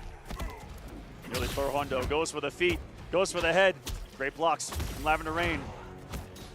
These quick mixes coming from Kani. Those are plus frames right there. And look at this relentless pressure right back at you on block. Almost a half of Lavender Rain's health bar disappearing. But if he didn't break, we would have been even on health. No, it certainly would have been, but wait a second, a huge jump in, but misses the cancel. It's Lavender. Unfortunate, goes for the big one. No, he drops it low. Definitely so. Doesn't get the punish, though. Wasn't close enough. And that'll be all she wrote. Lavender Rain smartly saving the resources for the next round. Could have broken with the 3 bars a meter. Says, not today. We're going to go to the final round, baby, to begin this battle. Look at the straight hit. It just gets lasered. Canamani spaced that perfectly. Not much you can do about defensively other than watch him laser from the sky and block. Or try to force it to whiff. It's back into the wall now. We've seen what Homelander can do here. Quick mixes. The Milkman. Oh, no. He tried to go for a punish right there, but unfortunately he had a laser instead. Oh, my God. They're trying to look for these go big whips. Not going to happen. The blocks. Because of up block right there, going to get called out for it. He takes a boot to the face, a hard knock. That's the stinky boot of Homelander. You don't know where that thing has been. Gets the anti-air and beautiful conversion into the Janet pickup. Gets some decent damage and a safe jump setup. They would have stopped even the wake up there from Homelander. Good patience there by Canamani. Gets the grip, and with it will take the dip and the entirety of the rest of the round and goes up 1-0 here to begin this match. Canamani striking first blood, but like I said, out here in fighting games, it's not about how you start, it's about how you finish. See if Kani can close it out, or if Lavender Rain's going to make these adjustments. The only Brazilian left, the only person representing this country. The throw. Oh, that could have been a huge whip punish, but unfortunately committed to the whole string was Kani. Pressure now, Ermac, a cancel character. There you see, every time the kind of green aura around his hands happens, he's starting up a projectile and then dash canceling out of it. Very fast. He's like, he went to the sky! And with no Farah summon, he can't be saved. And now he cannot get touched again. Blocking over here right there, down for the special goes in, but guess what? Unfortunately, holds a laser to the toe. You know this means big damage coming out for Kani. So the good thing about Kani getting the hit right there is that he's actually going to build. I lied! I thought I said he was going to build enough meter on the clean hit into the combo to build a breaker. Smartly, Lavender Rain with the immediate expenditure of the fatal blow to get past the breaker of Canamani. Special beam cannon. Oh! He's not dead! But the down force going to close it out. Beautiful stuff checking those toes. Round 2, fight. Lavender starting strong again. But can he close? Flawless block was clutch. That means that's going to be a punish. Beautiful stuff right there from Lavender Rain. He has been actually flawless blocking that NJP coming out of there. Quite consistency today. Command grab though. Getting choked up on a Sunday night. Not the way you want to get up. Ain't that the truth? Not the Lord's Day. Oh God! No. This time, Farah works out for him. And welcome back to the corner, buddy.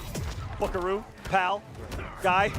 Slow down, Bucko. Oh, guy called airborne. No, he's going to get the full combo conversion. He's calling Janet. Oh, no. Tento, he's about to get his soul sucked. No, hope not, bro. It's going to be too much damage. Please. It's going to drop. Oh, this is maximize on this. The soul look at me.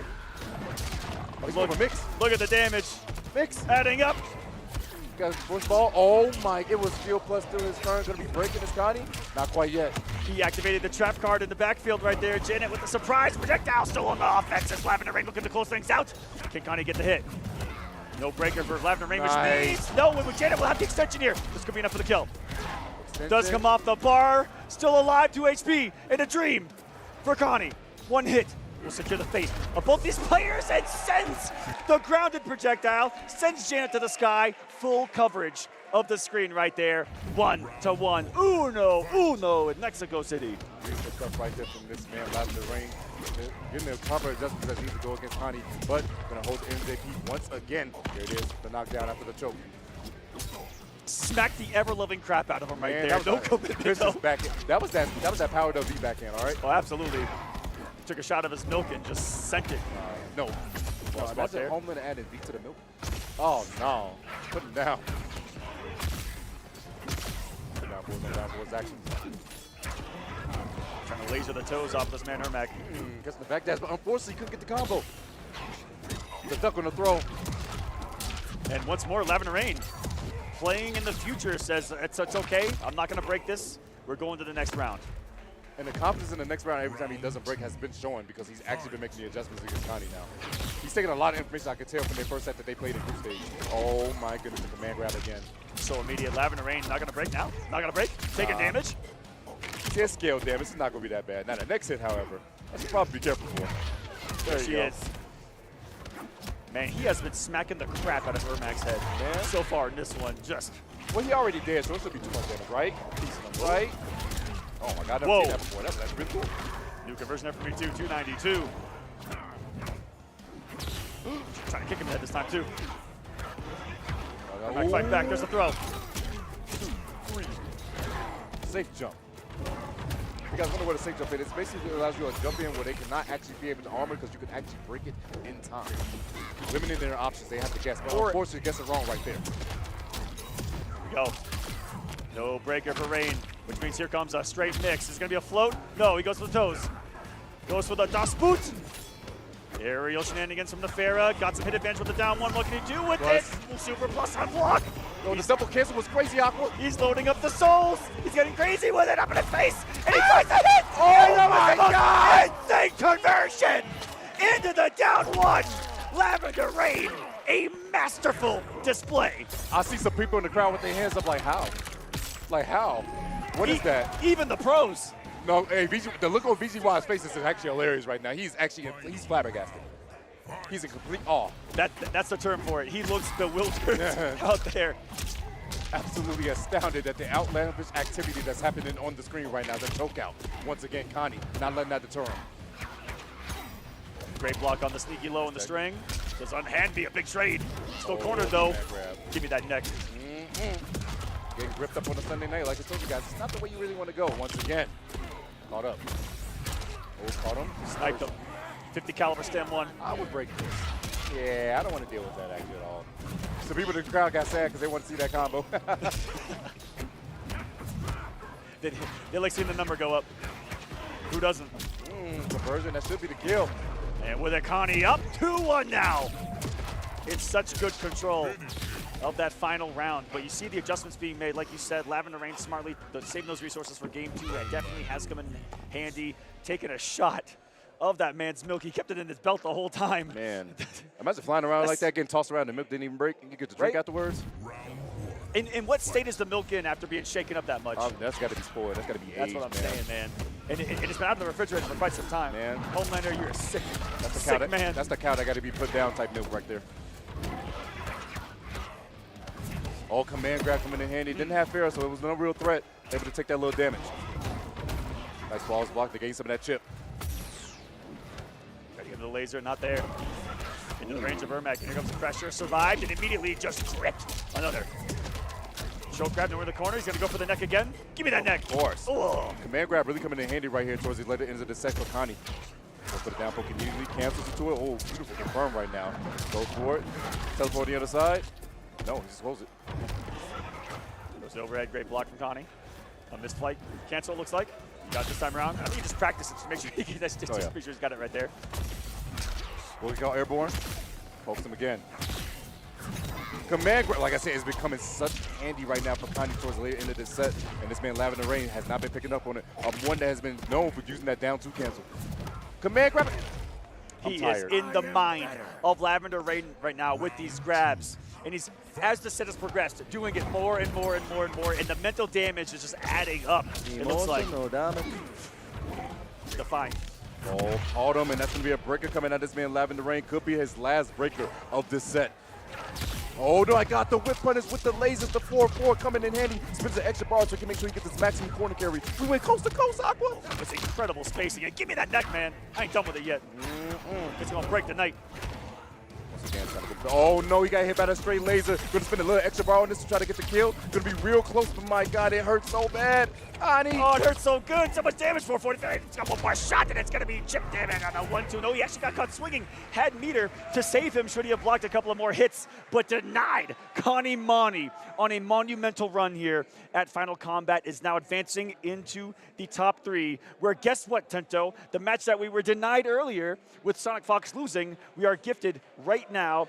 It is the run back from Evolution. It was a final hit situation. It is Canamani versus Nicolas in losers finals. Kani said, I need some water after that. It is getting sweaty up there on the stage. There's the awesome Final Kombat. Is he doing an autograph? Oh, of course. In the middle of his tournament run? Big shout out he has to play again right now. That's mad Hollywood right there. That actually made it Hollywood right there. Signed a jersey. Hey, mine too. The Raiders jersey too? Who would have thought, man? Did they play today? They probably lost. Where'd that come? I don't want to talk about it, man. I don't want to. Don't even look at me. Don't even look at me. Don't talk to me about the NFL right now. You know why. I checked the score right before we went live. Hey, shout out to my best friend, Zuri. Make sure they all go good out there. But, man, that's going to be an interesting set come up next. That's going to be a run back from Evo. And also, Kani got destroyed in that mirror, actually, in the upper side of the top 8. It was 3-0 in favor of Nicolas when they did the Homelander mirror. So how's that going to change here? I didn't even think about that. This is. Oh wait, yeah, I forgot that actually did happen. They did actually play. So like, I'm thinking it was a Homelander mirror, weekend, and it was a Homelander mirror, and he got destroyed. I'm not even trying to be funny about it. I completely forgot about a match that happened moments ago. That's how fast it was. It was just a decimation of a man. Oh my God, it was what it was. 3-0 canned Canamani with the confidence that has been instilled upon him with the victory over Sonic Fox, with the victory again over Lavender Rain. Can he do it now versus Nicolas? He's 0-2 versus Nicolas in total. It was, again, last hit at Evo, dominant here.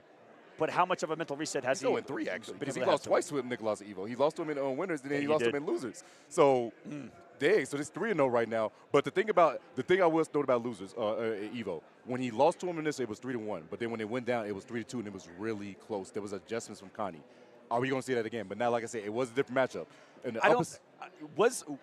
was he prepared for the Homelander mirror? That's why I was out saying of Nicolas this time around. Because he was practicing with Rewind over inside there to do the mirror match, and I thought he was prepared, but apparently you definitely saw it wasn't. As you see the top 3 standings right now, as I said, we're going to losers finals. Whoever loses that match goes up to face Scorpion Procs. It's either going to stay in the household or a chance to be taken out of the country.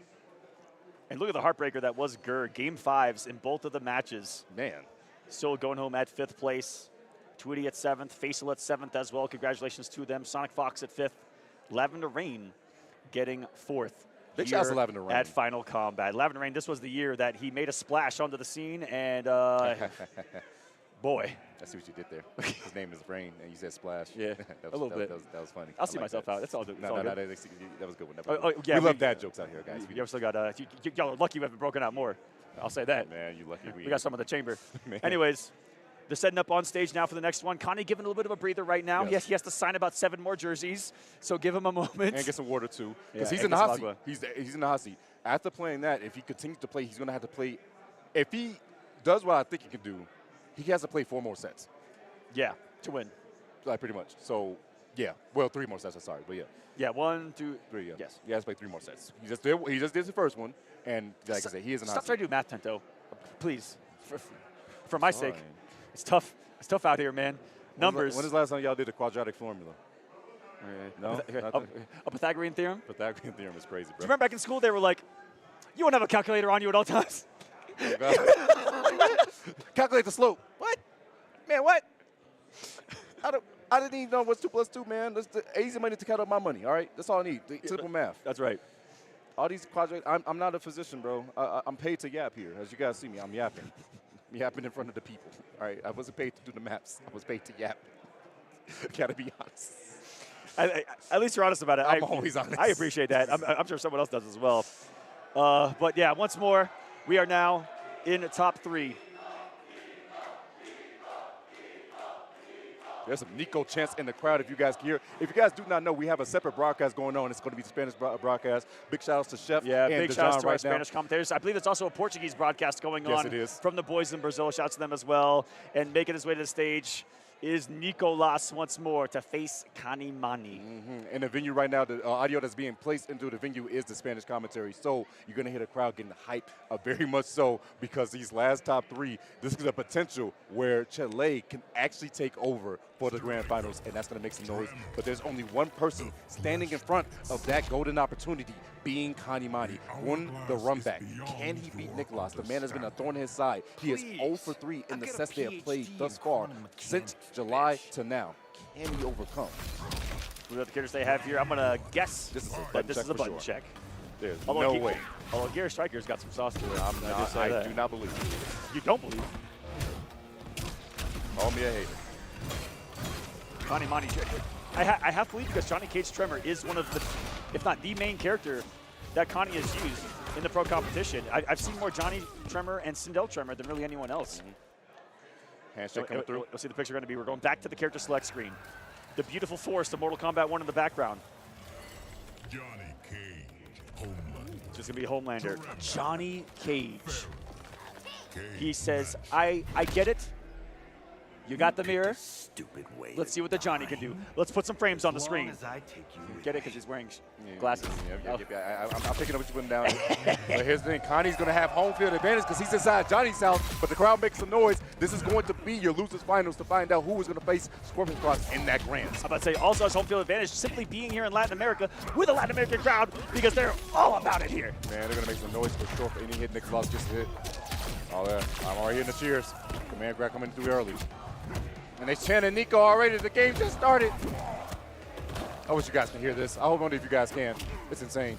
I turned the mic to see if we could catch it. If you guys can hear it, they are screaming Nico in the background. The only other time that they chanted like that all weekend long was for their hometown hero, Chuleta. And I saw this out after the fact. It's pretty funny. Chuleta is pork chop. Yeah, so it's pork chop is it. so people are screaming pork chop in Spanish here at Final Combat. He loves his El Pastor tacos. I mean, who doesn't? And they're pretty good, I ain't gonna lie. We've all fallen. Oh, air to air. Big air to he air. did the wrong one. No, he could have got a bigger conversion. Instead went for the aerial Jean-Claude roundhouse. For those that may not know, Johnny Cage exists because of Jean-Claude Van Damme. What a thought. Oh, block was so beautiful right there. Conversion. Not going to break. Going to hold it as Nico. Extends the leg. There's some star power, too, loaded up. Flexed on him. Starts off savagely and overneath. No bowling for you. Look at his damage. Who do you think you are? I am. Shout out to Pete. Going to get this big conversion. 466 right there. Oh, wait, the back dash into the 4-3. But it was for a big launch. You come into my home, you definitely going to hold this nut punch, my boy. Oh, caught that man on the bluff. Side switch. That's right there. There's the break. Kani tried to get him on a counter poke set up right there with the poke special. Not to save him. Nicolas gonna take that health bar and knock him down in the corner. Nico, the crowd is on his side heavily. Every time he gets around, they are screaming. I don't know if you guys notice right now. Got a pick coming through, gets the poke. He's gonna try to get the conversion, but not gonna get it in time. The knee, he's been catching him a lot of times with that back dash to that 4-3. Beautiful stuff right there. Well, these boys' movement is crispy right now, Tento. They're skating around the screen right now. Oh, conversion, beautiful stuff right here from Kani. Gonna get corner advantage. No cojones. Such a good side switch. Pressure's on now in this final round. Will he activate star power? Block. This is huge. Kani. Dropped it! It was a setup! That's why he did it. You're lying. Spits the extra bar. Can he get the kill? Not quite, but Chip is the big problem. Throws the shades. He doesn't give a damn. Oh my goodness. He just did what his brother did to him moments ago, Tento. That is sending a statement in the form of Mortal Kombat right there. I cannot believe what this man just did.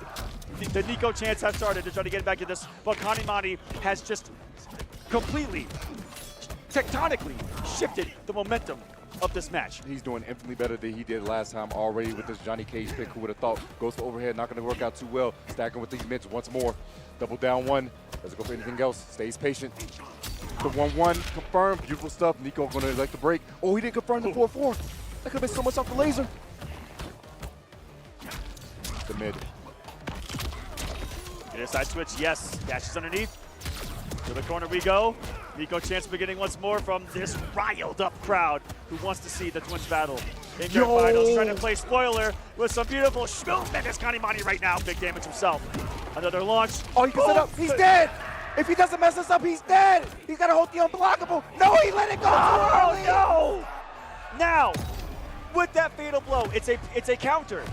But if you fully charge it, if he fully dances, it becomes an unblockable attack, which is what that is supposed to set up perfectly in the advantage of the fully charged punch right there. Just simply not there for Canamani, but what could have been, that could have been it for the round. That's insane. Oh my God, did he let it go too early? Did he just not hold it enough? What happened?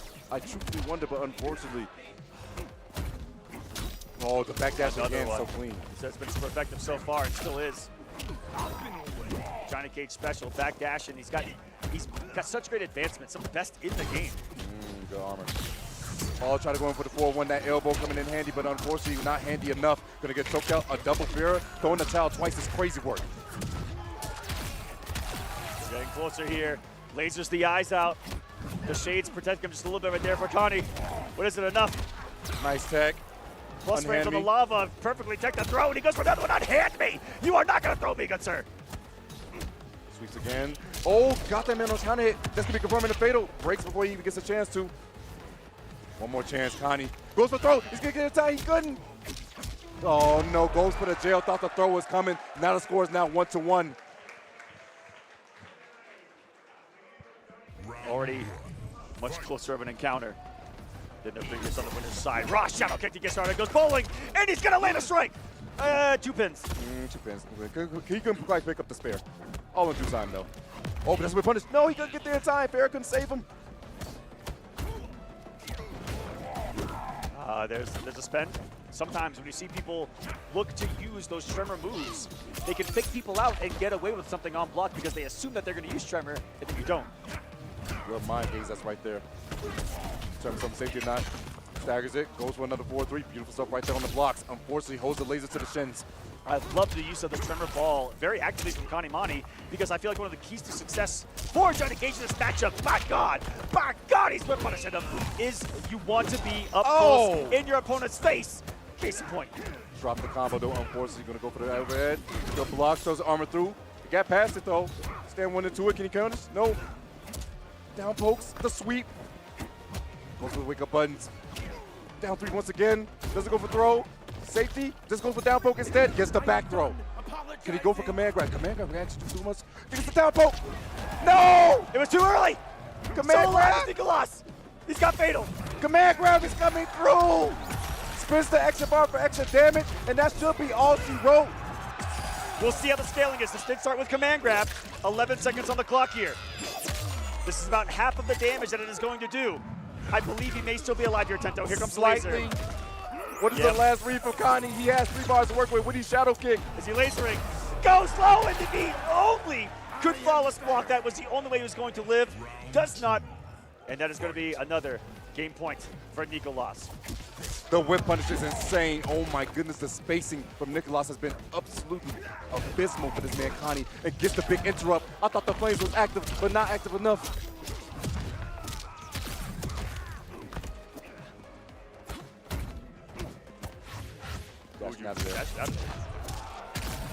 Kani is in trouble. That drop has definitely been in the back of his head.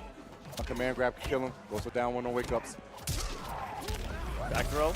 Wants to push him to the thermostat. Wow. Wake up from Nicolas. Wow, are you kidding me? Just grabbing the momentum out of the brain of Canamani right now. Does another one. Avoids the breaker entirely, and Nicolas back on top at 2-1. All the momentum was lost after that man Kani unfortunately dropped that combo, and it was all Nicolas, and now he faced himself being eliminated by this man, and the Chilean Twin Finals could be here, but we're going for the mirror. He said, screw it, if I'm going to go out, I'm going to try to prove that I can do this better than you. He's already proven that he's already can do it better than you. That's the problem. He beat him 3-0 in the mirror. He took a game with the Johnny, which showed that it was infinitely better in the matchup, but you still go elect to say, I'm going to fight fire with fire. It's a bold move, Tento. Let's see how it pays off. Laser, you know what? I'm not even going to ask. Nonetheless, Kani striking first blood. See if he can try to get this up on the board. Tie this up 2-2. He lasered the crap out of him. It's pretty cool that the Homelander, a color scheme that Canamani has, matches the flag, and so does the outfit of Nicolas with the Chilean flag here. Yes. Nicolas the blue, Canamani the red. Little nerves right here, but wait a second. Laser's counter his laser. Beautiful stuff back, Kani. Wait a second. This is like a different beast.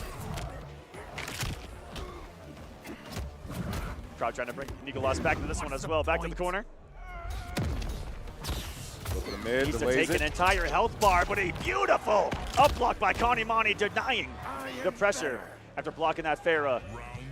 Gets another round on the board. Are we going the distance this time around versus the blowout that we saw? This is when it matters most. This is elimination. Shared the brain cell, but unfortunately not working out too well. Catching the back dash, that was a counter hit. 3 bars immediately spin by Kani. And just to let you guys know, the score is actually 2-1 in favor of Nicolas. Oh, big whip punish.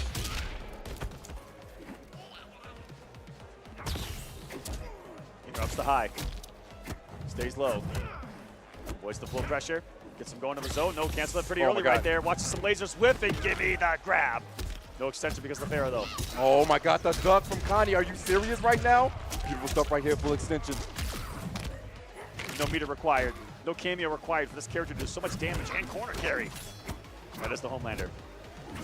Oh, that was going to be a whip punish. Goes for the cancel instead. The down 4, double pokes. The 4 throw. Wait a second. Is Kani going to tie us up 2-2? He's about a hit away from doing it. No breaker to save her from Nicolas. He mistimes the Farah. Tento, not like this. He's going to get break off if he wants to. And he does. Wow, the second hit's going to be able to stop it. Nicolas denied. A chance right there. Nice Can he make another one? A huge micro duck read. Nicolas trying to do shades of their battle at Evolution with 1 hit to his name. Can he survive and stop it? The break round 1. Tento, with everything on the line, Canamani the audacity to wake up down 1 in a situation like that, to turn the tide, to send us to game 5. Oh my goodness, it gets the laser. Yo, Kani is on one right now. He looks like a whole different man. I thought he was actually going to fail at this Homelander mirror, but apparently he's really dipping. He understands. He sees it now. Something has been ignited in the competitive spirit of Canamani that I don't think that we've ever witnessed quite before. Armor's through. That was so good. Trying to find that clean hit as Kani, but guess what? Nicolas instead swinging for the fences. The good old 1-2. Put your dukes up. Choke him out. Crack the neck. Another wake-up down one. He is continuously disrespecting the wake-up pressure from Nicolas. Good balls blocked right there, ducking these lasers. Trying to jump back real quick. Ferreira is on Nicolas' side. He can't go in if he chooses to do so. His lays doesn't get shimmy. Plus frames. Back dashes away. Got caught instead. Wait a second. Kani, is that going to be all she wrote? Oh my God, needs one more round. Reverse 3-0 point for this man Canamani, bringing this entire loser's bracket back from the grave, it felt like, with this rematch set in stone. The hit, the corner carry, the knockdown. What's it gonna be? He's still got 3 bars a meter. On the side, goes for the duck, going after a little chip damage right there. Are you kidding me? It gets the reset. Are you? Kani, he can do it. He might be able to beat Nico right here, right now. The Homelander's looking polished. He might be making grand finals right now, ladies and gentlemen. Canamani, the comeback of the absolute century. Should he close it out? Another double connects, and Canamani pulling it off. 3 games straight, popping up on Sage, and will be facing this man's brother, Scorpion Procs, for the championship of this game. Mortal Kombat, this year, 2025, it is in his hands. The Kani chants coming out from the crowd also because they said, yeah, that man is actually going to be get the retribution. He's lost to this man 3 times the last time they met, and where it mattered the most, when it came to elimination, this man Kani stepped up, and now he's going to grand finals to possibly spoil the Chilean finish.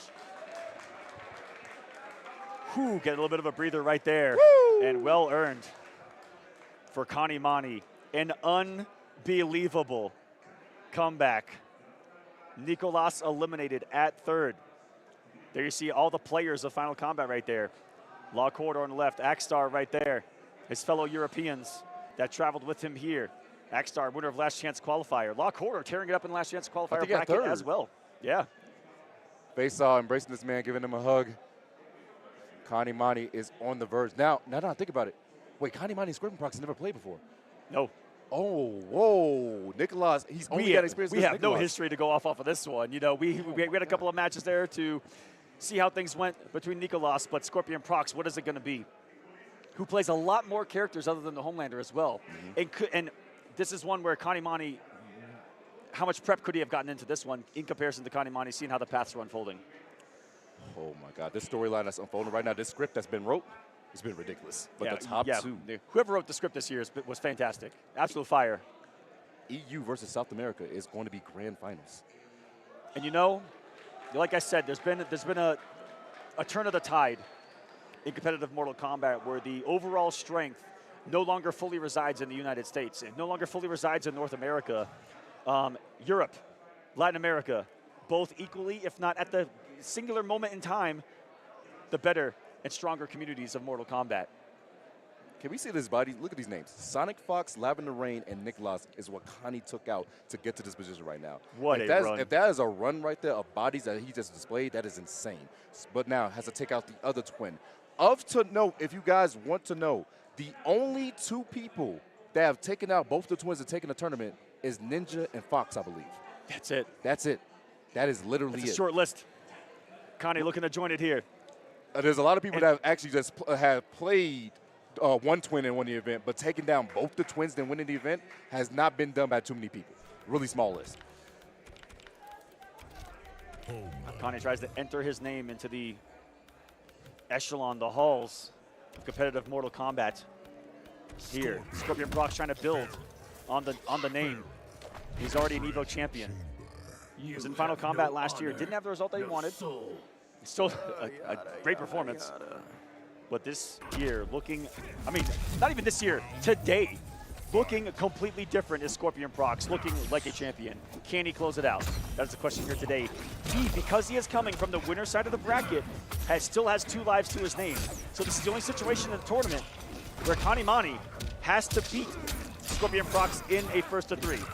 If he does it, it will reset back to 0-0, because he will have technically sent Scorpion Procs to losers, and they will have to battle again. That is how double brackets work. The benefit about going to grand finals and winner side is that you have another chance at life, whereas the loser has to have that extra echelon to see if they can pull out 2 games. Now, the benefits and the pros and cons to that. On the benefit to the side of Scorpion Procs is the fact that he has a game to lose. I mean, he has a set to lose, so that means he can work with this. But he's not going to be as warmed up as Kani, whereas Kani is a lot warmed up and fired up, especially after the bodies he has collected. But here's the issue. There comes a time when you get tired. You need to take 6 games against one of the best players in the world. If you can do that, you're doing well. But the longer you make these sets drag out, the more tired you are. I don't care what type of caliber player you are. You could be the best of the best. Fatigue gets everyone. And this has been a long weekend, long days. What are the picks going to be? It looks like Scorpion Procs is going to lock in on Havoc Movado and the Homelander for Canamani. After that last match, I think he's going to have absolute full belief that he can do it with this character. Ladies and gentlemen, Final Combat, Grand Finals 2025, Scorpion Procs, Canamani. Let combat begin. Here we go. The boys are going at it. An immediate swing coming out of Canamani. Gets the first hit bonus, but unfortunately could not continue the conversion right there. Goes for the laser eyes once again. There's definitely going to be some nerves on display between these two, but nonetheless, it's going to be a great set all around. Breaks the neck, and guess what? There's a mine there too. Full combo coming out of Scorpion Procs. Off to a strong start. Draws that first blood. Ever so important to set the tone, and oh boy, swinging right back as Canamani with the throat grab and beautiful side switch because we're back in the corner of this beautiful stage. Gets armored, though, that's a lot of damage on it. Said, please sit down on the ground, none of that. Wait, goes for the laser, but unfortunately did not confirm the hit. Goes for the plus frames, and needs to go again with the mid. Good duck. More plus frames you got to deal with, though, because that mine. Very advantageous is that 2-1 of Havoc. Got to respect some pressure after that. Especially with Movado.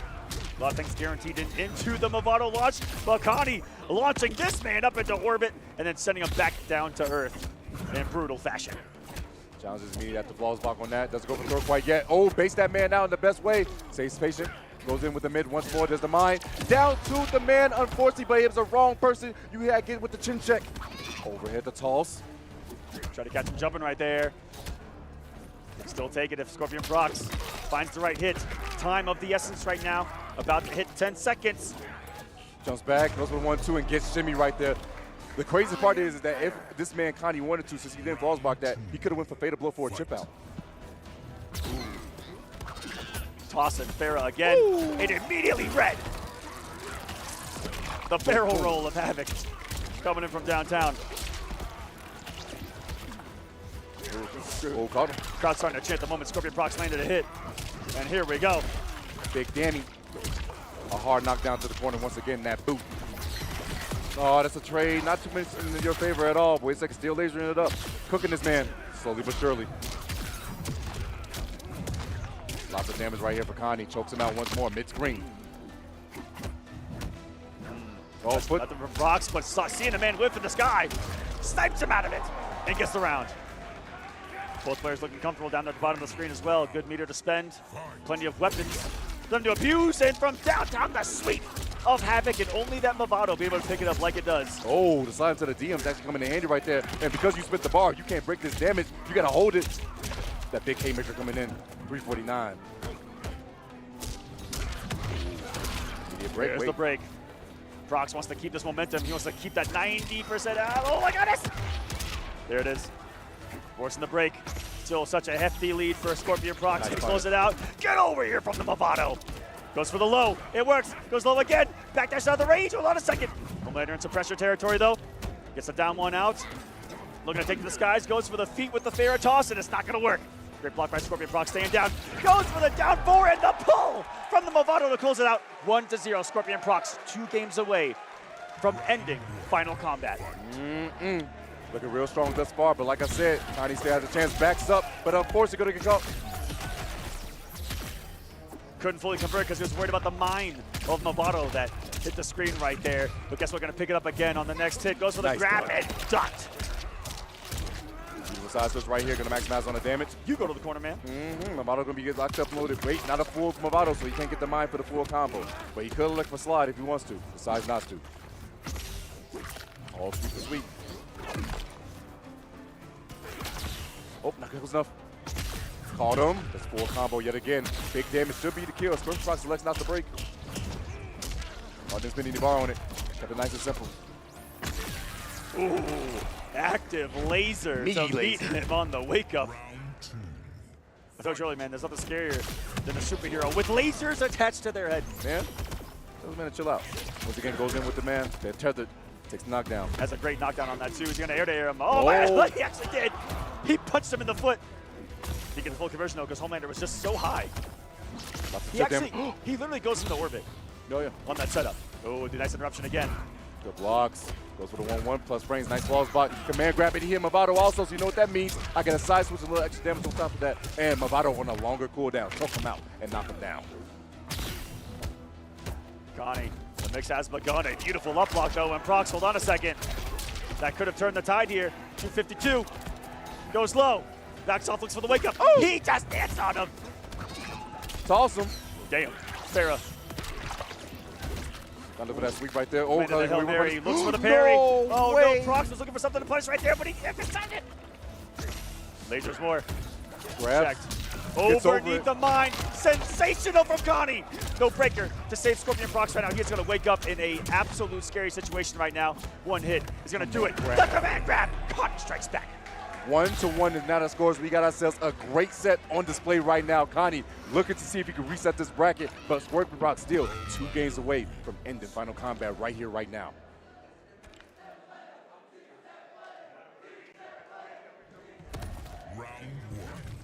Letting the crowd get some chance off right there. They're trying to bring Procs back into this one. It's 1 game apiece, guys. No barrel assault quite yet. Oh, wait a second. The laser coming in handy right there. The double min, and guess what? Kani pushes to the corner. Has the advantage. 400 damage off of that? My God. Oh, there's a throw. There's resistance off this one.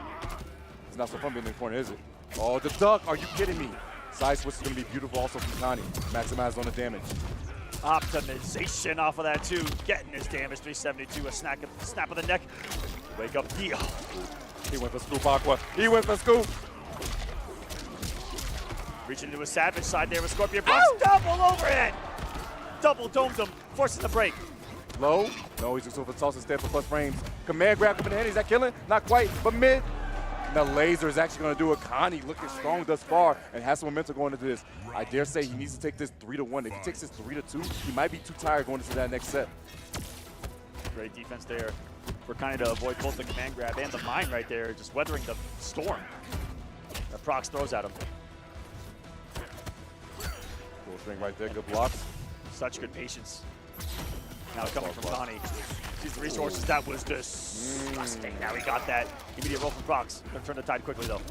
Caught him, but unfortunately couldn't get the clean hit and not getting the anti-air that he needed. Movado wasn't there to actually get a full combo for that sweep. Goes for overhead, not close enough. Command grab. Wakes up buttons. Doesn't give a damn about those meaties. See some damage right here for Hundo. Sends the head too. And once that's activated, it's coming. Nothing stopping that bad boy. Right off. Command grab coming in handy though. Big damage coming out of Kani. Scorpion Procs not going to break because he says he can survive this next hit. But the next hit he needs to break because it's going to fatal blow for sure. Sweet. Forcing the break from Kani this time. Still, scary situation. Nice He reads the grab and Scorpion Procs smartly ending with the scoop as well to on the last hit put this man in the corner. He's also looking fully loaded down there in the bottom left. He's got 3 RPGs loaded and ready to go. Man, ready to fire. I would not want to get hit by one of those things first jerseys. Trying to make up with this space, staggers it. Let's go for throw, just use the plus frames instead. Kani trying to get his approach, but the lasers is now forced reaching. No punish right there, full string, doesn't have Movado, so he can't extend it. Lasers off the toes once more. Oh, armor no. And by God, that did a lot of damage. Movado coming through, big damage right here out for Scorpion Procs. Now looks too good for Kani. Goes up the mid and goes immediate to fatal. I like that. He can break the second one because he built a meter. Unbelievable. But still, 3 bars gone for this man, Scorpion Procs. That means he's not going to have breaking for the rest of the set. Let's go for up block right there. Command grab coming through. Ferris about to come back real soon. Jippy's not going to work out too well. Double dash. Command grab again, not deterred. More times than not, we see Homelander without the Farah. You just tell yourself mentally, just take the grab. Not going to be a lot of damage. Mine's out. Caught it blocking. No meter for Kani now. Still a slight lead for Procs, but any hit from Kani and it is over. Goes low, not going to be able to get the punish. Fantastic block from Scorpion Procs. Pressure's on from him this time. He has the Movado. Everything's a lot scarier. Tether. Down for pull. Big Not hit. quite death. Oh, he tried to get over, but unfortunately, Scoop is going to come through. One more game needed for Scorpion Procs, and he will be your Final Kombat 2025 champion for Mortal Kombat 1. As they say down here, uno mas needed for this man. You saw him raising the arm, getting with the chance of the crowd right now. He said one more. Puts up the finger. Got caught airborne. His first hit. Look at that meter already in his favor. Kani. Overhead. Sourceless. He's got the corner now. Oh, close to it. I lied. Oh, this is the grab. This is huge. Scorpion Procs. Armor. So much damage on that too. Here we go. Goes for the low. Movado picks it up. Oh, Scorpion Procs. The foot is on the gas pedal right now. He is on the hunt for Canamani right now. Yeah, Faysal gets what that's a punish, gets the tether. He can dash it for a throw. No, he goes for low instead. And there it is. Not going to be quite death. He's not going to have Movado slide either. Kani, what do you do? What is your chance? What do you do to close out? He got uppercutted. Hold on a second. He will build a breaker. And take the rest of the damage of the combo. Because we'll have to stop one more. The wake up down one. That's what Kani did to get here. Versus his brother Nicolas. Scorpion Procs return to sender. Look at him. Just letting Canamani do whatever he wants. Before finally gets grabbed. There's the break. Next hit can win. Goes out the mine, goes for the roll instead. One more round needed for Scorpion Procs, and he will be the champion here for Final Kombat. The crowd on their feet, and they're ready for the action. Can he take it home? The chance. Ooh, it's in the hurt box. It's a tag. Kani. Big pick up here. Gets his optimal damage. Should he end it? Yes, 364. Another wake up down one. Procs is just savagely disrespecting him on wake up. Finally kicking him on the disrespect. And Canamani, what a response of a round. A near flawless victory in mere moments. That health bar disappeared. Canamani staying alive. All right, can he force a game 5 situation, or is it going to actually be over already? Goes for the low right there. Beat himself to throw. Oh, that's forward to the mine. He got scared. He didn't want to commit. Command grab coming through again. Lasers. The 1-1 challenge. Throw dash. Nothing afterwards. There's a sweep. Not going to break. Kani says, okay, I can just hold this little damage. Not going to be too much. Goes for a safe jump. Into the low. Nice block there from Kani. And good no overcommitment on the flight, but just swinging after the armor there with Scorpion Procs. There's some savageness in this man's gameplay that has been super effective in this grand final so far. It's starting to pay off. Definitely so. No read on his side. Goes for the sweep. That's a lot of damage. Not going to be quite depth, but this next situation, should Kani you not block, it's going to be over and done with. Next hit's going to do it. Tries to send the spear from downtown. Not going to be there. Sends the blood. Gets the hit. Even more damage on the screen. If he should end it here, it's going to be a down 2. And ladies and gentlemen, Scorpion Procs is the world champion of Mortal Kombat 1.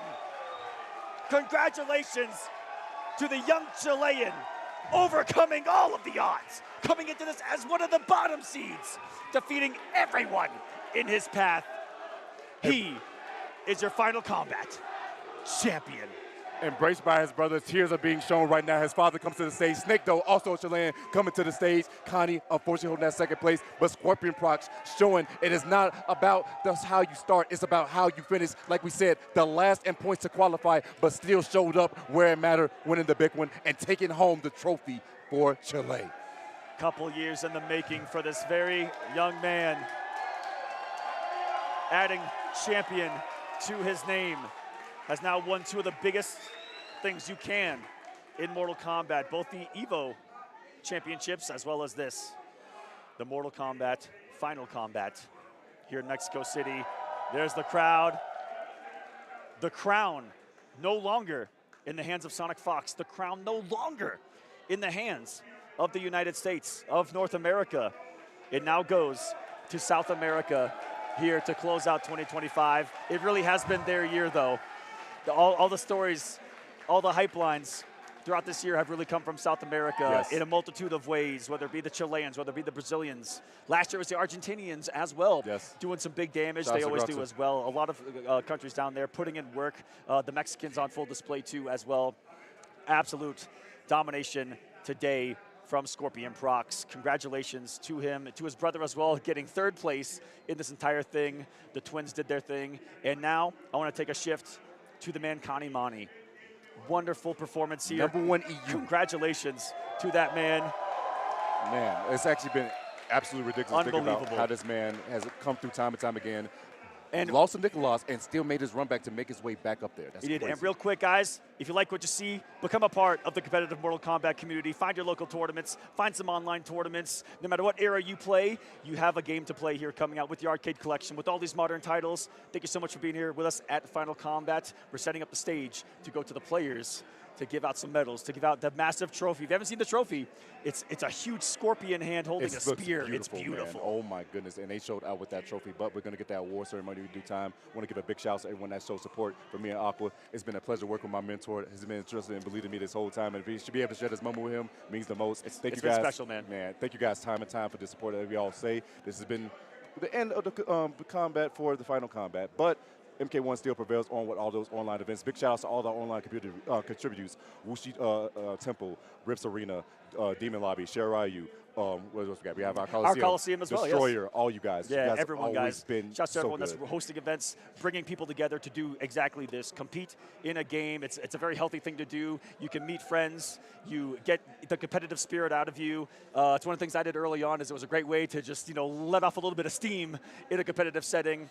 Thank you guys so much again for being here, for watching this. If you can hear our voice, appreciate it. And I believe we're getting it set up here. I think that we're ready to potentially go to the stage. Just might be. That award ceremony is going to be absolutely wonderful. Stay tuned for that. Probably got a little message afterwards, too. We don't know yet. But nonetheless, hey, it's been a great time here in Mexico. And I'm definitely see there's going to be probably some parties and celebration afterwards with this, too. It's been nice outside. It's been a little rainy a little bit on occasion, too. Yeah, it came down kind of hard yesterday, for real. Hey. A lot was coming down hard yesterday. It was insanity down here. It's been a great It has been a great Final Combat, guys. That's it for us. Thank you so much for watching. We're going to send you to the stage. We're going to hand out those medals and trophy. Send you to the stage. Goodbye. Bueno. ¡Hey! ¿Cómo están? ¿Qué tal ese último match de Final Combat 2025? Wow, de verdad. Ahorita vamos obviamente a platicar con el ganador. Ahorita vamos a tener una pequeña entrevista, pero lo que procede es la premiación y eventualmente entregar esta hermosa presea. Pero quisiera para esta premiación invitar a que pase al frente y vayamos mencionando everyone and each of the winners because we have this surprise. We have the medal that you're going to wear, but I'm not going to give you the medal. Who is going to give you the medal is the one and only Ed Boon. So, I'm going to start from the bottom up. Voy a empezar de abajo hacia arriba. En séptimo lugar, vamos a darle un fuerte aplauso a Faysal Kombat.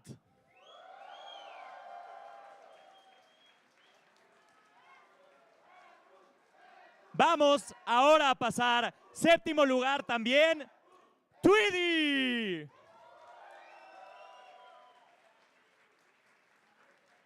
En quinto lugar también se encuentra Gurr.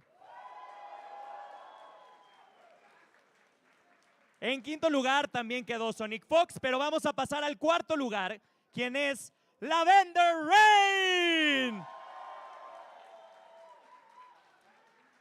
En tercer lugar, tenemos a alguien que yo sé que también recibió muchísimo de su apoyo, Nicolas.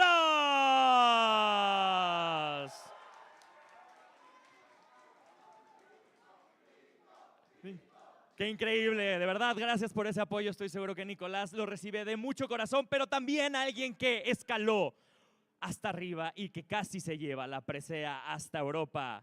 Segundo lugar, Canamani.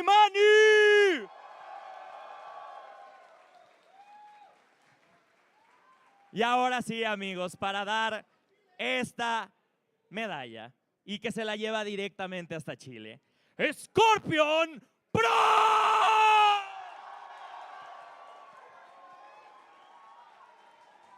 Por favor, Tomen una foto, guys. Thank you very much. I'm gonna stay with the first place. Congratulations, you are all winners. Todos son ganadores.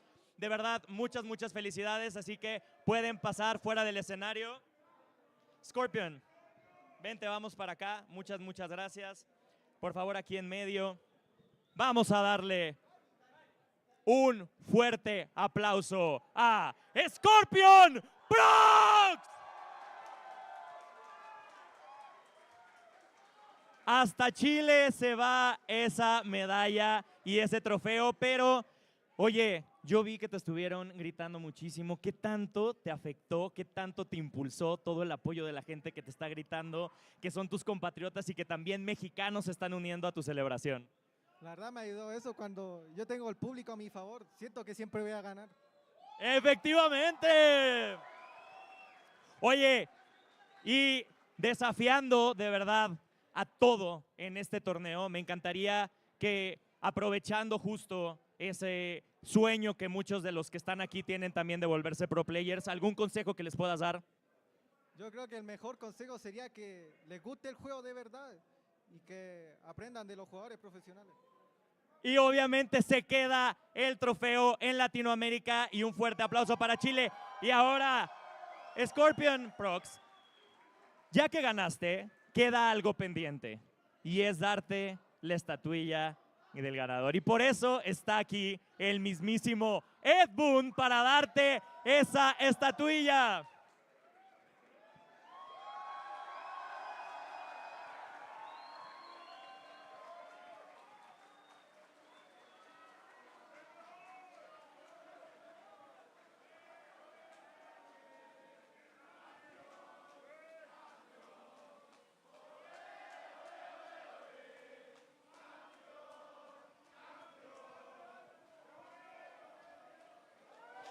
¡Hey!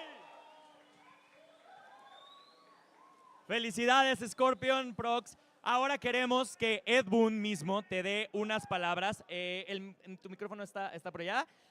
Ed Boon, por favor.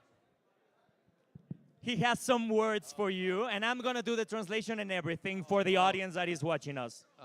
Silencio, por favor. Thank you, everybody. Gracias a todos para viniendo aquí.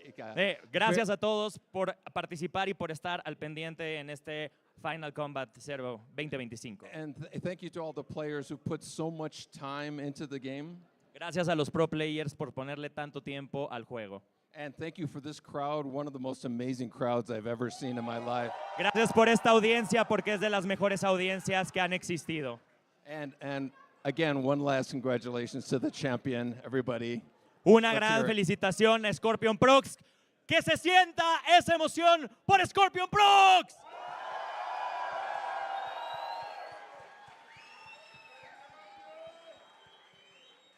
The champion is Scorpion Procs. Something that you want to say to the world that you are the winner. Algo que le quieras decir a todo el mundo que te está viendo en este momento. La verdad no tengo palabras, pero al principio a mí no, o sea, nunca me gustó este juego y o sea, después tuve malos resultados, no llegaba a veces ni a top 3, pero ahora me alegro de haber ganado. Esto se siente como un sueño y eso es gracias porque dieron frutos los entrenamientos con mi hermano y me alegra mucho haber ganado. That he was bad at the game, but with training and with all the support of his family and his brother especially, he got into the first place and now we have the winner. Scorpion Procs, te dejamos festejar este momento y nosotros nos despedimos, pero que se sienta ese ánimo aquí en México porque tuvimos el Final Kombat 2025.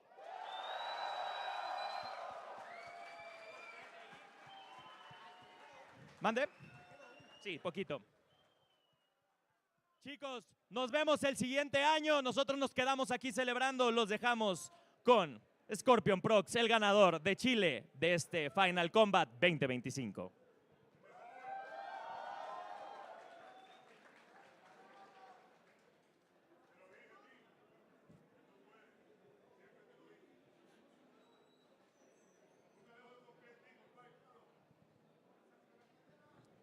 Now, we're going to take a picture with Ed also. So, vamos a tomar una foto.